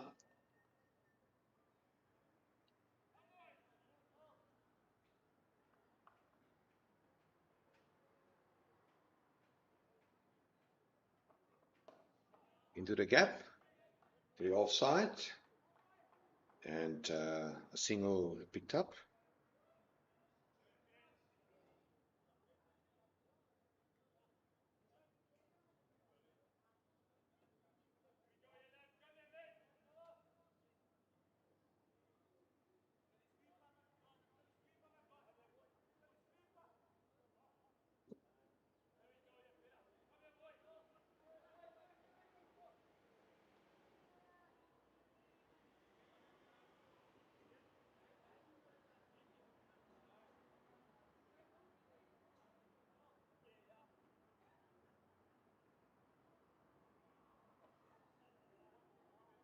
Just bat on ball as it run down to third man.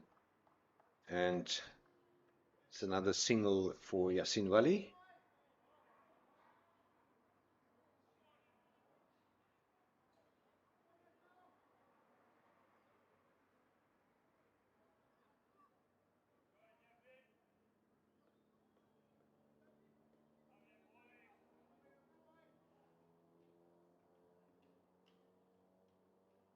Prinsloo to Rentre Blanche.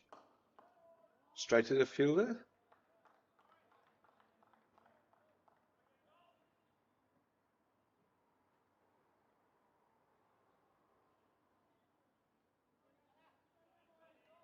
This middle phase will be very important in the context of the game.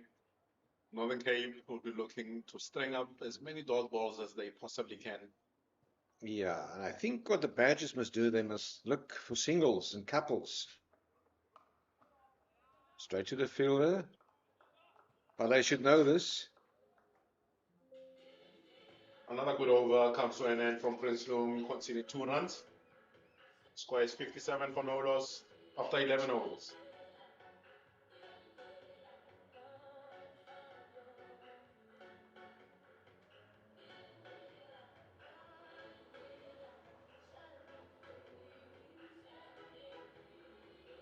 That's definitely Tepo and Tuli that's wearing the captain's armband, Nathan. Ronan Herman suffered from some cramps earlier today. He's not on the field after that magnificent century that he produced. Yeah, brilliant knock earlier by Ronan. And Chepo has some big boots to fill there. And some pressure on the visitors as well, as the home side has made a very good start to their chase of 271.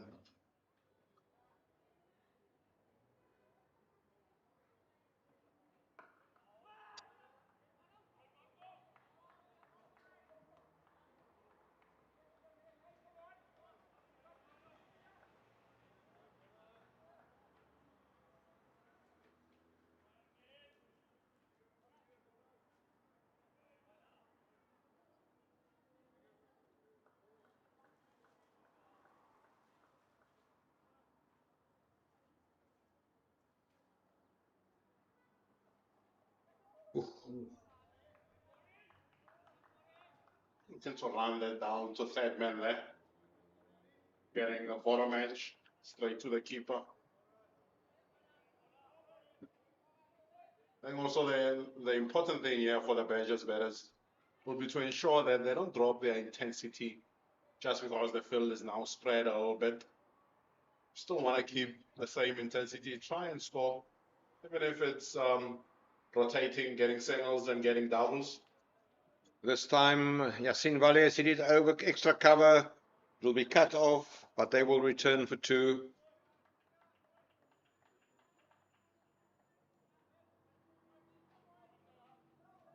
Yeah, perfect point made there, Jason. I think they should look to rotate the strike on a regular basis still. not lose their intent. There is still a lot of scoring opportunities as well. And I do believe that Gardenwood Badgers build better at this stage than what the visitors are building. Yeah, that's good cricket. Oof, to Blanche. But he was running to the danger end. He survived a very good leg before wicket appeal earlier today from the bowling of Chepo and Tuli, Nathan. Yes, he did. Benefit of the doubt to the umpire at that stage. But since then, hasn't looked troubled. I think all credit to the Blanche at that point. Got himself outside the line. Didn't gave the umpire an easy decision to make. Flicked towards the mid-wicket area, and this one will, oh, it's brilliant. Attempt there and cut off for certain boundary. They'll come back for 3. Good running between the wickets. Great effort there. By McLaren on the mid-wicket boundary there. Taking the Badgers to 63 without loss. And at the back you can see on the billboards, the Proteas, the unbreakable Proteas. Well, tomorrow we'll test the unbreakable character when they take on the world champions, India. In what will hopefully be a dress rehearsal for the final. That's what everybody is expecting. Or must we say India will not reach the final? Hopefully they keep their opening batters there. Don't change their opening batters. 12 overs gone, 63 without loss.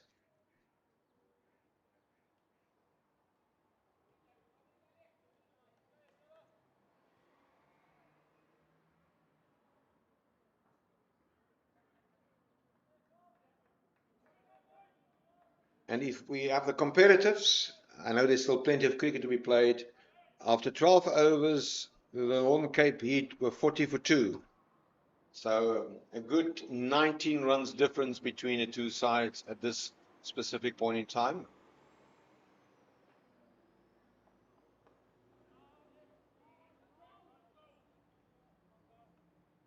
Must say I've been very impressed with Prince Will since he came into the attack. Keeps it very simple, basic, bring the batter forward, test that defense, let the wicket do what it does.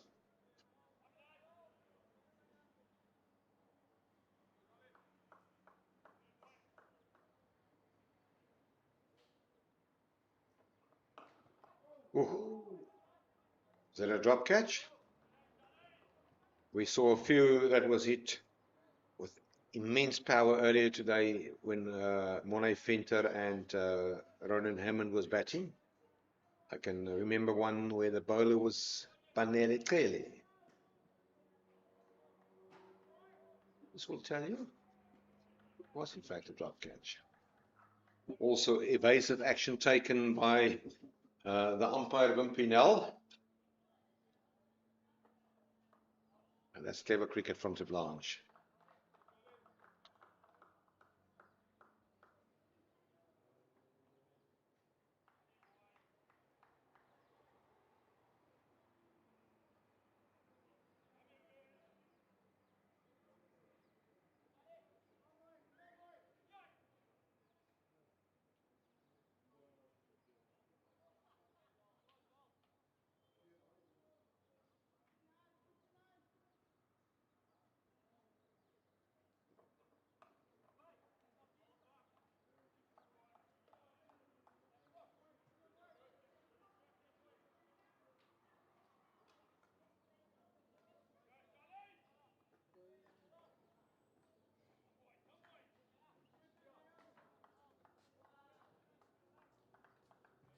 The stage, who do the Northern Cape Heat look to break this partnership, Nathan? That's going to be a difficult one, but I do think Chepun Tuli should trust himself to bring himself back on after the power play was done out. So you will have more protection. Will this one run away for 4? No, it will not. But it's only a single. Yasin Valley slipped as it was supposed to turn for the second.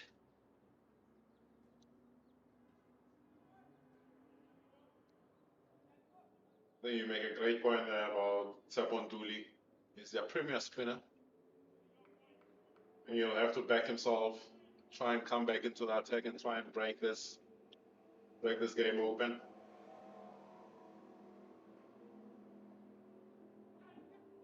Blanche, thick outside edge down to third man. And again, it will be a single. Nothing wrong with that approach. Keep the scoreboard ticking. The required rate is definitely not out of control. It is 5.5 per over. And they've got all 10 wickets in hand. Beautiful picture there of the luscious trees.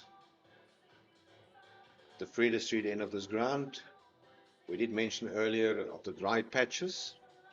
And that is courtesy of another severe drought that we experience in here in Oudtshoorn and in the Klein Karoo, and even on the other side of the mountain where there's also water restrictions in George.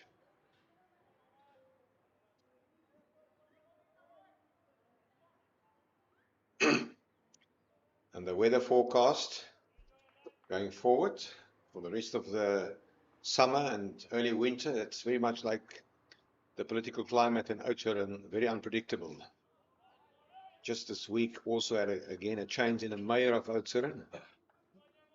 And somebody interestingly made a remark, there are more mayors in Oudtshoorn than water in a dam.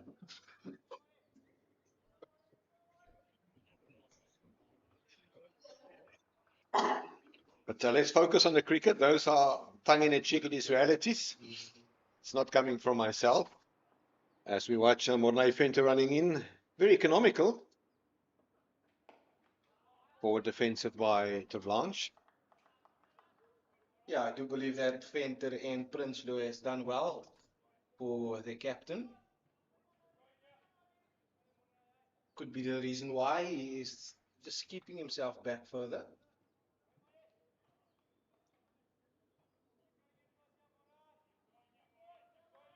Yes, between them, they've only conceded 20 runs in 6.2 overs. Venter and Prinsloo, that is. Oh. Slowish outfield, big.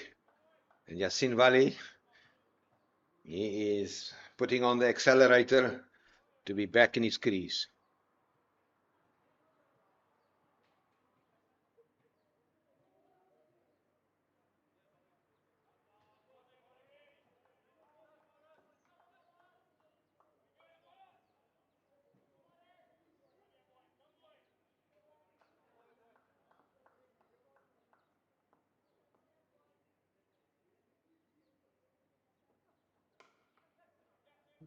Just one bounce. Ooh. Blanche will be settled for the single, taking his score to 39, and his Yasin Valley is on 25.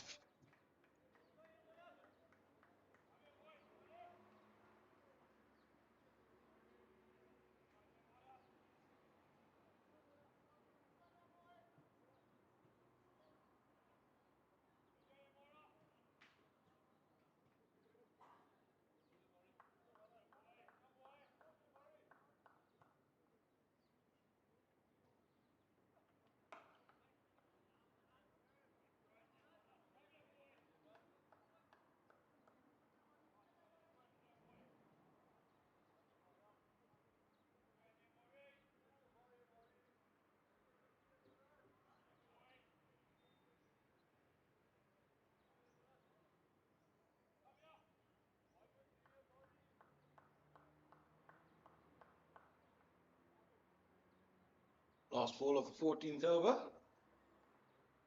Down to third man. I think that's sensible cricket. You will notice that the required run rate is 5.6. But I don't think that should be any alarming signals for the Badgers at this point in time in their quest where they need another 201 runs to take this one over the line with 36 overs left in this match. The Badgers are still firmly in control of this chase with all 10 wickets in the hut. They still feel comfortable with how it's going so far.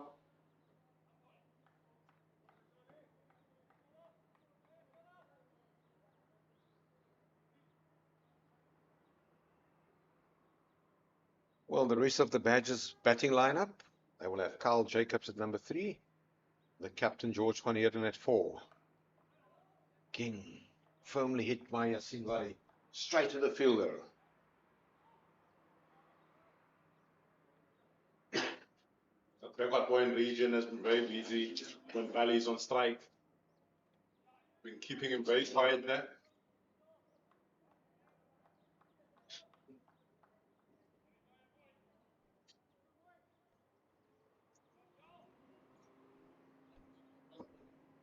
Prinsloo to Valley. Good delivery. Now, Charles Prinsloo has been impressive in the context of this game. Only conceded 6 runs in 3.2 overs.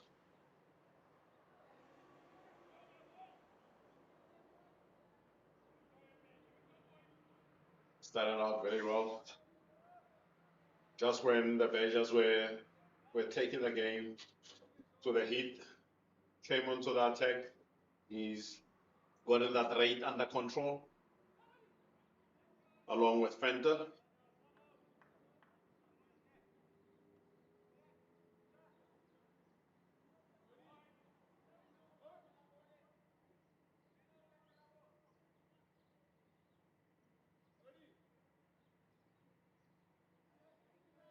Well, since the inception of the new professional structure, the biggest first wicket partnership for the first wicket was Matthew Christensen and Blade Capel against the Tuskers in Pietermaritzburg in 22-23. So that record can be broken here as Prinsloo bowls his first wide of the day.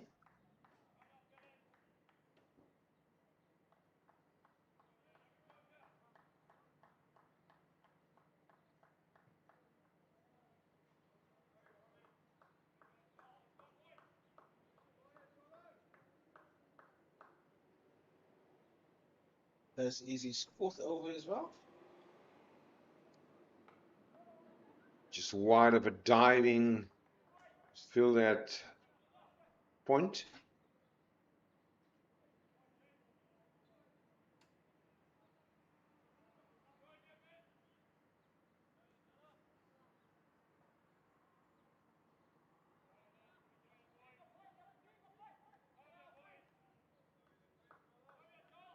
Well, just to give you feedback, and we'll do this after this over, of the other match in Division 2 that's also been played today, as Ruan Teblans takes a well-run single, and that is the news that the Rhinos scored 286 for 7 against the Eastern Storm at Willamore Park in Benoni, and since lunchtime, or the innings break, the rain is pouring down and we haven't seen any cricket. So it's very likely that that match can end in a no result. Oh, well bowled, Prinsloo. This time of the year, you need to grab your opportunities. And that's the end of the 15th over. Garden Route Badgers 73 without loss. And at the same stage, the Northern Cape Heat were 51 for 3.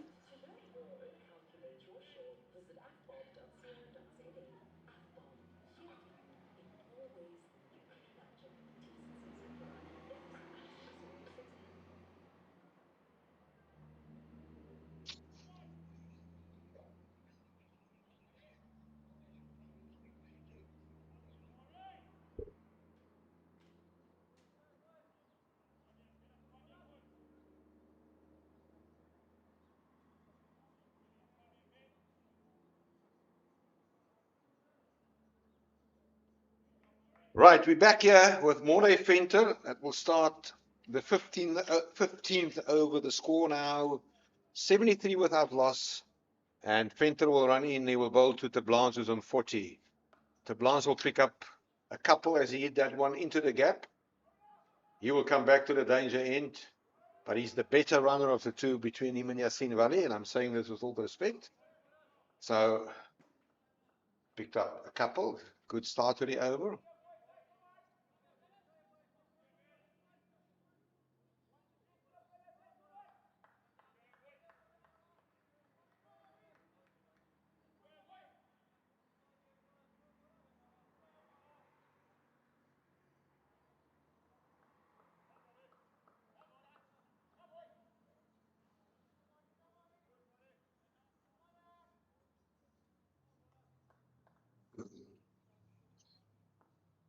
Venter and Prinsloo has done well to restrict the badges. Onslaught.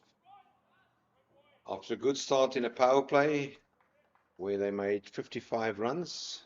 Score now 75. And we're into over number 16. They've done relatively well. At some point, it looked like it will get out of control.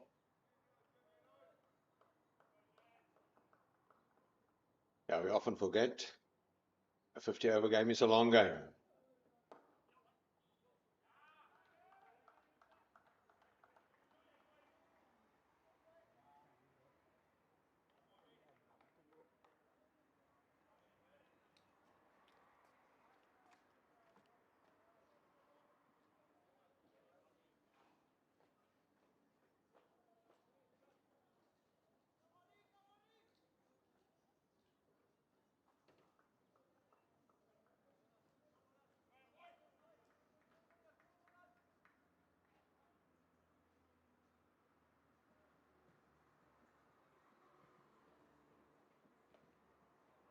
Oh, that's well played by Yasin Valley. Great effort, but they will come back for a second. Good running by Valley. Easily makes it back from the second there. Rimukwani doing the fielding on the third man boundary.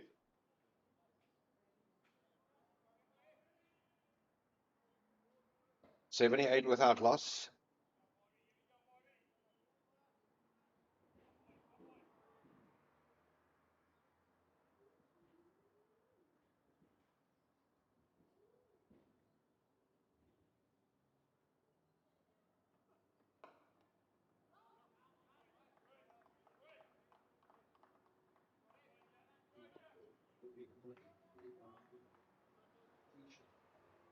It should be the last ball before drinks.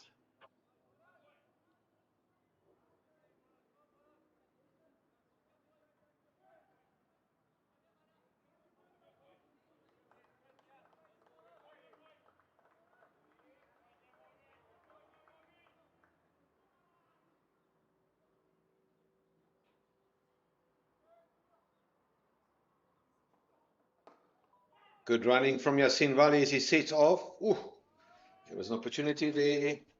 But Jason and Nathan, we need to compliment the badgers for this run chase approach. As we will have drinks. Comparatively, the badgers 79 without loss. They are a good 23 runs ahead currently, and 3 more wickets in hand than the Northern Cape Heat. We'll only have drinks the next over.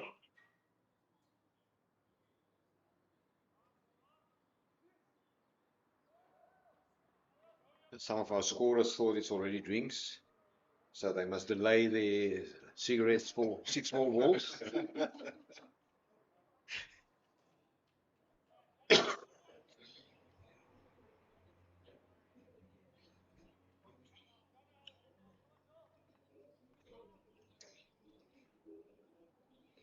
Prinsloo to Valley in the gap. Work with third man. It's under boundary, picks it up and returns it. Now, Prinsloo very economical, Nathan. Well, 4 overs, he only conceded 9 runs. Yeah, very good start. And almost a copy as what Mumba did for the Garden Route Badgers in the first innings. But it is hot out there. So how long will Tepun Tuli allow him to continue?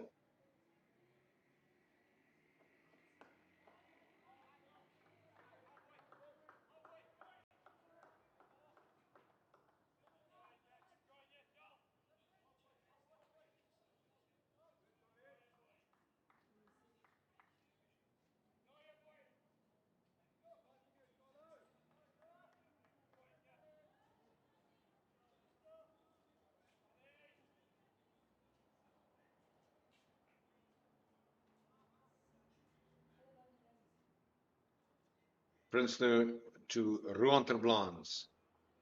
And with that wide, we will see a new Garden Route Badgers record. The highest first innings partnership thus far since the inception of the new professional domestic structure, taking it to 81. The previous record was held by Matthew Christensen and Blade Capel.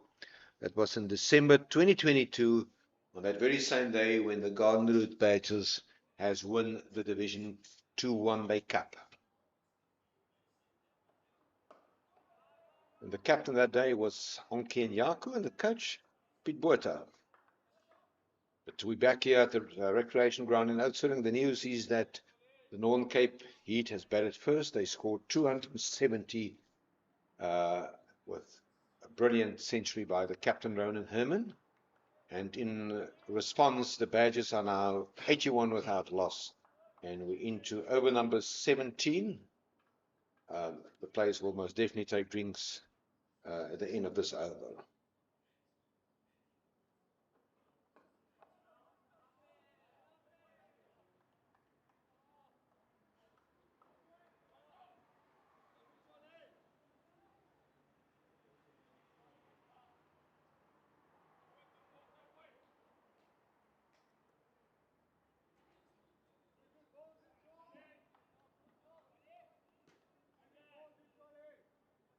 Yeah, it's also the highest first innings partnership at this ground by any team.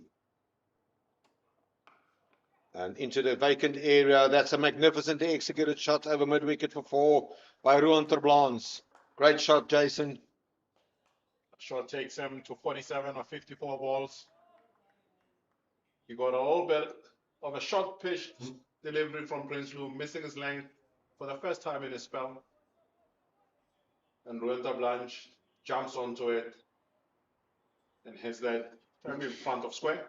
Well, the outfield looked very firm with that shot.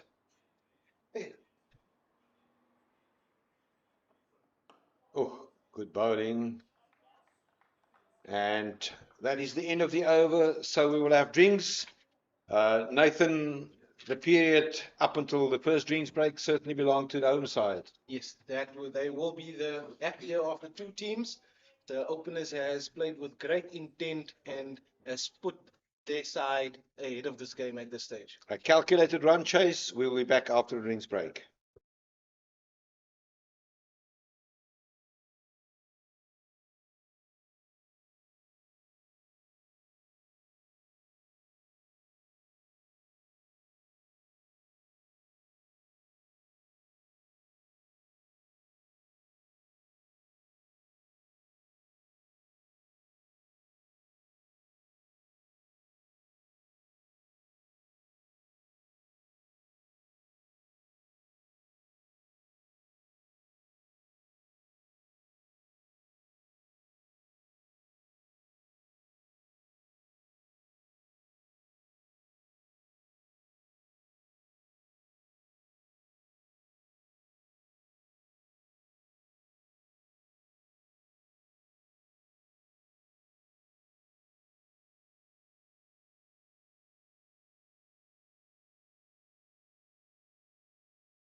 So we're back here after the drinks break. The Badgers chasing 271.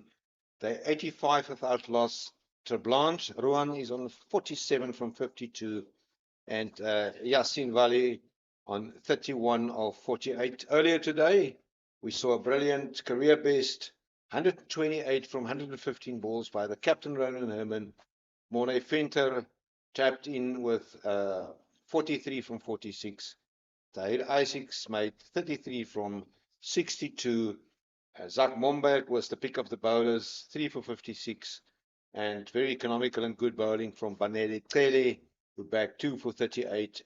Alder picked up 1 wicket. So the Badgers, their run chase is pretty much on par, well calculated.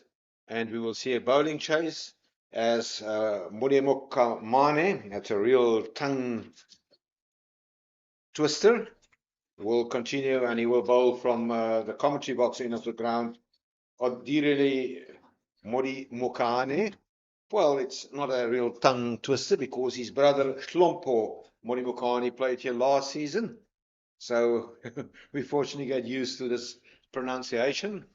And Modi Mokane will continue, and on strike is Yasin Valley, who is on 31. Well, before we took the drinks break, fellow commentator Nathan Plaatjes, he agreed that the first session to the first drinks break belonged to the team that is captained by George van Heerden. It's a team in green. It's also the home side. And we will see Ruan Terblanche, who is on 47. We will face Morimokane.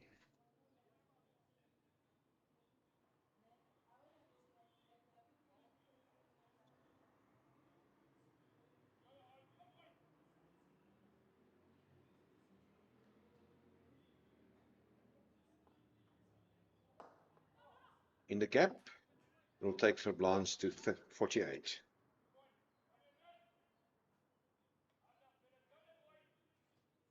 It'll be important for the two batters just to reset now.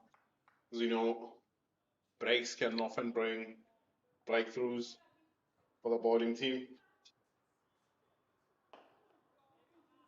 And after that drinks break, it does seems like the captain of the Heat is back on the field. Yeah, he was off the field for quite a while. And that is Yasin Valley. Spotted the gap on the offside. Hit this one over extra cover for 4. That's a boundary for Valley. Flighted delivery there for Modi Mokwane. Yasin Valley gives himself a little bit of space to access that extra cover region for well played. Boundary 4. Yeah, very, very good technique there by Yasin Valley. He didn't try to overhit that ball either too hard. Displaced it and earns himself a boundary.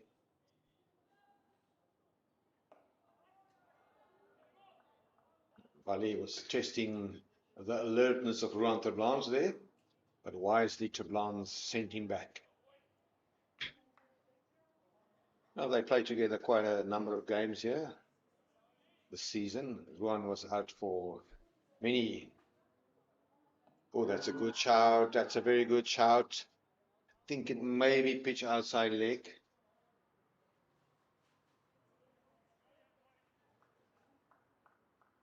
Jason, you will take us through this? Yeah, I think that's definitely pitching outside the line and hitting outside the line. Yeah, no, it's a very good decision. You spot on with the naked eye with both those two observations. Pitching outside the line and hitting the batsman outside the line of leg stump. Good decision made by umpire Keegan Williams.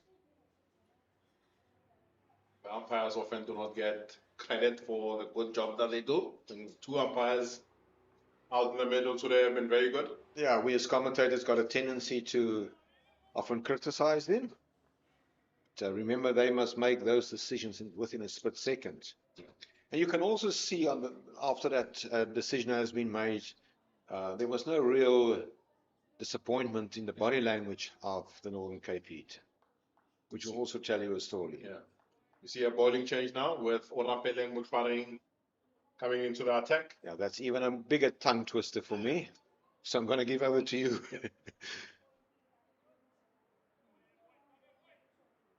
Yeah, I think they're back in Kimberley. Even the commentators there messes that one up. Well done, Jason.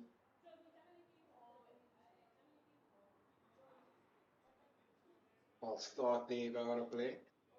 91 for the up loss for the Garden Route Badgers.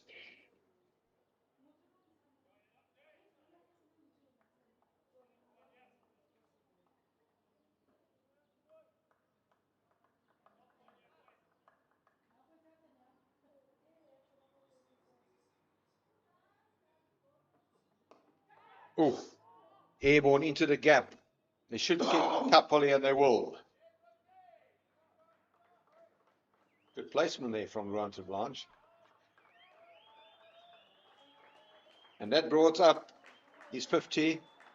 Still got a job to do. A very spiritual human being.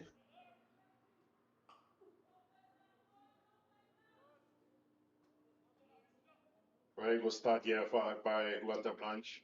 Yeah, He's having a very good season. I'm sure his parents down in Durbanville in the Cape, they will be glued in front of their television sets to celebrate this half century with a cup of tea and a scone.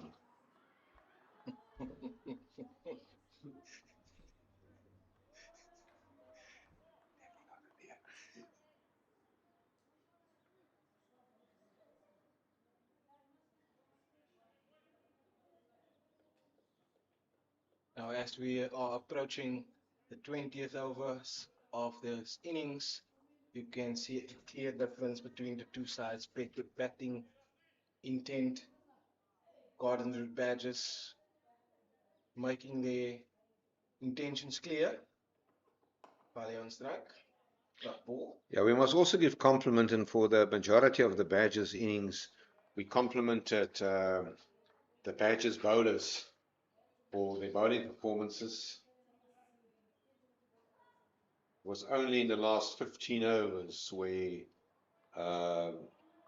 Ronan Herman and Morne Venter got hold of some of them.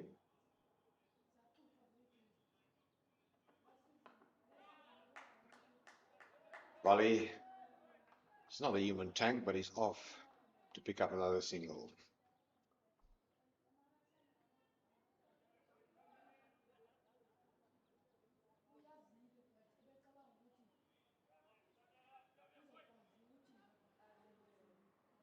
The way the Garden Route Badgers are going about this chase, one might feel that the heat left it a little bit too late for them to put the foot on the pedal.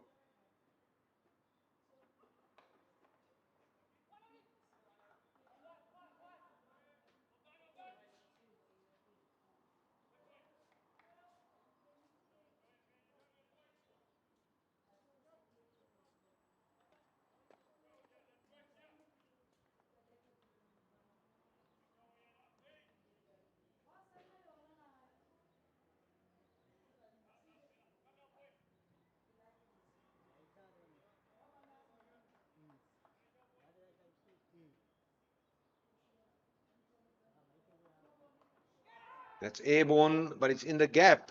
No. Great effort. It was a very good effort there, but it was never going to be a catch.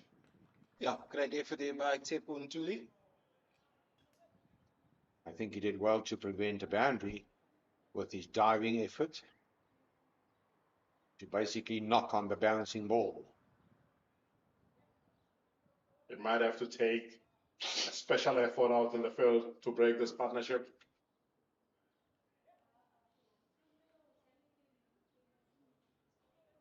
But Modi Mokane will continue from the commentary box end of the ground.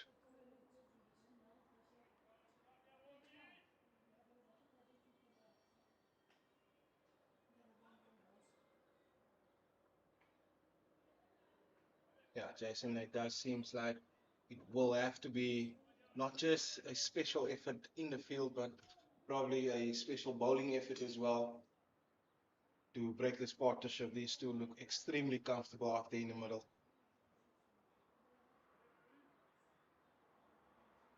Has been looking easy going here by this opening pair.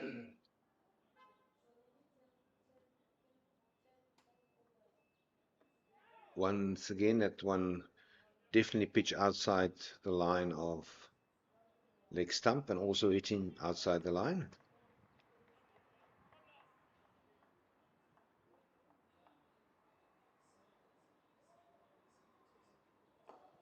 Once again, over the top, that's 4 more to Yasin Wali.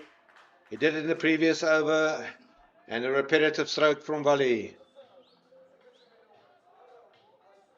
was one of the most difficult shots to execute in the game, and Yasin Valley plays there with such ease to hit over extra cover. Didn't have any work with, but it's good enough to access that extra cover region. Seems to be a very happy, relaxed dugout there on your screen. The man without the shirt is the youngster Benny Hansen. And that shot also brings up the 100 for the Garden Route Badgers. 19.2 overs. Ooh, that one was misfield, and it will not run away for 4, but they will come back for the 3rd. Lazy running. There was most probably an opportunity to run 4 there.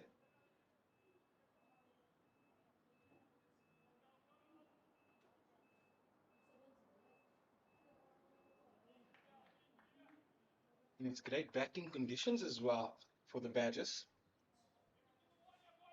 Clouds is cooling it off a bit in the middle. 104 without loss. We're into the 20th over.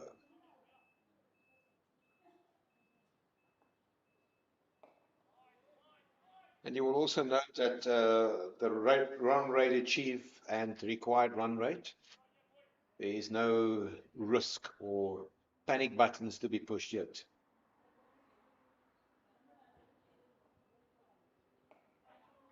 Into the gap, Outer Blanche. Pick up a single.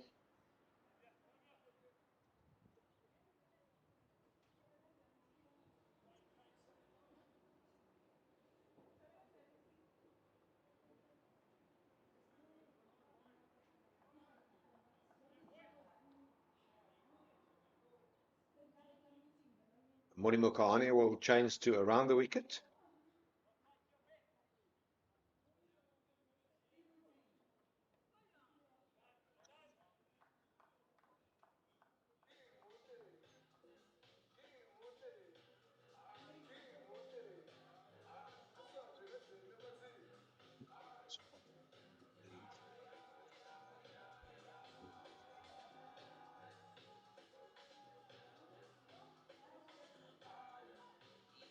So the Garden Route Badgers are 105 for no loss after 20 overs. At the same time, the visitors, Northern Cape Heat, were 69 for 3. So well ahead of the game, the home side. Yeah, that gap is increasing. It is now 36 runs, competitive state of the game. And also 3 wickets in hand.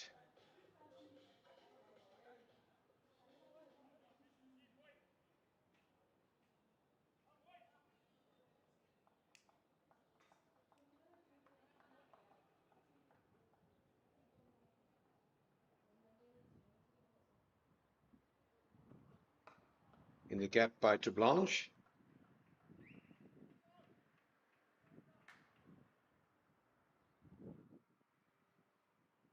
He'll pick up a single.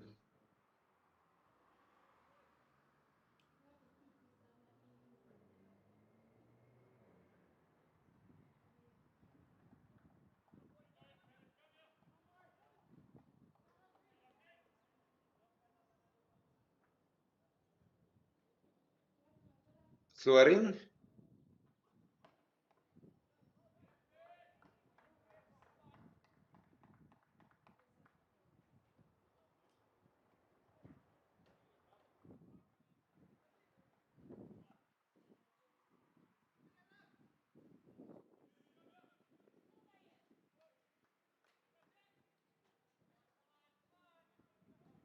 years old.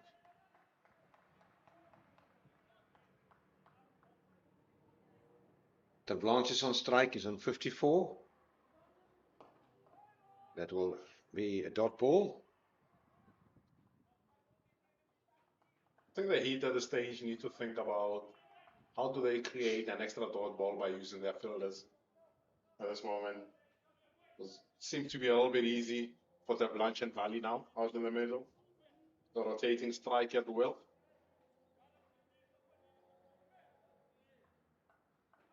They're scoring at 5.2 without taking any risks.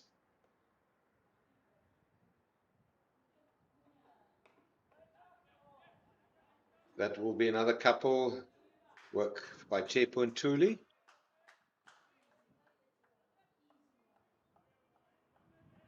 Yeah, not to put any commentators' curse on these two in the middle, but it does seem like they are cruising it at this stage. Very much in control of proceedings.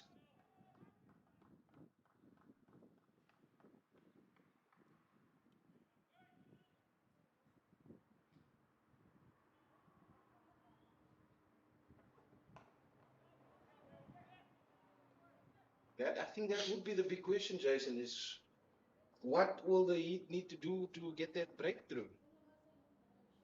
They're not tying the Badgers batters down, restricting the scoring of runs. Yeah, I think with the wicket not offering much to the seamers, the spinners are getting a little bit more patches of the wicket. I think we'll have to go the way of the spinners.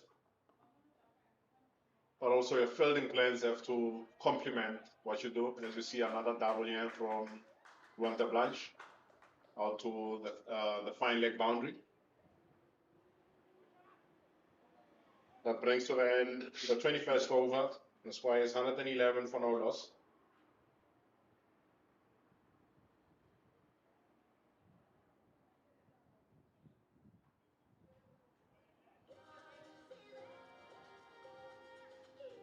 I think if they go for the next 5 overs, if they look to restrict the Badgers to at least 2 boundaries and 4 dot balls per over, they should be able to create some pressure.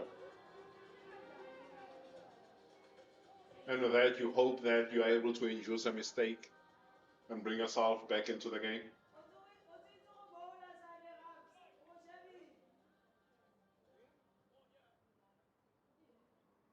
Then we see Tepon Dooley back into the attack.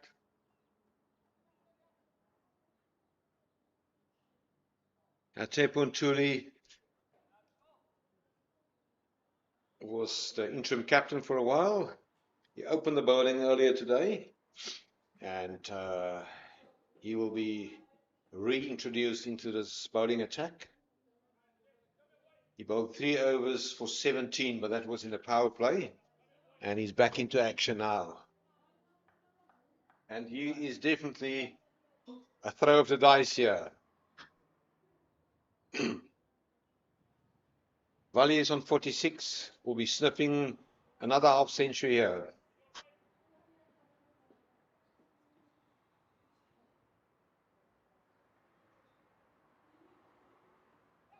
Try to sweep him down leg side. No proper contact, mate.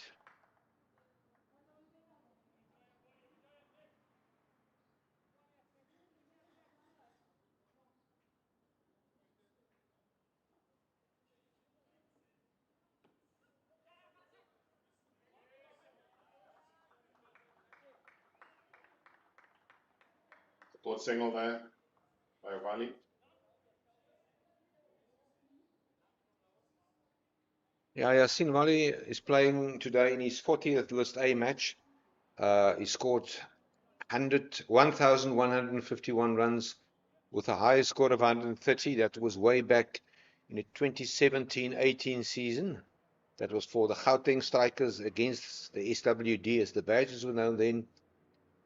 2 centuries, 6 half centuries, and a very good average of 30.28. So he would like to kick on with that. The Blanche is facing in Thuli. The Blanche happy to settle for a dot ball.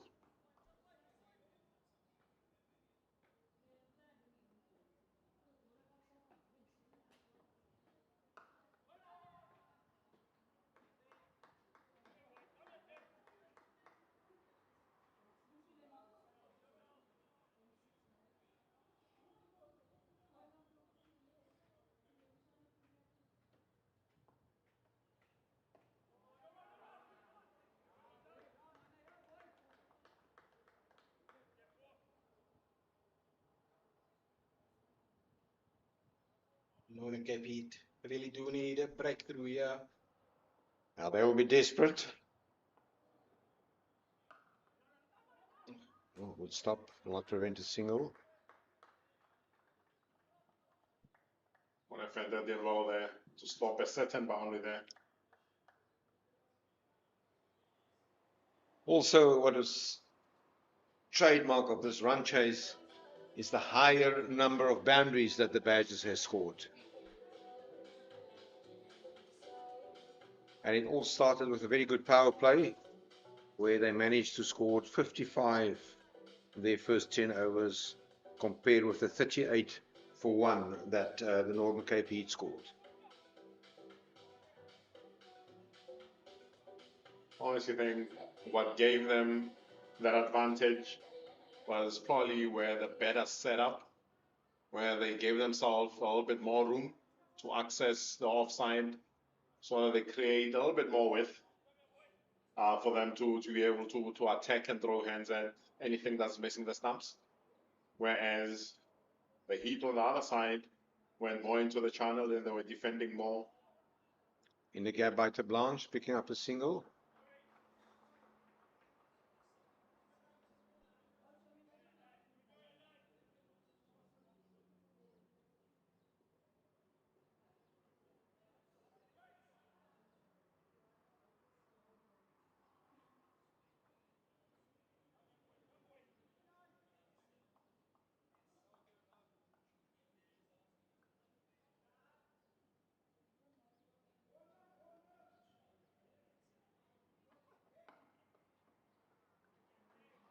It's a very good single. Very good single. And we mustn't forget that the Northern Cape Heat, in their last 15 overs, between over number 36 and 50, they scored 135 runs, at a run rate of 9 per over. So what an onslaught it was in the end. No, it has been. It was an onslaught by the Northern Cape Heat, but I do also, my own belief and trust now is that the Badgers' start to their innings has basically put a dent into that onslaught of the Northern Cape Heat at the end of their innings. It's another one in the pocket by Blanche.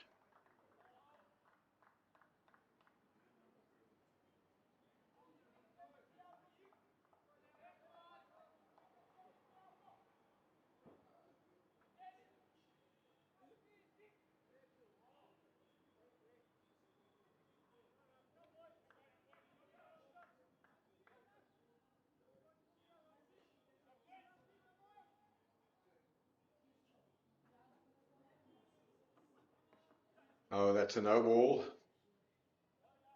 And they will not come back. So can Ruan Blanche capitalize on this free hit from a no ball?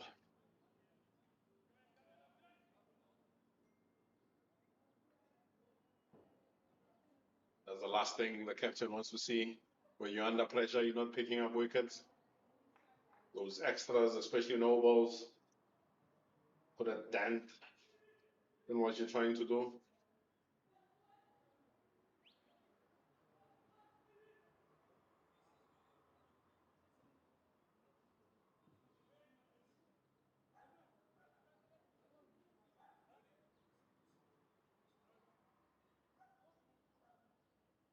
The change of field with deep point out and sweeper It's obviously and long off. It's obviously permitted because it's a new batsman or different batsman. On the leg side, only deep mid wicket or cow corner, as commonly known, is out on the boundary.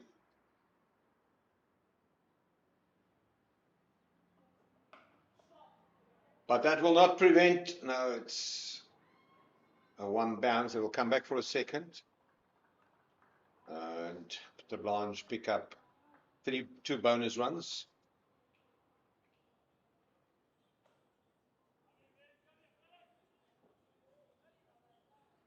The score now 120 without loss.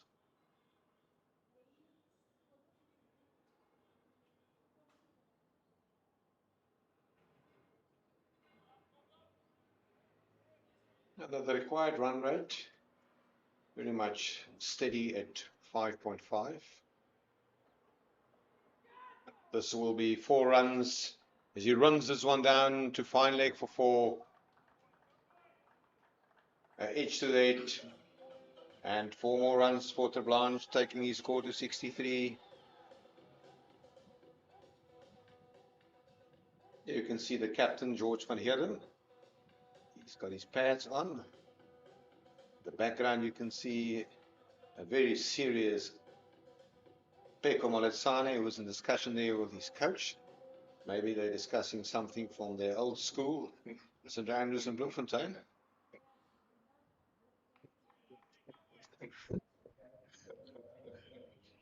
Discussing a specific teacher there that coached them.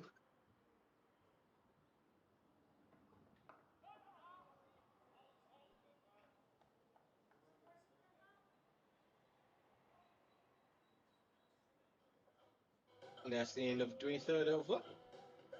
Gardens Group Badges 124 without loss. As we scratch our heads in the first innings about how this wicket is playing, Gardens Group Badges is proving that it's a totally different wicket that the Northern Cape Heat's batted on. Well, the Heat feel that the wicket got easier to bat on the longer they batted. It'll be interesting to get the top orders' thoughts around that on how the wicket played early on. Yeah. When I did have a chat with Dayer earlier on, so asked him, was it a bit difficult to get the ball away. Take Puntuli to Wali. Gets the single, takes him to 50. And that's a very well played 50 by Yasin Wali.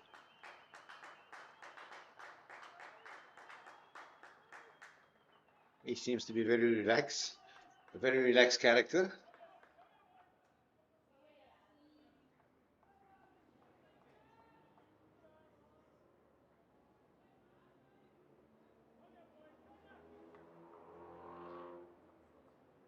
Well batted by Yasin Valley.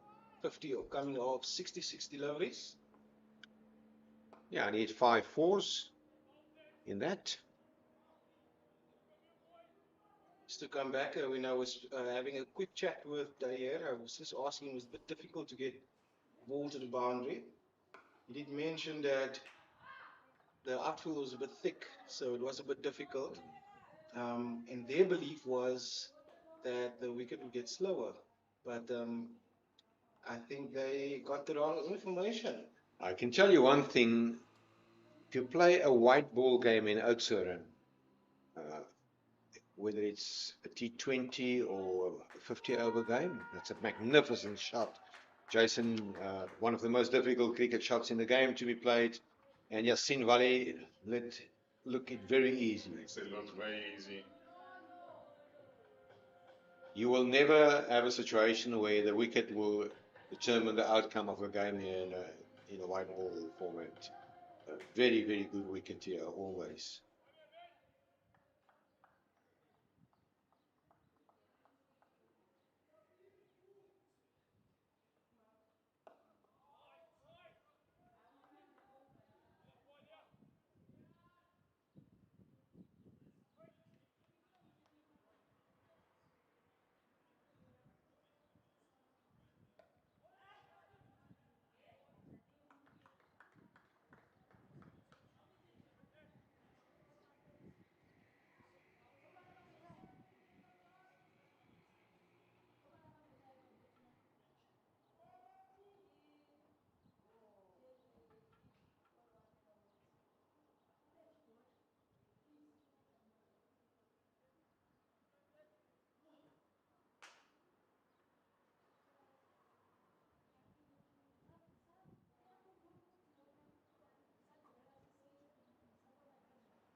And then 41 more runs to win.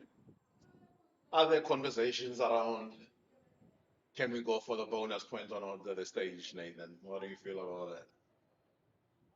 Well, I'm a bowler, so I would say yes. But I think well, I think you still have to give it another 5 overs, 5 to 10 overs. See where you are at that stage, what position you are. Thanks for that question, Jason. I just want to caution everybody that although it's a very good start, we've still got this 100. The Badgers need more runs, 141, and they only scored 130. So there's still plenty of work to be done here. I'm not sure. Maybe it's a good question that you ask, if that will be in the conversation, but I doubt at this point in time. That was why Coach Lotley Cecilia was a bit unhappy. Not unhappy, but grumpy, maybe the right word. He thought they scored maybe 20 runs too many. In my observation, I think they scored 30 runs too little.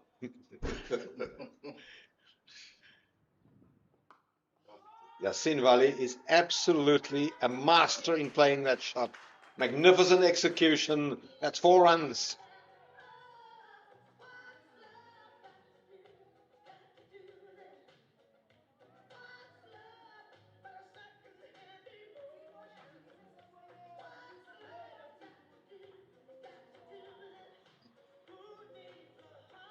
Badgers are halfway in this chase. 135 more runs, or 136 more runs, sorry, to get.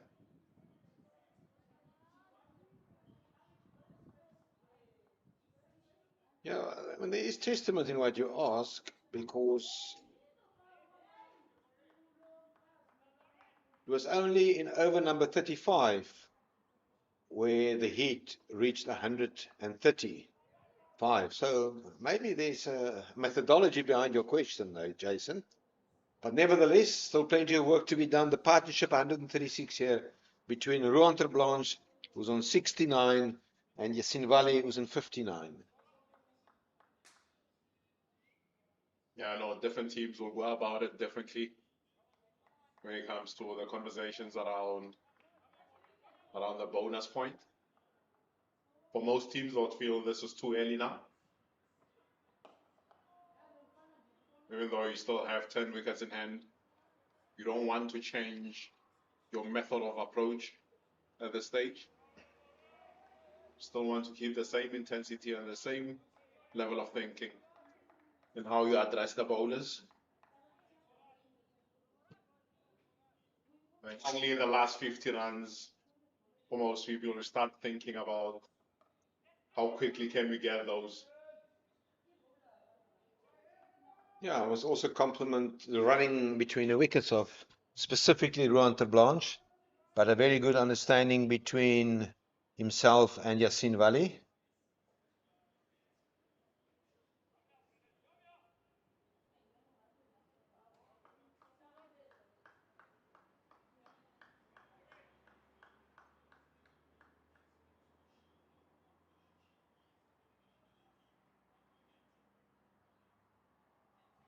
Morné Venter, the single.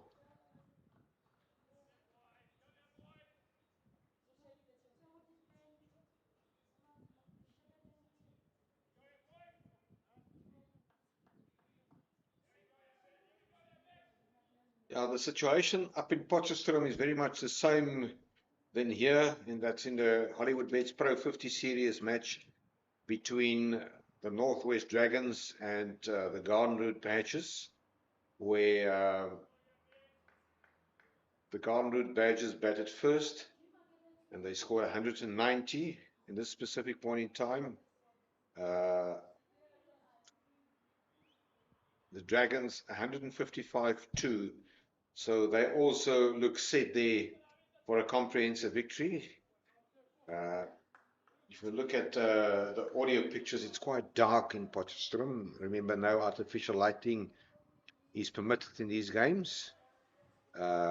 With Peku Molkenboer on 4 and Mignon de Pree on naught, 155 for 2, still 12 overs to get that target. So will there be a twist in the tail in the beautiful town of Potchefstroom? Only time will tell us. Here in Oudtshoorn, Tepontuli will continue from the commentary box end. Yasin Wali just punches into the gap. Quite an interesting field setting there from Dooley to Yasin Valley with 3 men behind square on the offside. The whole cover region open.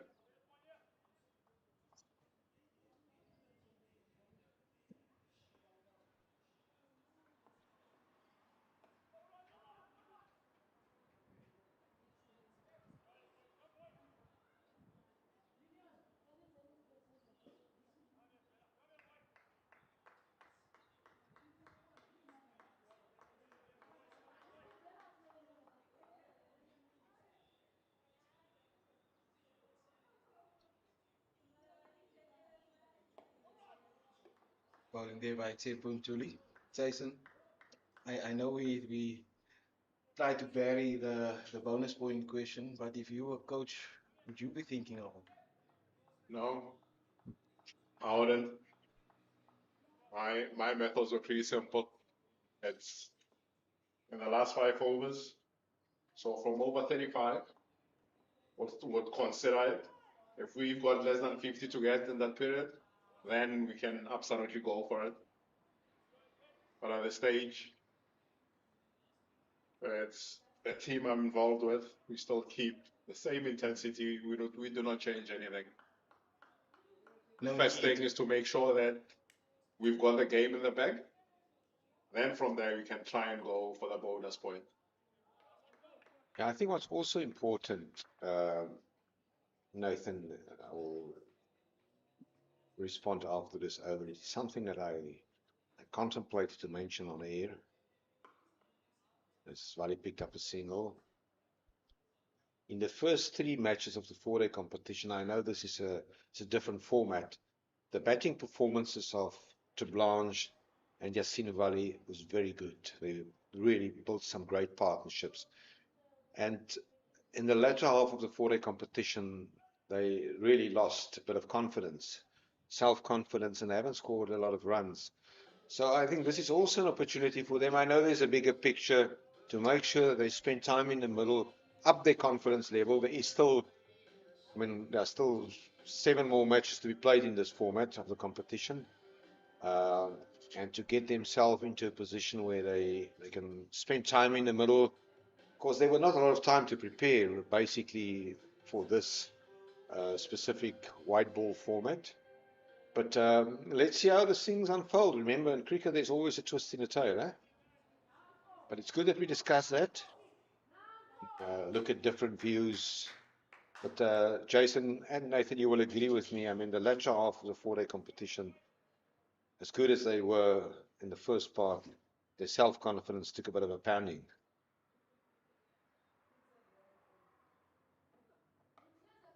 I think when the team is not doing too well, as we mentioned earlier in comms, they won the first 3 games, then the last 3 games of the 4-day competition they ended up on the losing side, and that corresponded with the top order batters especially losing a little bit of form. So I think these are 2 very important players for this Measures outfit.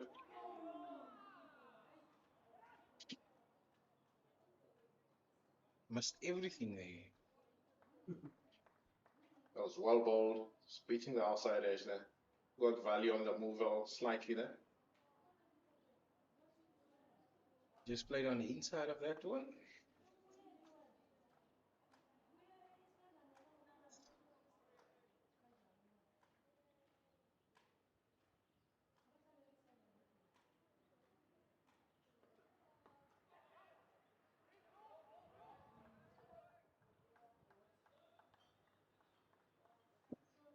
It's a very good single game there by Yasin Wali and Treblanche.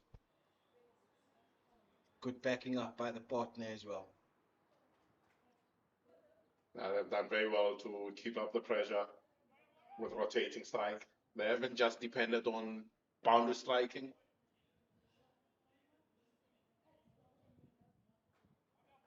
I was just checking, seeing that run of Bali now. He took the shortest route and that's straight down the middle.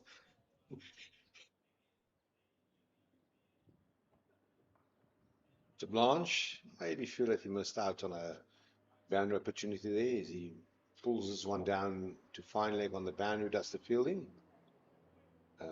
Prinsloo, Charles Prinsloo, does the fielding. Also seems to be a guy with a very strong arm.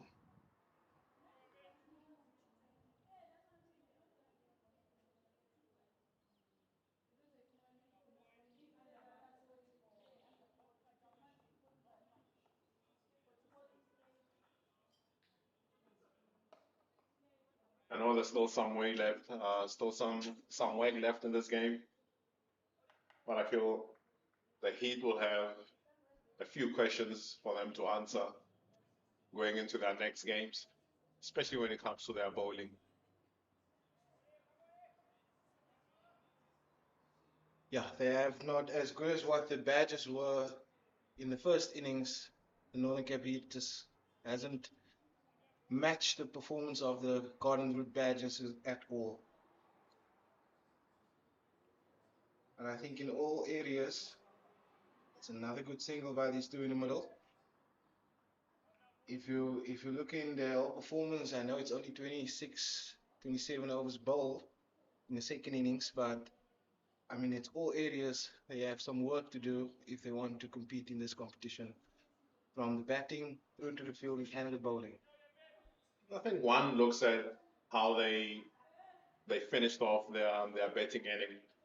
They had the momentum on their side, and you think they'll be able to carry that into their bowling inning, and it hasn't happened at all.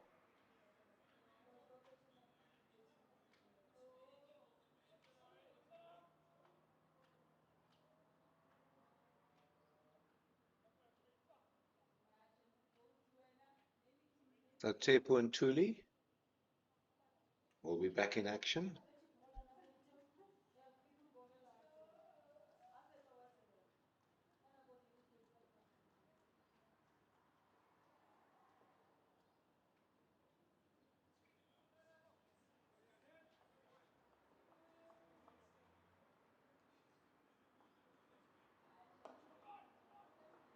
And Ruan Triblanc, with that single, he will move to 74. His fellow partner Yasin Valley is on 64, 145 without loss.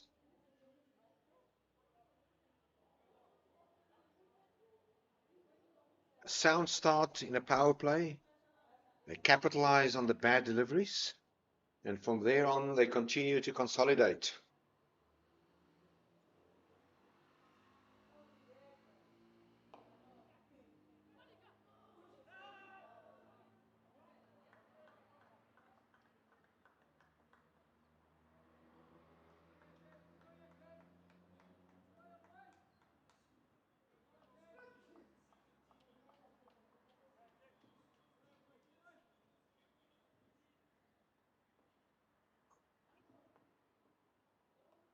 Oh, that's a magnificently executed reverse sweep by Triblanc. He almost lost his wicket earlier against Ntuli, and this one went for 4. And with that also brings up the 150 for the Garden Route Badgers. 150 of 27.2 overs, needing another 121 for victory.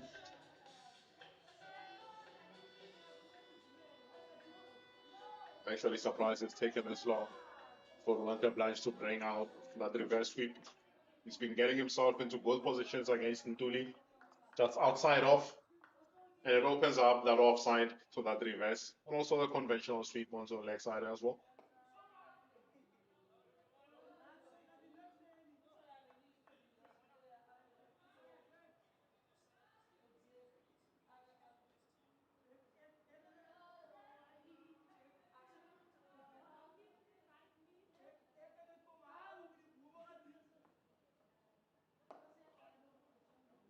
There was a collision there between Valley and Ntuli. Tuli is asking the questions, but I don't think there was any irregularities there. Yeah, I think that's just More frustration. Just more frustration. The batter is allowed to stand their ground. Didn't impede him at all.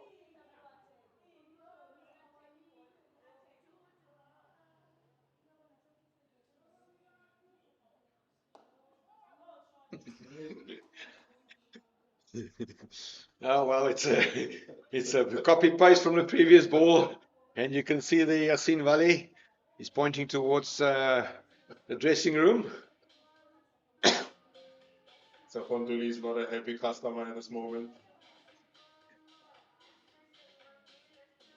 That brings the 27th over to the close.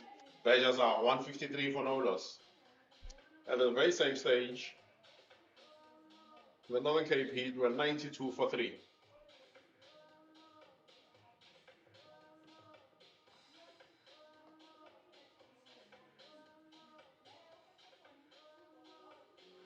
I'm surely there will be a message and some sort of a discussion. Maybe start creeping in with that topic which you and Nathan brought up, and that's the bonus point.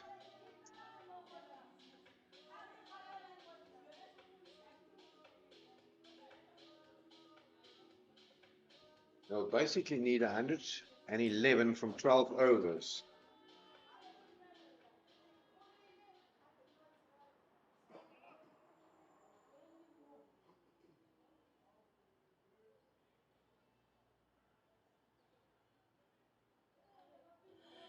I think when they have a belief that the game is safe, then I think they would then launch it. These two also have a good opportunity of both getting to a century each. Still a lot of cricket to happen between now and then. But the Gardenwood Badgers are well ahead of the game.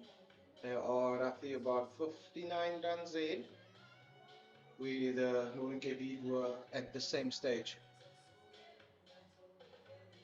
So that takes basically that onslaught of Northern Cape Heat at the end out of the equation. Good summary there. Morimokane into his third over.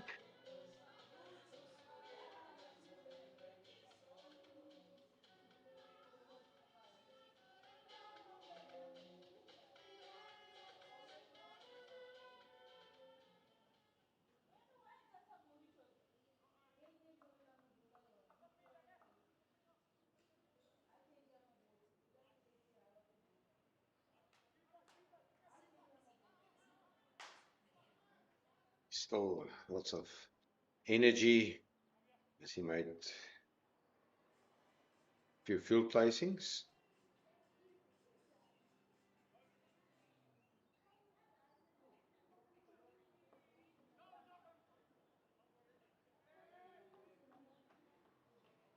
Saying on to start off the over there for Yasin Valley.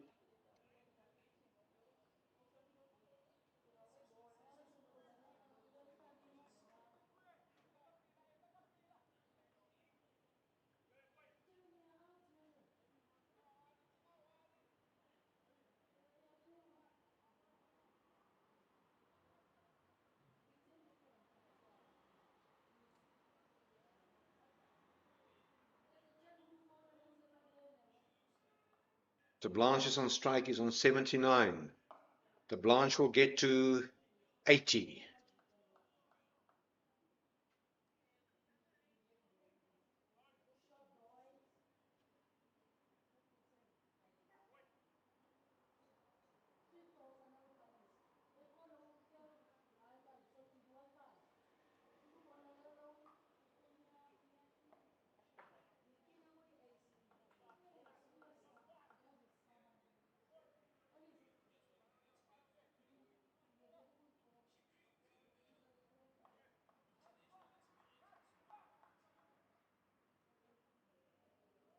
And just to update you on a similar match that's taking place in Division 2 in the One Day Cup.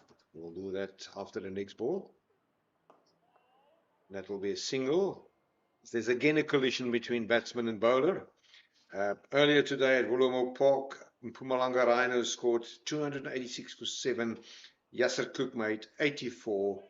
And after in the 5th over with the score of the Storm at 16 without loss, the umpires have suspended play due to bad light.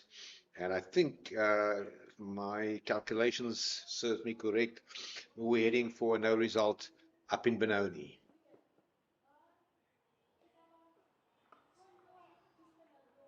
Certainly looks that way. But here at the recreation ground, this is a massive partnership in all formats. 157. Ooh, he's just kept his foot grounded. This is actually the highest first wicket partnership in CSA Division 2 One-Day Cup competition since the restructure. The previous record was held by Sekhukhune and Van Dijk for Easterns versus Imagine in the previous season.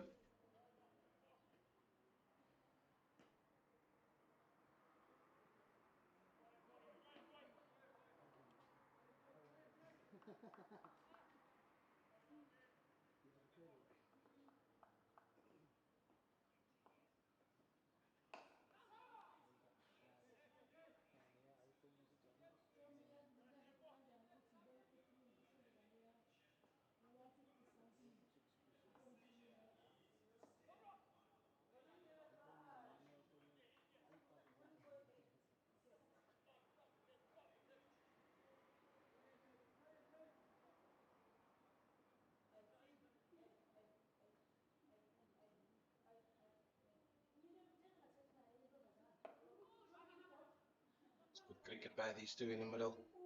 Just knocking it around.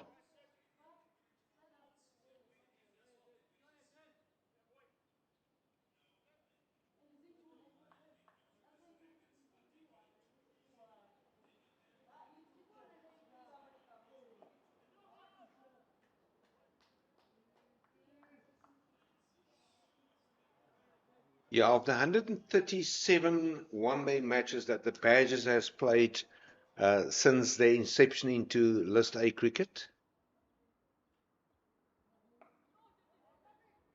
this is also the biggest opening partnership ever for the Garden Route Badgers. The previous record belonged to Hanu Kotze and Neil Hornbuckle in the 2017-18 season against Northwest here at the recreation ground. And if my memory serves me, Neil Hornbuckle scored 151 in that match. But it's a day for records. It was also a record for Ronan Herman, the biggest total every year at the recreation ground, and also his personal best. But this should be also be one of the biggest totals to be chased and win should the Badgers achieve that, Jason. If the Badgers are to get over the line and win this game, it will be the highest run chase on this ground, with the previous best being 265 Yeah. by the Rhinos in the 24-25 season. Well, that's the first bit of luck for Yasin Wali, and we'll just keep our eye on the umpire, Wimpy Nell.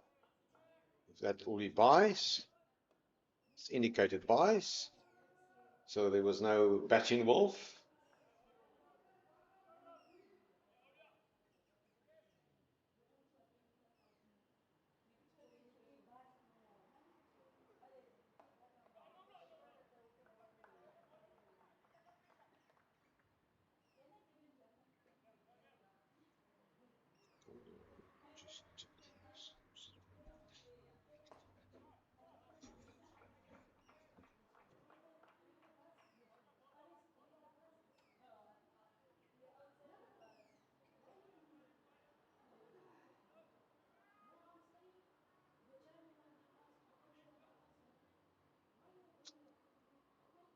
Murimokane to Del Blanche, just tucking it into the offside for a single.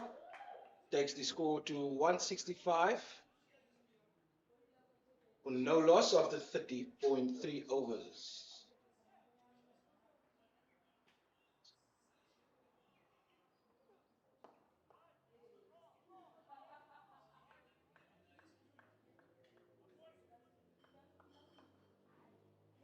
This has really been a clinical batting performance by the openers. And just another nudge into the leg side for another single.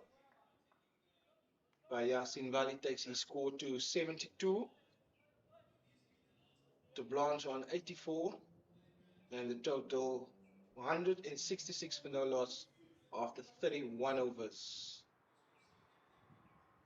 Needing another 105 more for victory.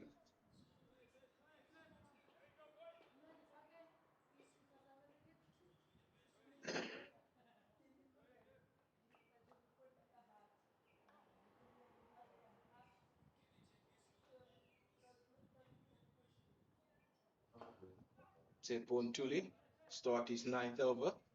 Again, a collision there with the batter, but no run conceded.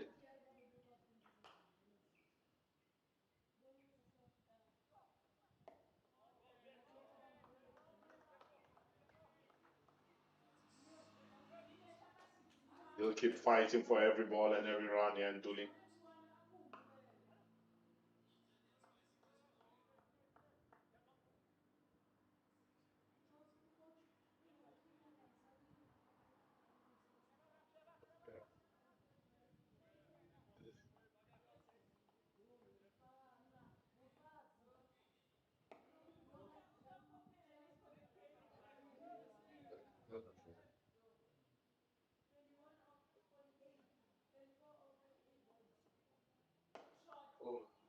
Big shot, yeah, down to long on, and it clears them in. 6 runs to Ruan de Blanche, and it moves to 90. The Garden Route Badgers move to 173 after 1.5.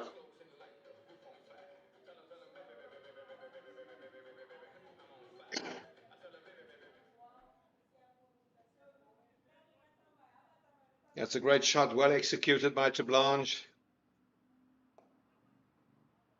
Well, when you go through a team sheet and you identify players, you look at Tepo and Tuli, he's always a player that you will need to look out for.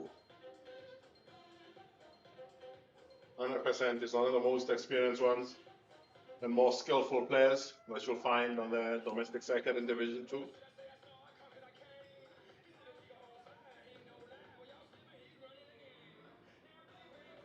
Credit to Blanche and Yasin Valley and how they've approached facing him in this inning. They've not given him an opportunity to settle.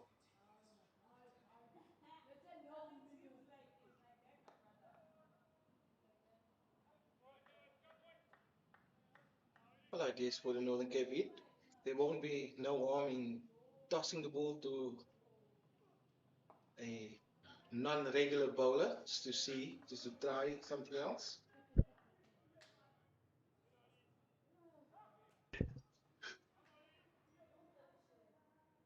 Jason, I understand when you played cricket, that was your role.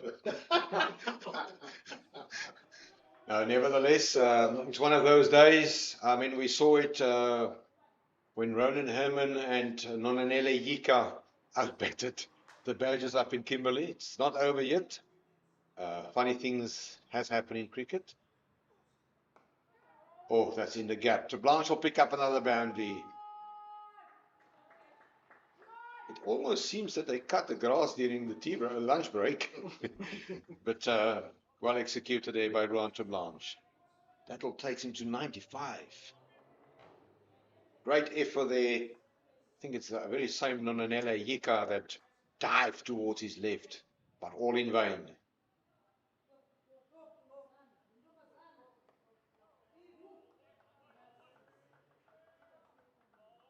Takes him to 96.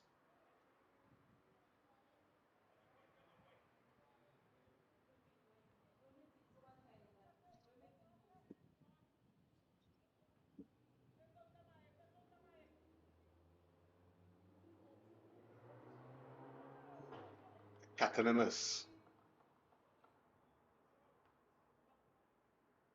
Now, the one player that we're missing here in the Northern Cape Heat lineup is Garnet Tar. Nathan, I mean, you don't have any insight. You're very close to the players of the men from Kimberley. Nothing. I was just I as was expecting surprised. to see him, yeah. He has been in good form, so Yeah, he's a very good white ball player.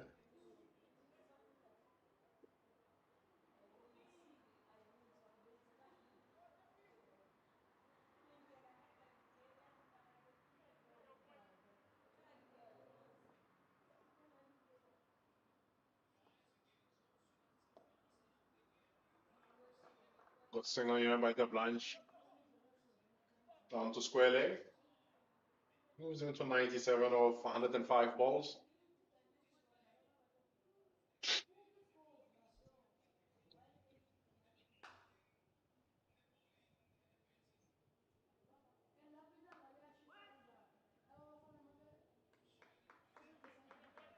Dueling into his last over here.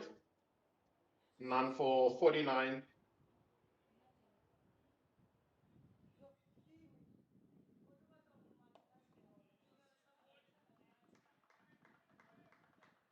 Yasin Valley will cruise through for a single. Always runs as if he's limping. Since he started playing here, he's limping forever. But what a valuable player to have in your team. definitely.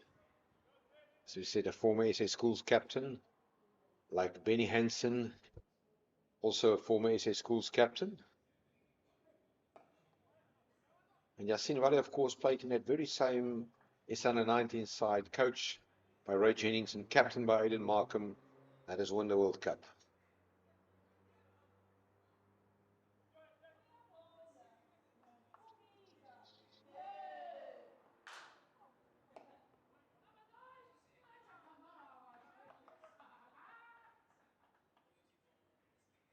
Yeah, I still believe that the parents of Rouen to Blanche will be still glued in front of their television sets.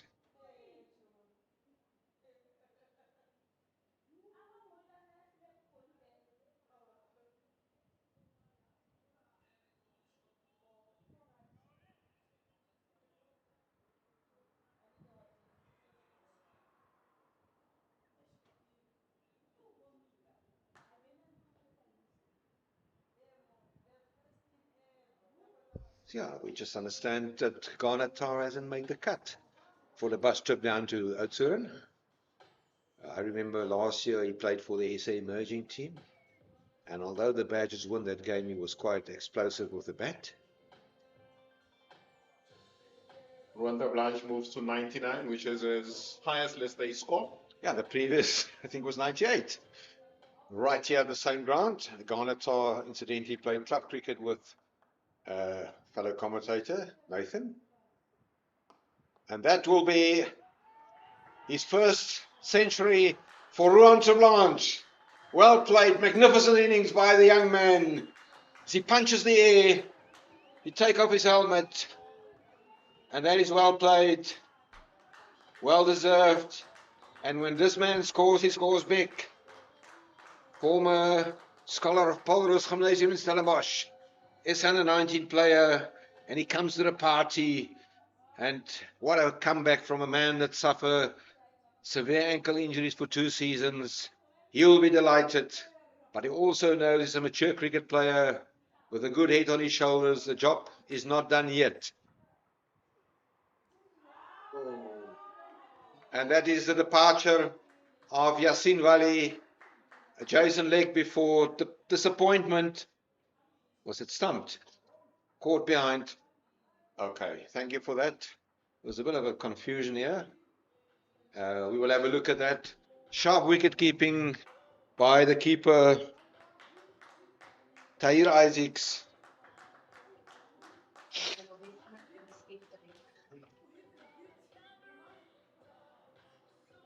And that should also be the drinks break, I suppose. Just have a look at that. Yasin Valley feels hard done by. The standing umpire gave him out there. Can only be 4 caught behind on that occasion. Have a look at that. Puff of dust when he played that shot there. Had to be the. Yeah, that would have been inside edge, Jason. Maybe one of those. So we will take a drinks break. The news that the Badgers has lost their first wicket.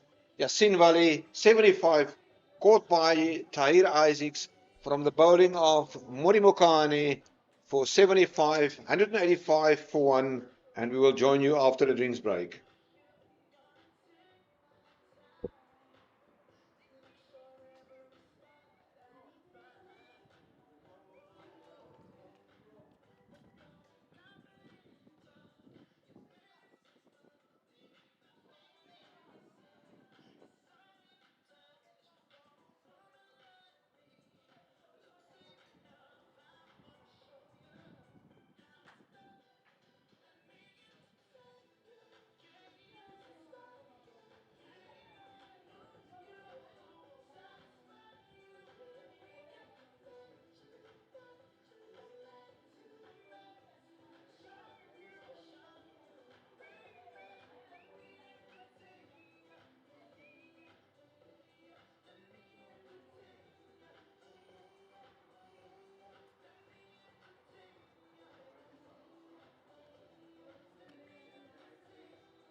Well, we just saw the introduction of Heath Richards come in, and that tells us one story.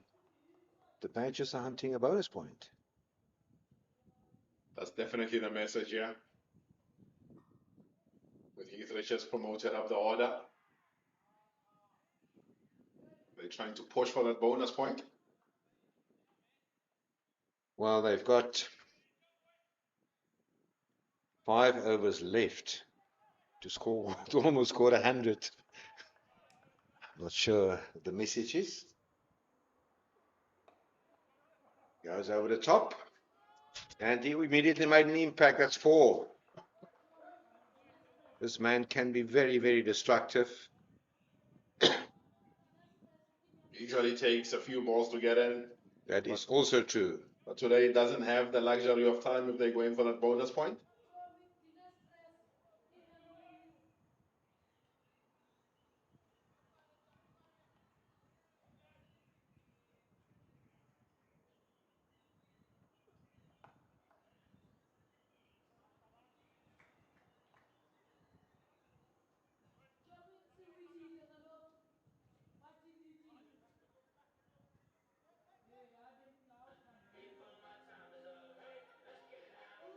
Badgers are 191 for 1 after 35 overs with 80 more runs to get.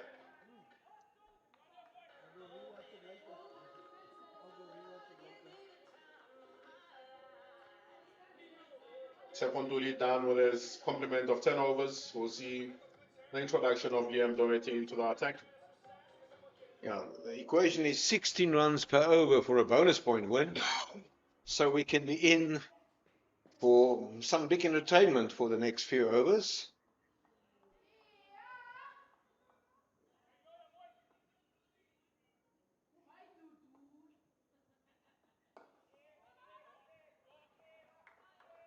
So with 9 wickets in hand, they can afford to take that chance and send a big man in, try and gather them to the bonus point. Yeah, bonus points, specifically when you set for it, it's quite crucial in any competition.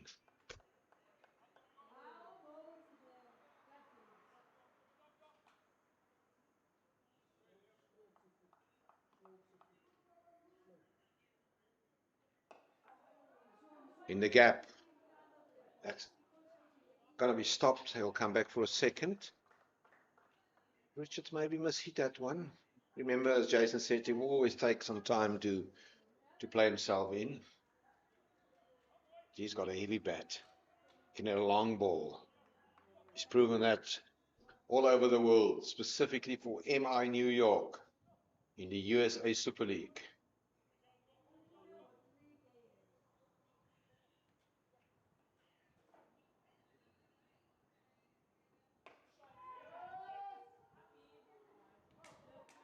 Okay.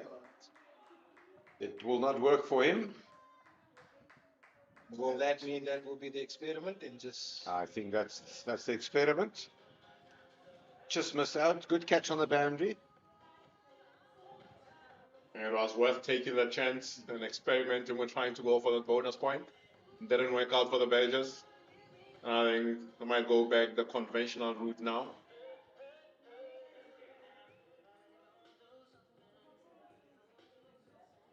Also seems to me that it's the captain George van Heerden that comes out, and not Kyle Jacobs. That is Carl Jacobs working out. Yeah, that's in fact Kyle Jacobs. So now we can well and truly say that bonus point is out of the equation now for the Badgers. We'll just look to close out the win. And it will be important for them that they do not open the door for the Northern Cape Heat.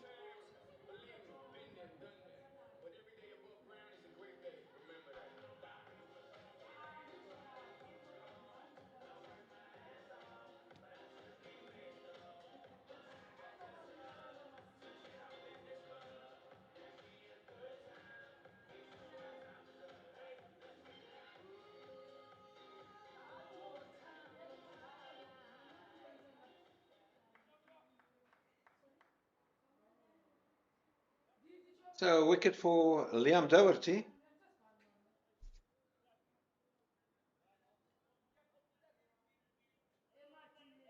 Which should be his first list A wicket.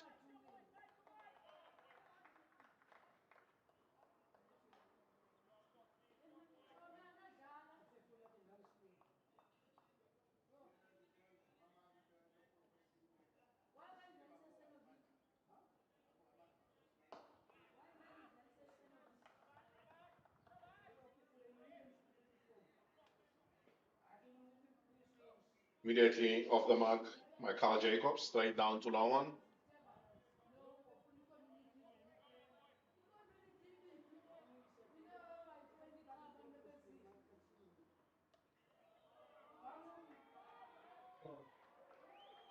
That is a magnificent shot by Ruan de Blanche.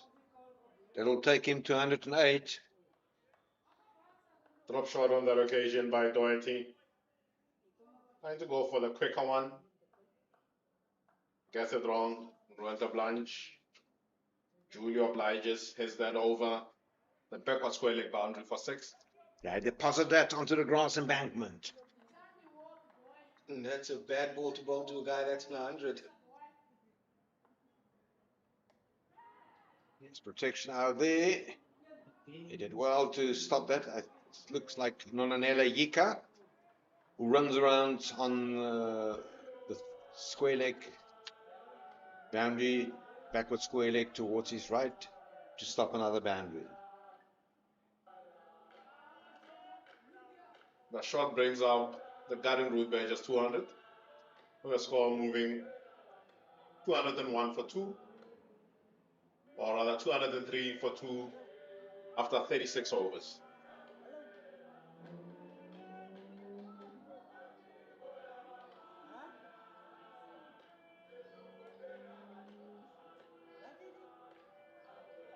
Yeah, that also brought up the 200 from 224 balls, 150 minutes, and the Badgers has had 16 fours and 3 sixes in that 200.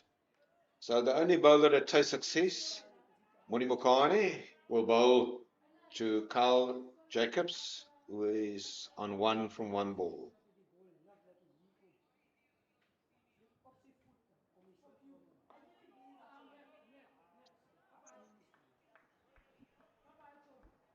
$68 too quiet from 83 balls for the Garden Route Badgers.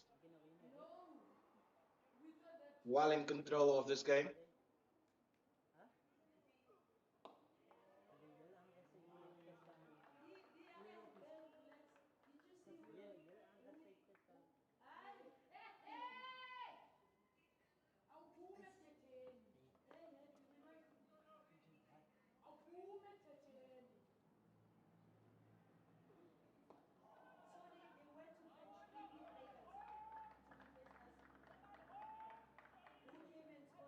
Tucker to mid-wicket for no run. Good fielding by Romano de Blanche.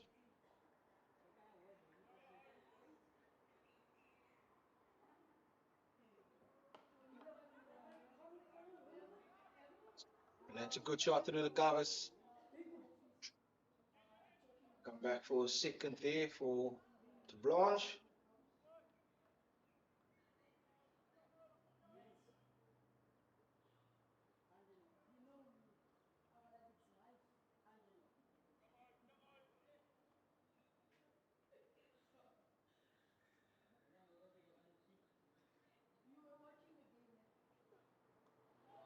That one will run down to the third man boundary.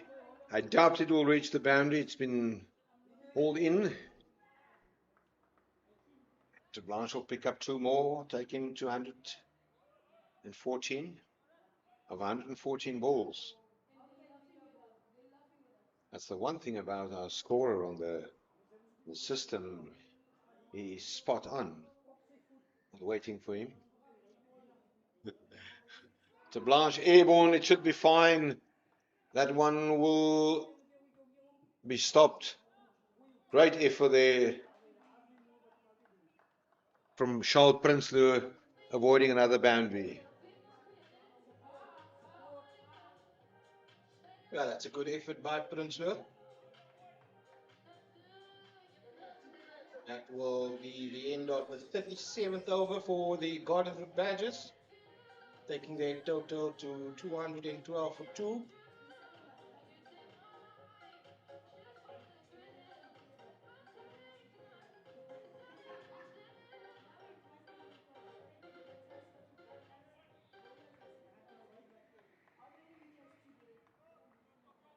So Liam Doverty will continue.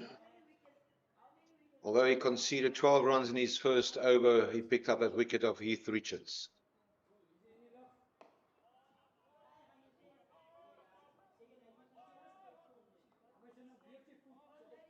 Will it not be worth the chance for them bowling to the new batter to bring an extra guy into the ring? Yeah. Well, you're not going to defend the score, so. Yeah, it doesn't seem as if they've thrown in a towel yet. But as you correctly said, both of you, it's going to be a few hard questions to be asked on the bowling attack.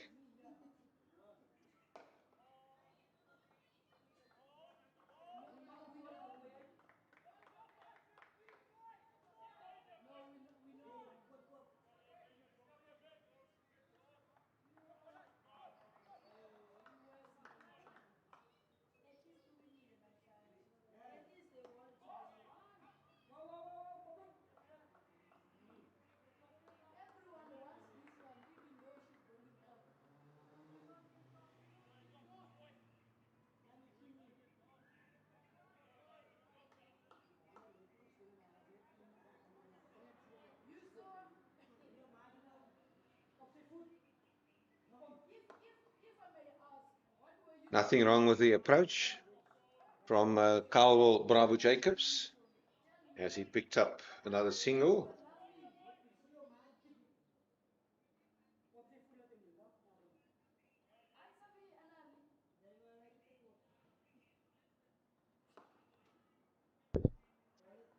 That's another single.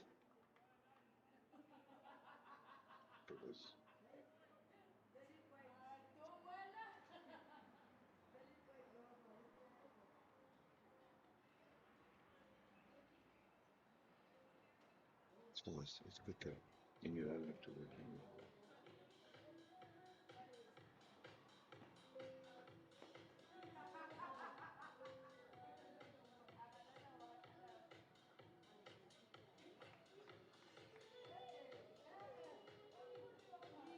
Yeah, just to remind our viewers, earlier today, Ronan Herman scored 128 from 115 balls to allow the Northern Cape Heat to 270 for 7 in the allocated 50 overs, or allotted 50 overs. He was involved in 2 very good partnerships, first with Tahir Isaacs for the 4th wicket, and then also with Mornay Venter. And we saw an opening partnership of 185 between Yassine Vali, who made 75, and Ruan Terblanche, who is still on strike, is 118. So the score now 215 for 2. The target 271. And Ramon Terblanche, he bowled 4 overs earlier today. He will continue from the Freire Street end. 12 overs to go. The required rate is 4.7.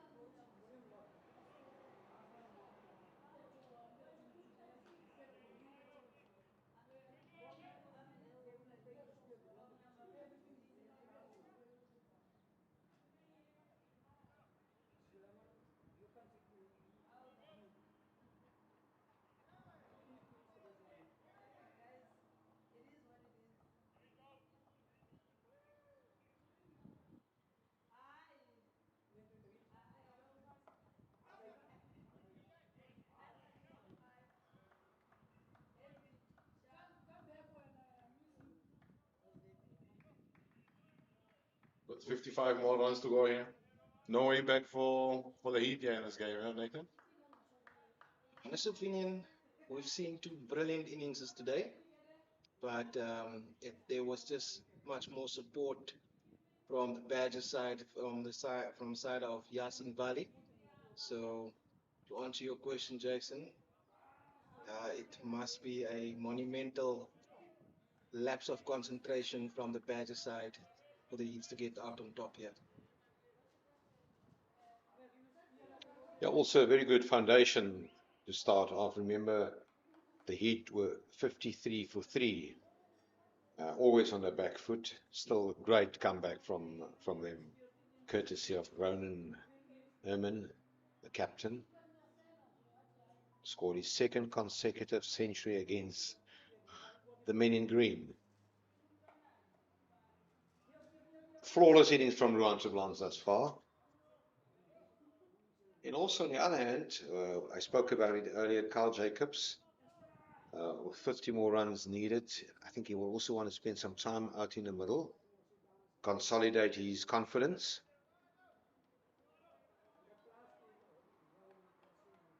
Yeah, time out in the middle, very important for any top order bat.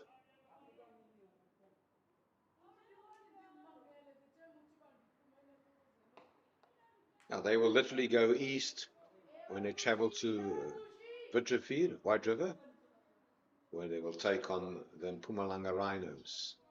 And I'm very sure that that match against the Eastern Storm at Willowmore Park in Benoni ended in a no-result match.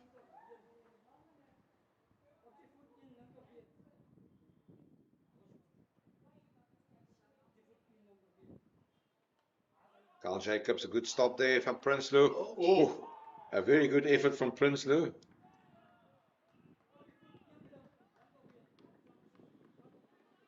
Yeah, we saw that after the G20 competition, the World Cup, South Africa will travel to New Zealand for 5 G20 matches. The newcomers, all players that were very, very impressive in the recent SA20 competition. Connor Esterhuizen, Deon Forrester, Jordan Herman, all-rounder Ethan Bosch, of course the brother of Corbin Bosch and the son of the late Tertius Bosch. And then a player that impressed me a lot, Kobani Mokoena, played for Paul Royals in the SA20. I think a very deserved call-up for him. great breakthrough season in the SA20. Kobani Mokoena, bowled with good pace and good control for the Paul Royals. Yeah. Certainly a well-deserved call-up for him. Yeah, and further family affairs, Herman Jordan is of course the brother of Ruben Herman, who has already been capped, but they're definitely not related to Ronan Herman that plays here today. There's a little bit of a difference in the spelling of the surnames, but nevertheless, and also plays for the Oudtshoorn local boy. I think Dale Steyn and all the residents of Oudtshoorn will be happy. Is the call-up for Neil Bartman. But nevertheless, we're back to focus here on this first Cricket South Africa Division 2 One-Day Cup match between the Northern Cape Heat and the Garden Route Badgers. Ruan ter Blanc is 119. Charles Prinsloo making his List A debut here today. He's been impressive, very economical. He only conceded 15 runs in his 5 overs. Ruan ter Blanc is in fine form. He works that one around the corner to pick up a single.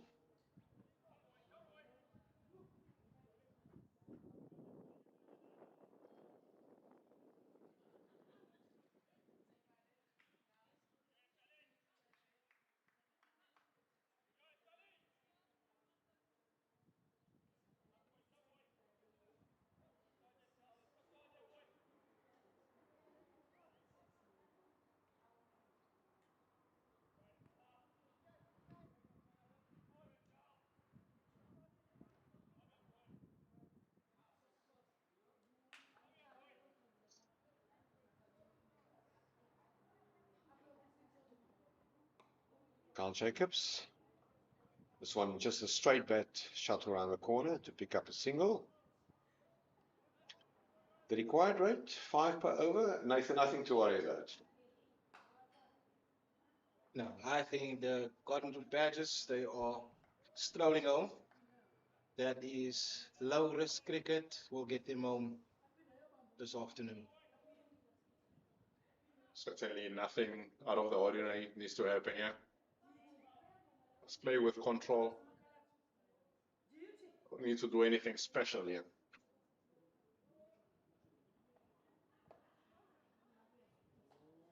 Ruan ter Blanc gave himself some room, but he found a bottom edge to that and couldn't get it off the square.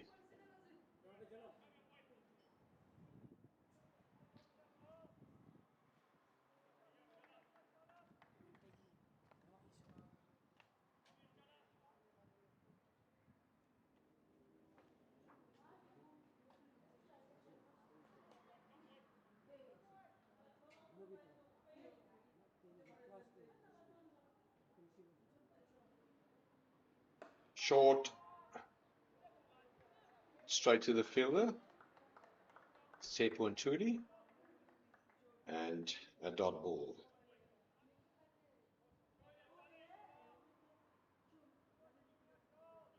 Charles Prinsloo has certainly had a great day out with the ball. Another disappointing bowling performance by the Heat.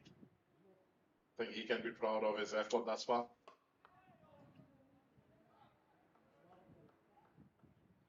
No, definitely the standout bowler for the Northern Cape Heat this afternoon.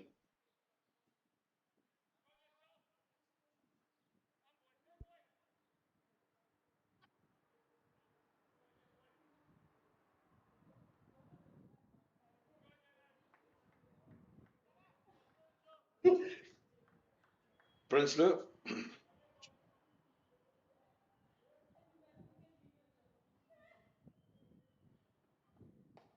That's over pitch and taken care of by Tablans. It's a one bounce, straight drive for 4. Signal by umpire Keegan Williams. That's the one thing about Benoit Blanche. When he's in, he can score big runs. But that was hit by Carl Jacobs. Yeah, that'll give Carl Jacobs a lot of self-confidence. And 47 runs require to win here today. Got him through badges. 224 for 2 after 40 overs. And in comparison to Northern Cape Heat, were 181 for 4 after 40 overs. Yeah, Nathan, it's important, but it just shows you how far ahead the Badgers are in this game. I agree that good start and good intent in the start of the innings allowed them to the space to get ahead in this game, where it basically nullified the end of the innings for the Northern Cape Heat.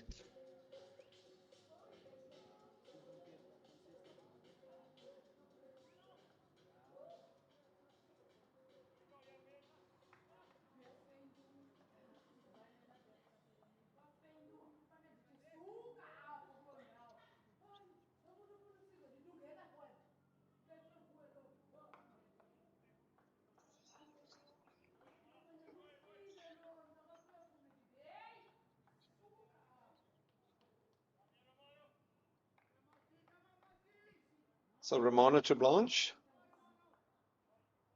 not his best day at office with the ball.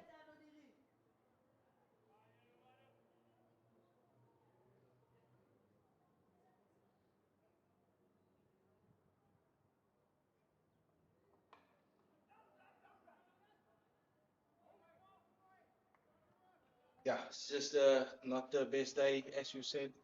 Albert, this is the way he started as well, with 2 wides. Did not set up his innings well as well, going forward into this, trying to defend 270.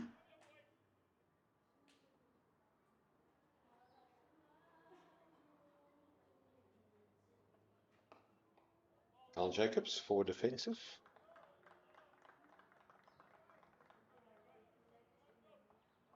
There'll be a long bus trip back to Kimberley tomorrow.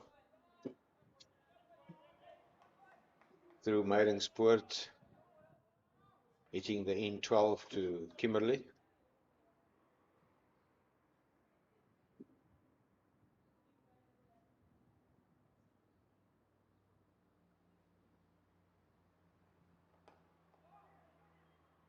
Good intent shown by Carl Jacobs. Their next outing in the competition will be against the Storm at home on the 25th.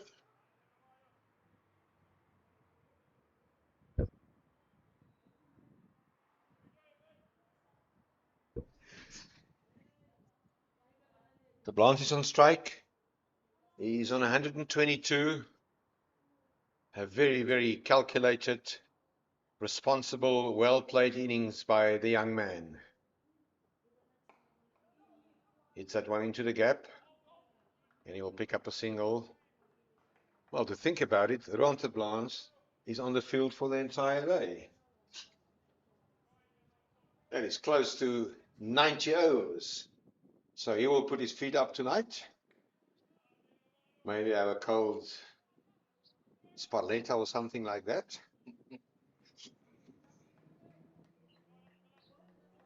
A very responsible person.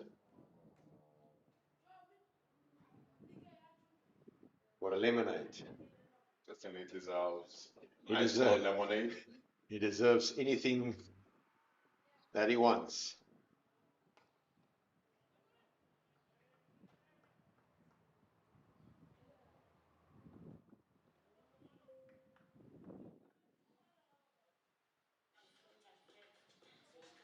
But we also see him stretching a little bit there. Or he's starting to struggle a little bit with some cramps. Yeah, good observation.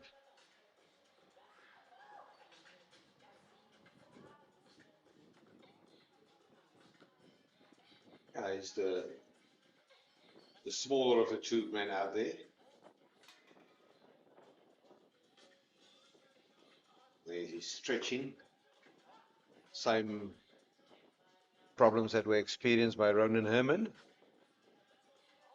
But as I said to Blanche, he even did 50 overs of fielding earlier today in an intense day of heat.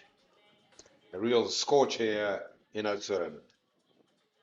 Takes great pause of concentration and fitness to know that here in Oudtshoorn to be out on the field for 90 overs.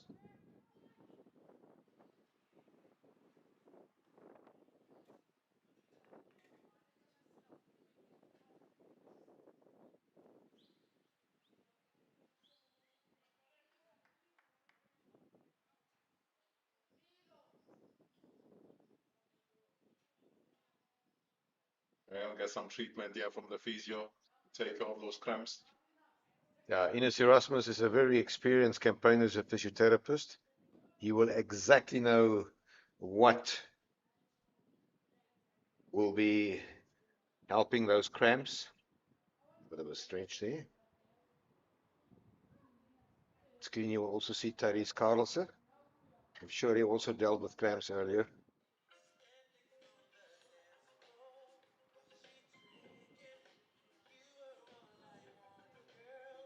Now, interestingly enough, the man with the white brim hat, Ines Erasmus, is a well-known physiotherapist in the Garden Route.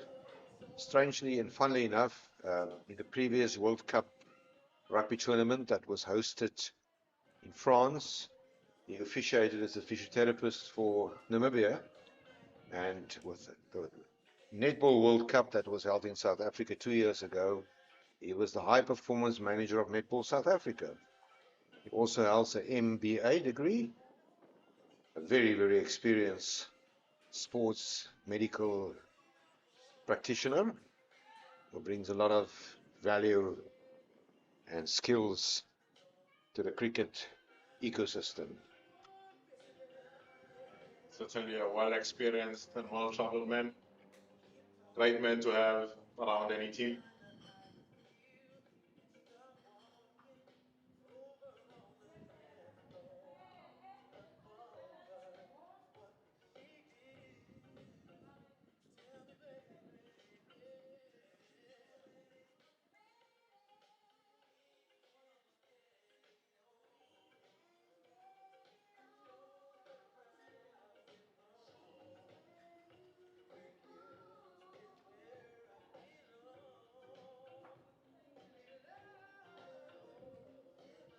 Yeah. Confirmation that 40 more runs are required to win this game. Nathan, both you and Jason will agree with me. We maybe underestimated the batting firepower of the Badgers, but we prepare ourselves for quite an exciting, nail-biting afternoon here in the commentary box.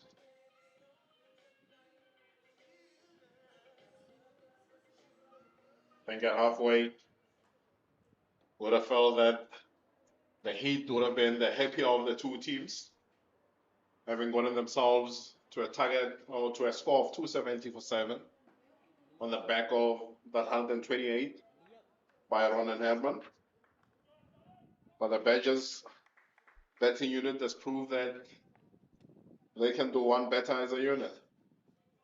Very, very much so. And as I said, they will also take a lot of self-confidence from this batting performance into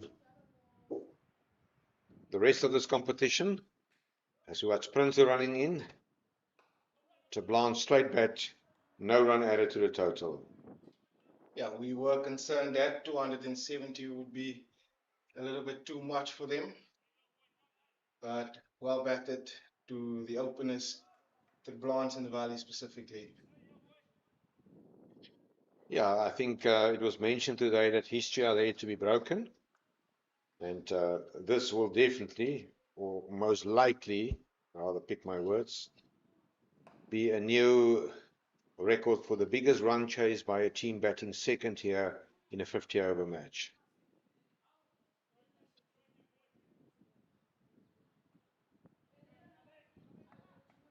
I think our expectations were that the Heat will bring a little bit more in terms of their bowling stocks. I think they'll be the first ones to admit that they have not been on the ball. Yeah, the bowler that's in action at this point in time, Charles Prinsloo has definitely been one of their standout bowlers today, although he's wicketless. He was really impressive. Yeah, he's consistently bowled with good control throughout these two spells. And there's not much time between the Northern Cape Heat's next match and by the time they get home.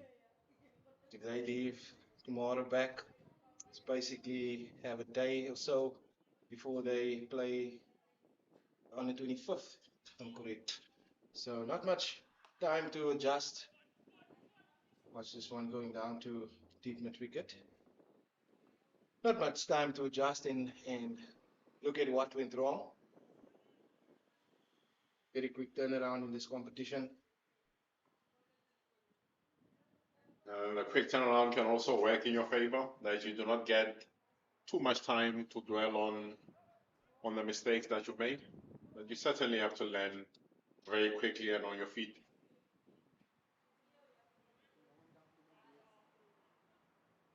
I think they've got good experience in the likes of Nduli and Blanche. And an informed Ronan Herman. And just probably have to look at some selection combinations as well. But, Would you say Garnet will be a reinforcement? It would be a concern if he's not being considered. Like that. Nathan, on a lighter note, you've learned to trade as a commentator to answer and to answer well. Well, we're back on the game. Prinsloo and to Blanche punches that one towards square leg. So Lake in the area will pick up a single.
Prominent obliged to continue from the fair street end. With Ruan Blanche on strike on 123 from 129. Let's head out wide of mid-on towards the boundary. Got the legs to get over the boundary. 4 runs to Ruan Blanche to start off the over. This partnership moves to 40 runs between the Blanche and Carl Jacobs.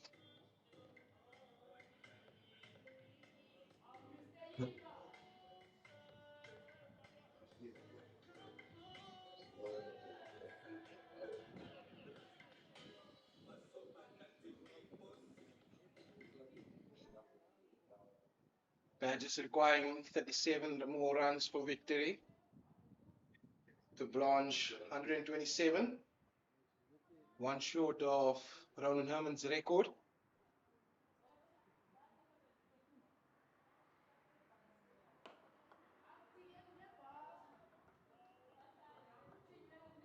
With that shot, or that 1 run, he matches the highest score in List A cricket here at the recreation ground.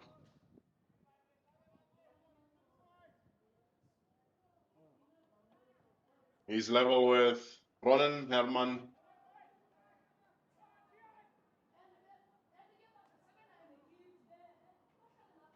Earlier, I had the feeling that the innings of, just watch the spool, stuck down the leg side to be good wicket for a single. That the innings of Ronan Herman was an exhibition, and Blanche just showed bat through from start to finish. Now there's still a way to go, no commentating curse, but hopefully he gets there and stands tall at the end of this match. I think we've been pretty lucky and privileged to have seen two proper centuries here by Herman and de Blanche. And de Blanche will pick up another boundary. The floodgates is open again. And that will take him to 132. The Badgers in a commanding position here. 240 for 2. And with that, he's got the outright highest score at the recreation ground in List A cricket. In this competition, since the inception of the new structure. It was 151 by Neil Hornbuckle. So it sometimes is confusing, but what a knock. And the player of the match, I think by a long shot. Ter Blanche to Ter Blanche.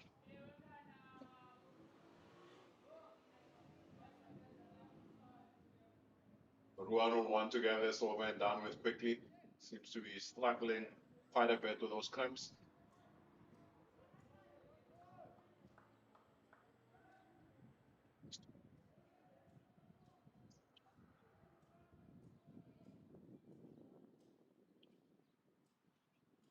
Romano Ter Blanche to Ruan Ter Blanche. In the gap, no, that's Carl Jacobs, apologies. And you can see Ruan Ter Blanche is really, really struggling. He's in lots and lots of discomfort.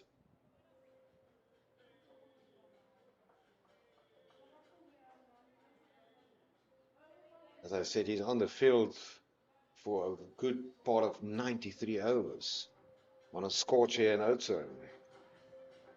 With 29 more runs to win, is it worth considering retiring him out as he's done the bulk of the work to get the team close? Or would you rather have him out there for as long as possible? I will give you the answer. Cramps you can treat. He's not like a hamstring. So I will give the option to himself to finish with our asterisks behind his name. To be there. You know, sport is a little bit of an ego thing. He hasn't got lots of egos, I can tell you. But I'm sure his teammates can carry him off the field today. Shoulder height. Certainly deserve that. He's carried the team on his shoulders with his inning. 133 runs at a running ball.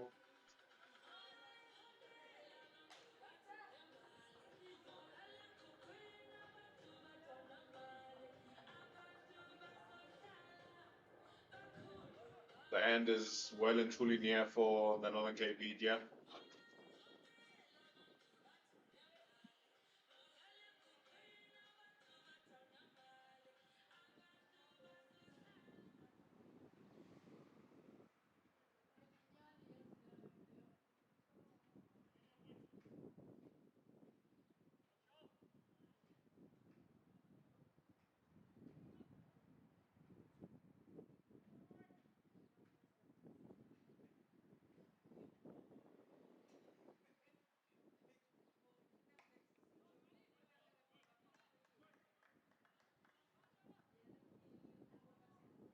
Another good partnership here between Carl Jacobs and Ruan Ter Blanche. We said it and we knew it, that partnerships will be crucial.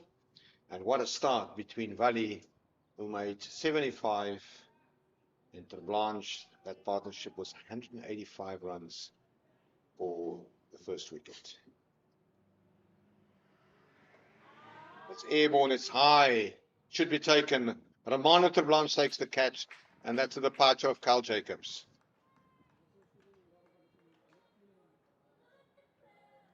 Yeah, just getting a leading edge there. And that is the third wicket down for the Gardenwood Badgers. 242 for 3. Using his feet on this occasion. Trying to get outside of working that ball, trying to work it down to the leg side. Leading edge. And gets caught in the cover region. Brings an end to another good partnership of 48. Shooter Blanche and Carl Jacobs. And in comes the captain, George van Heerden. I think George van Heerden will be pretty happy. We know that he sets himself very high standards on his captaincy today. He did a very good job. When we had some ideas and opinions about his bowling changes, specifically with the Badgers at 53, the Heat at 53 for 3. But I don't think he will mind today with his team well and truly in a commanding position. He would say it was all going according to plan.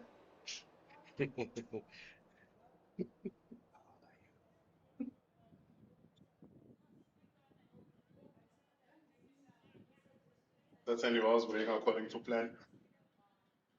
If the team gets over the line and you win the game, you don't want to look at too many negatives. But at the same time, you should be aware of areas that you need to improve on.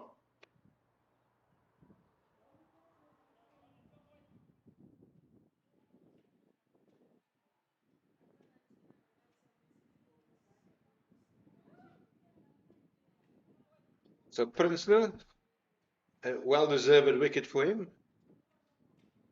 Into Van Heerden, and that's a good shot into the gap.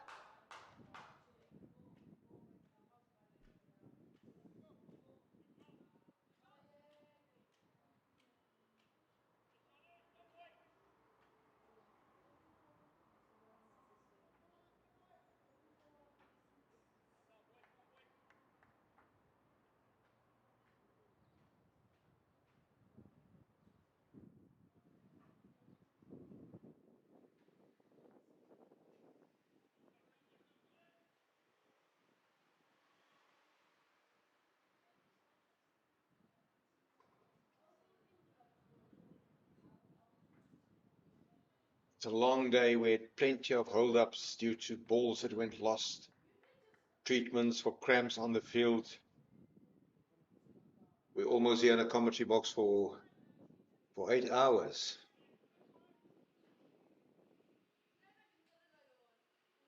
Long day at the cricket.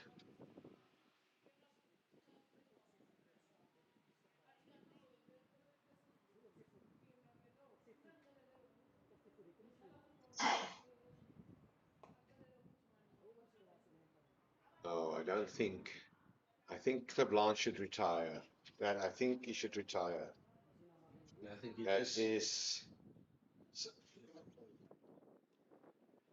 He will retire hurt on 133. I think it's injustice to the game and to himself.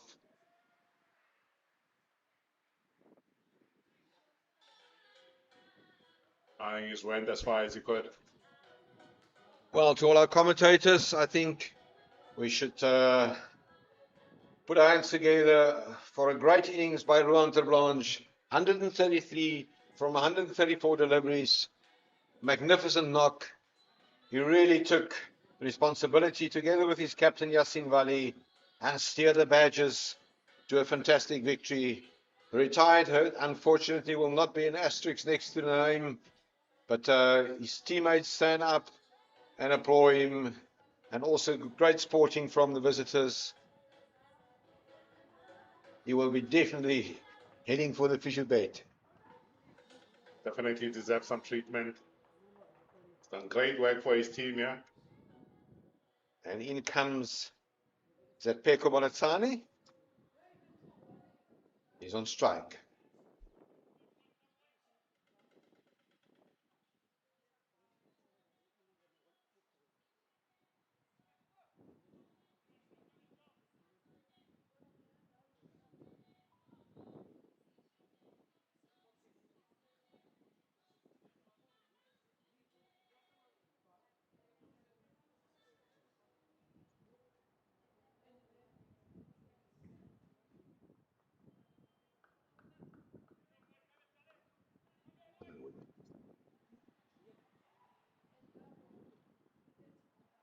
Although it's shown, let's just bear in mind that in the case of retired herd, the bowler will not get the credit for the wicket.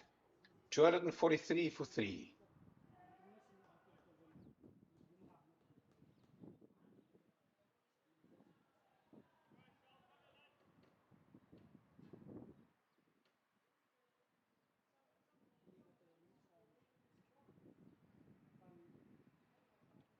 A well bowled Prinsloo. That's the one thing we must compliment Charles Prinsloo, that irrespective of what happened here today and the game scenario, he is still running in, bang it in, and work very hard. Certainly put on a great shift here. 1 for 24 in his 8 overs. He's been the standout bowler for the Northern Cape Heat. That's the one positive they can take from their bowling inning going into the next game. 28 more runs to win for the Garden Route Badgers. 7 wickets in hand, 6 overs left. Full control here by the home side. Garden Route Badgers looking to get the 50 over competition off to a positive start. And also compliments to the ground staff, who worked very hard in putting this facility together. I mean, it's always great to see a day where more than 500 runs has been scored and only 10 wickets. That's great facility amidst the bad drought that we suffer here.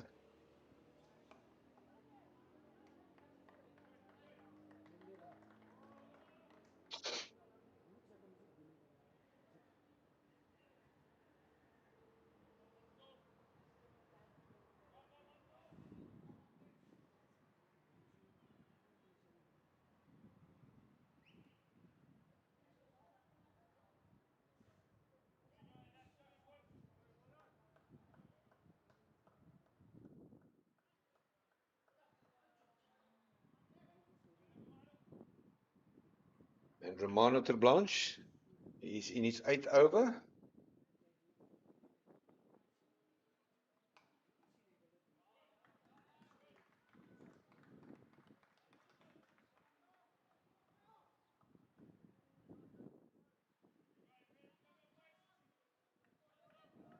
There's certainly an opportunity here for the Heat to create just a little bit of pressure with the new batters out of the crease. It'll still take a special effort for them to win this game, but they can certainly create a few nerves out there for the Garden Route Badgers.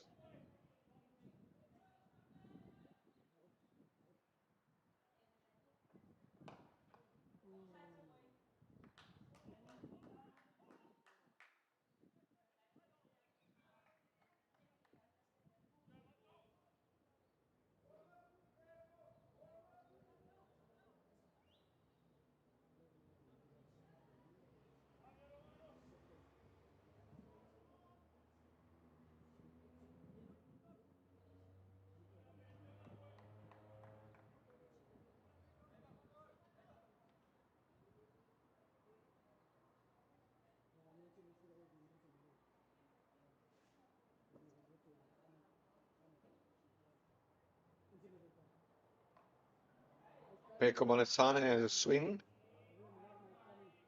He's definitely not have challenges or issues with cramps, so he's off the mark quickly.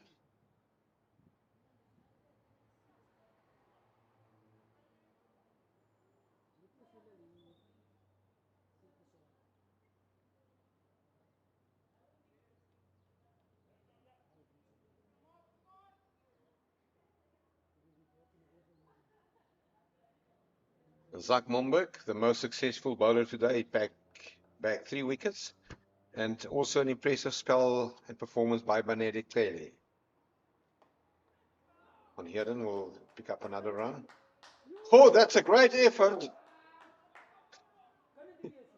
That is a magnificent effort. And umpire Wimpinel, he was in a very good position. We can't blame him for that. Direct hits are always close. Closer than we actually think.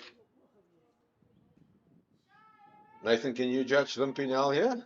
You can see perfectly positioned. Perfect. Very good call by umpire Wimpinel. And we will give him a free beer afterwards for this good decision. Good ball from Romano Blanche.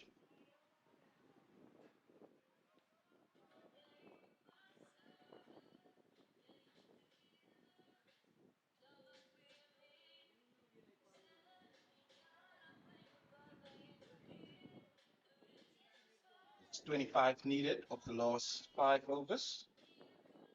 It's not over yet.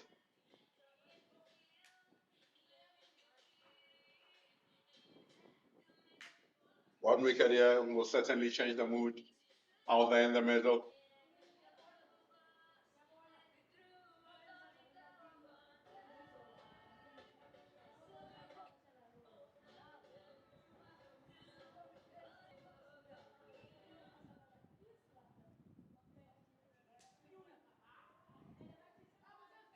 So the captain, the skipper George van Heerden is on strike. And he would like to take responsibility on behalf of Ruan Terblans and his fellow teammates.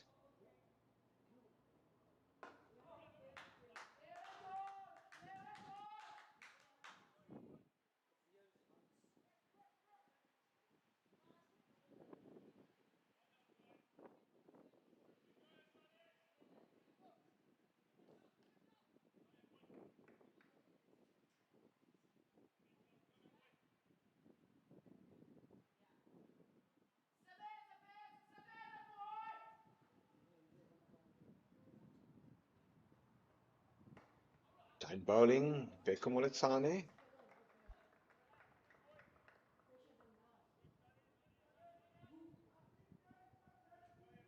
We'll be looking at the offside. On screen you will see a very busy Ines Erasmus. And also there you can see the team official taking care of the logistics of the team, as Zenobia and L, also giving out some instructions to the batters to come in.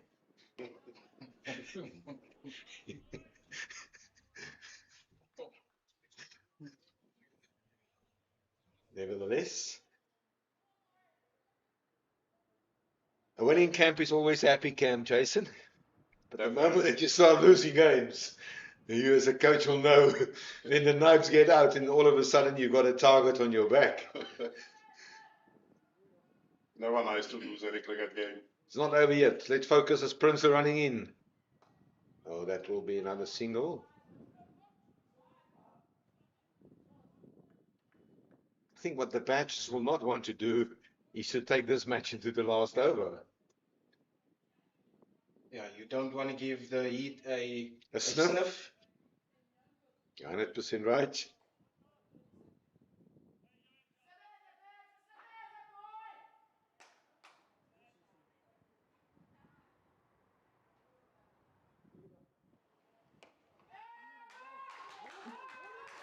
Oh, that's a valiant effort, but it's one bounce and it's over the fence. I think that's four. For us. Yeah, it's indicated by the umpire.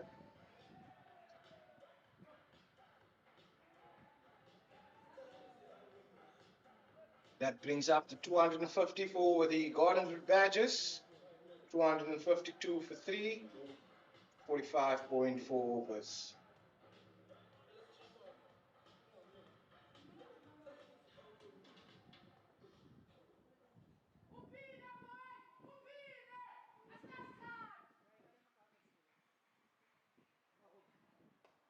Nice slower ball. They will settle for the single.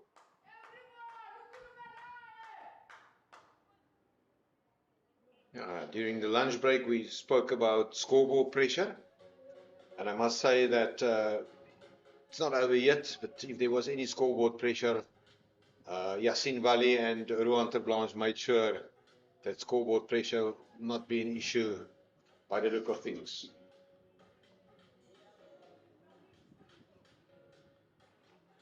certainly that great opening partnership of 185 runs between Valley and Terblanche made it easier.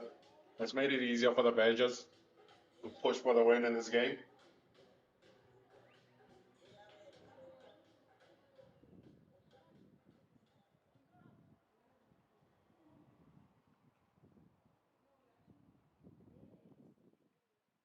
"17 more runs from 4 overs. Terblanche to Moletsane. Oh, that's a good delivery. And Becker will admit a bit of luck involved. I mean, if it was a number 9 batsman, we can understand that a shot like that will always be intentional. Some good skills.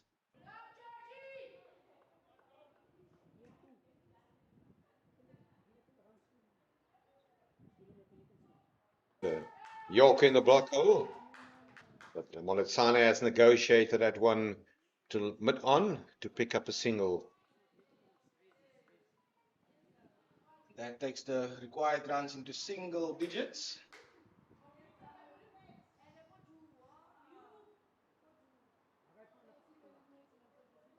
Now, what a run chase, definitely here today. It will be a record.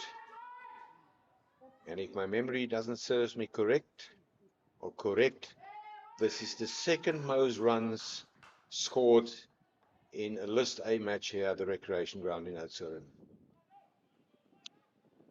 That match between the Knights and the Badgers, they were almost 600. It was 580 runs that were scored on that specific day. 613. Yeah, 613. Yeah.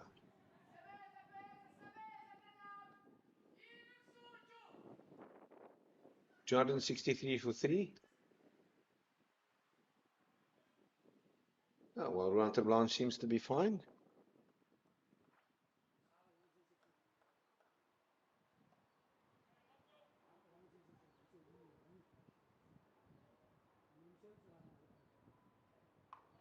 Well, it's Sane.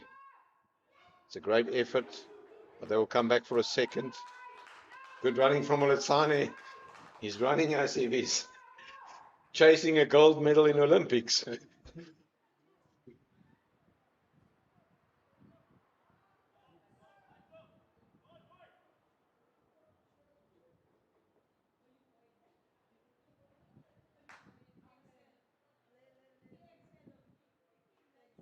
Prince Lou to bowl his last over. He's 1 for 32 from 9 overs. He's had a great outing so far. Only 6 more runs to win this one and get it over the line. And 6 from 18 balls. Well, you at home can decide for yourself who you think will take this one home.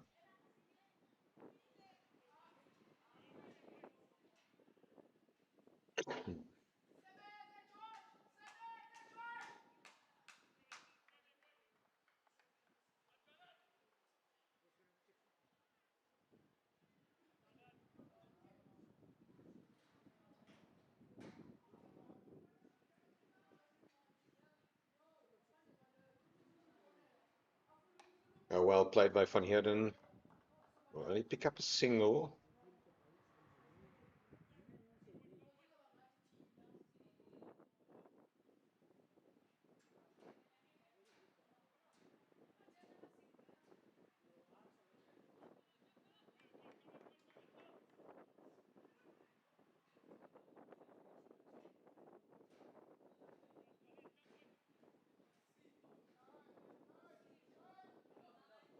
Five more required. Moletsane is on 11 from 11. Gives himself some room over the top. That one will not go all the way, but they will at least come back. No, it does. I think he touched the boundary. I really think that fielder touched the boundary.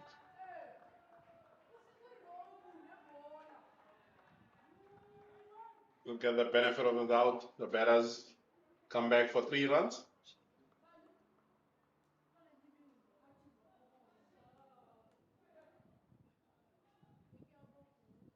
Oh, well, there's the evidence. But can't blame the umpire. We do not have any referrals here.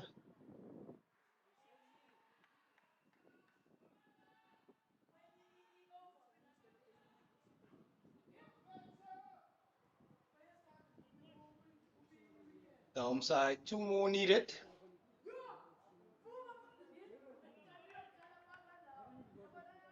This is definitely one of the longest 50-over matches that I've ever commentated or witnessed here. It's taking us to almost 6 o'clock. But nevertheless, just shy of 100 overs.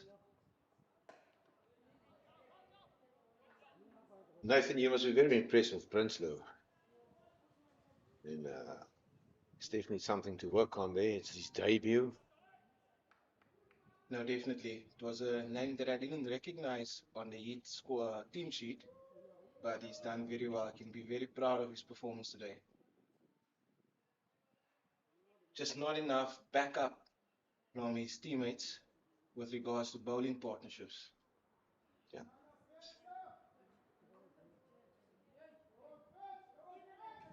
Need 2 more required to win here. And it will not be from this ball.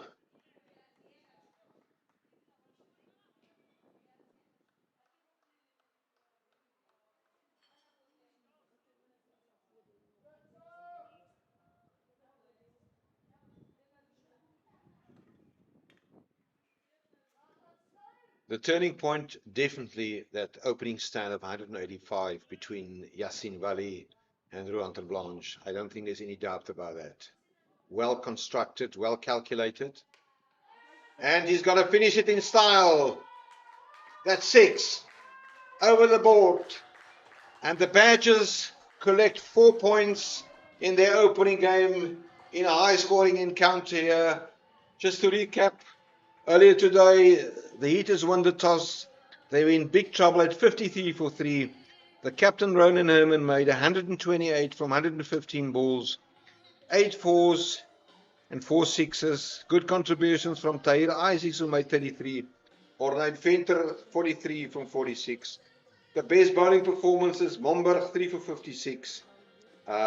Terry 2 for 38. And then the Badgers, an outstanding opening stand of 185 between Yassine Valley, who made 75. Ruan Blanche retired hurt after severe cramps on 133. The Badgers went home by 7 wickets. Your last thoughts, Jason? I think great batting from Yassine Valley and Ruan Blanche to set up the match for their team. But the Northern Cape Heat will have a few questions to answer, especially with their bowling attack. As Nathan rightfully mentioned, bowling in partnerships is one thing that wasn't evident from their side. That is something they'll look to rectify going into their next match. And also how they approach their batting inning in the power play. How do they put pressure on the bowlers in that first 10 overs to make sure they maximize just those 2 fielders out on the boundary. But great win for the Badgers to get off the mark in this new competition. Yeah, I'm going to leave the last remarks to a former resident of Kimberley, Nathan. Yes, clinical performance by the Garden Fruit Badgers. Started off well with the ball. Slightly to go at the end of the first innings, but brilliant batting by Yassine Valley and Ruan Blanche. That was a perfect way of showing how to chase down a massive total. The Northern Cape Heat, a lot of question marks on their selection as well as their bowling lineup as well as their opening batters. But that's not for me to decide. Let's leave that to the coaches and the selectors. But well done to the Garden Fruit Badgers on an outstanding victory. All in all, a great day for advertisement of cricket in Division 2. Well done to the Badgers. They will take a lot of self-confidence. Thank you to my fellow commentators.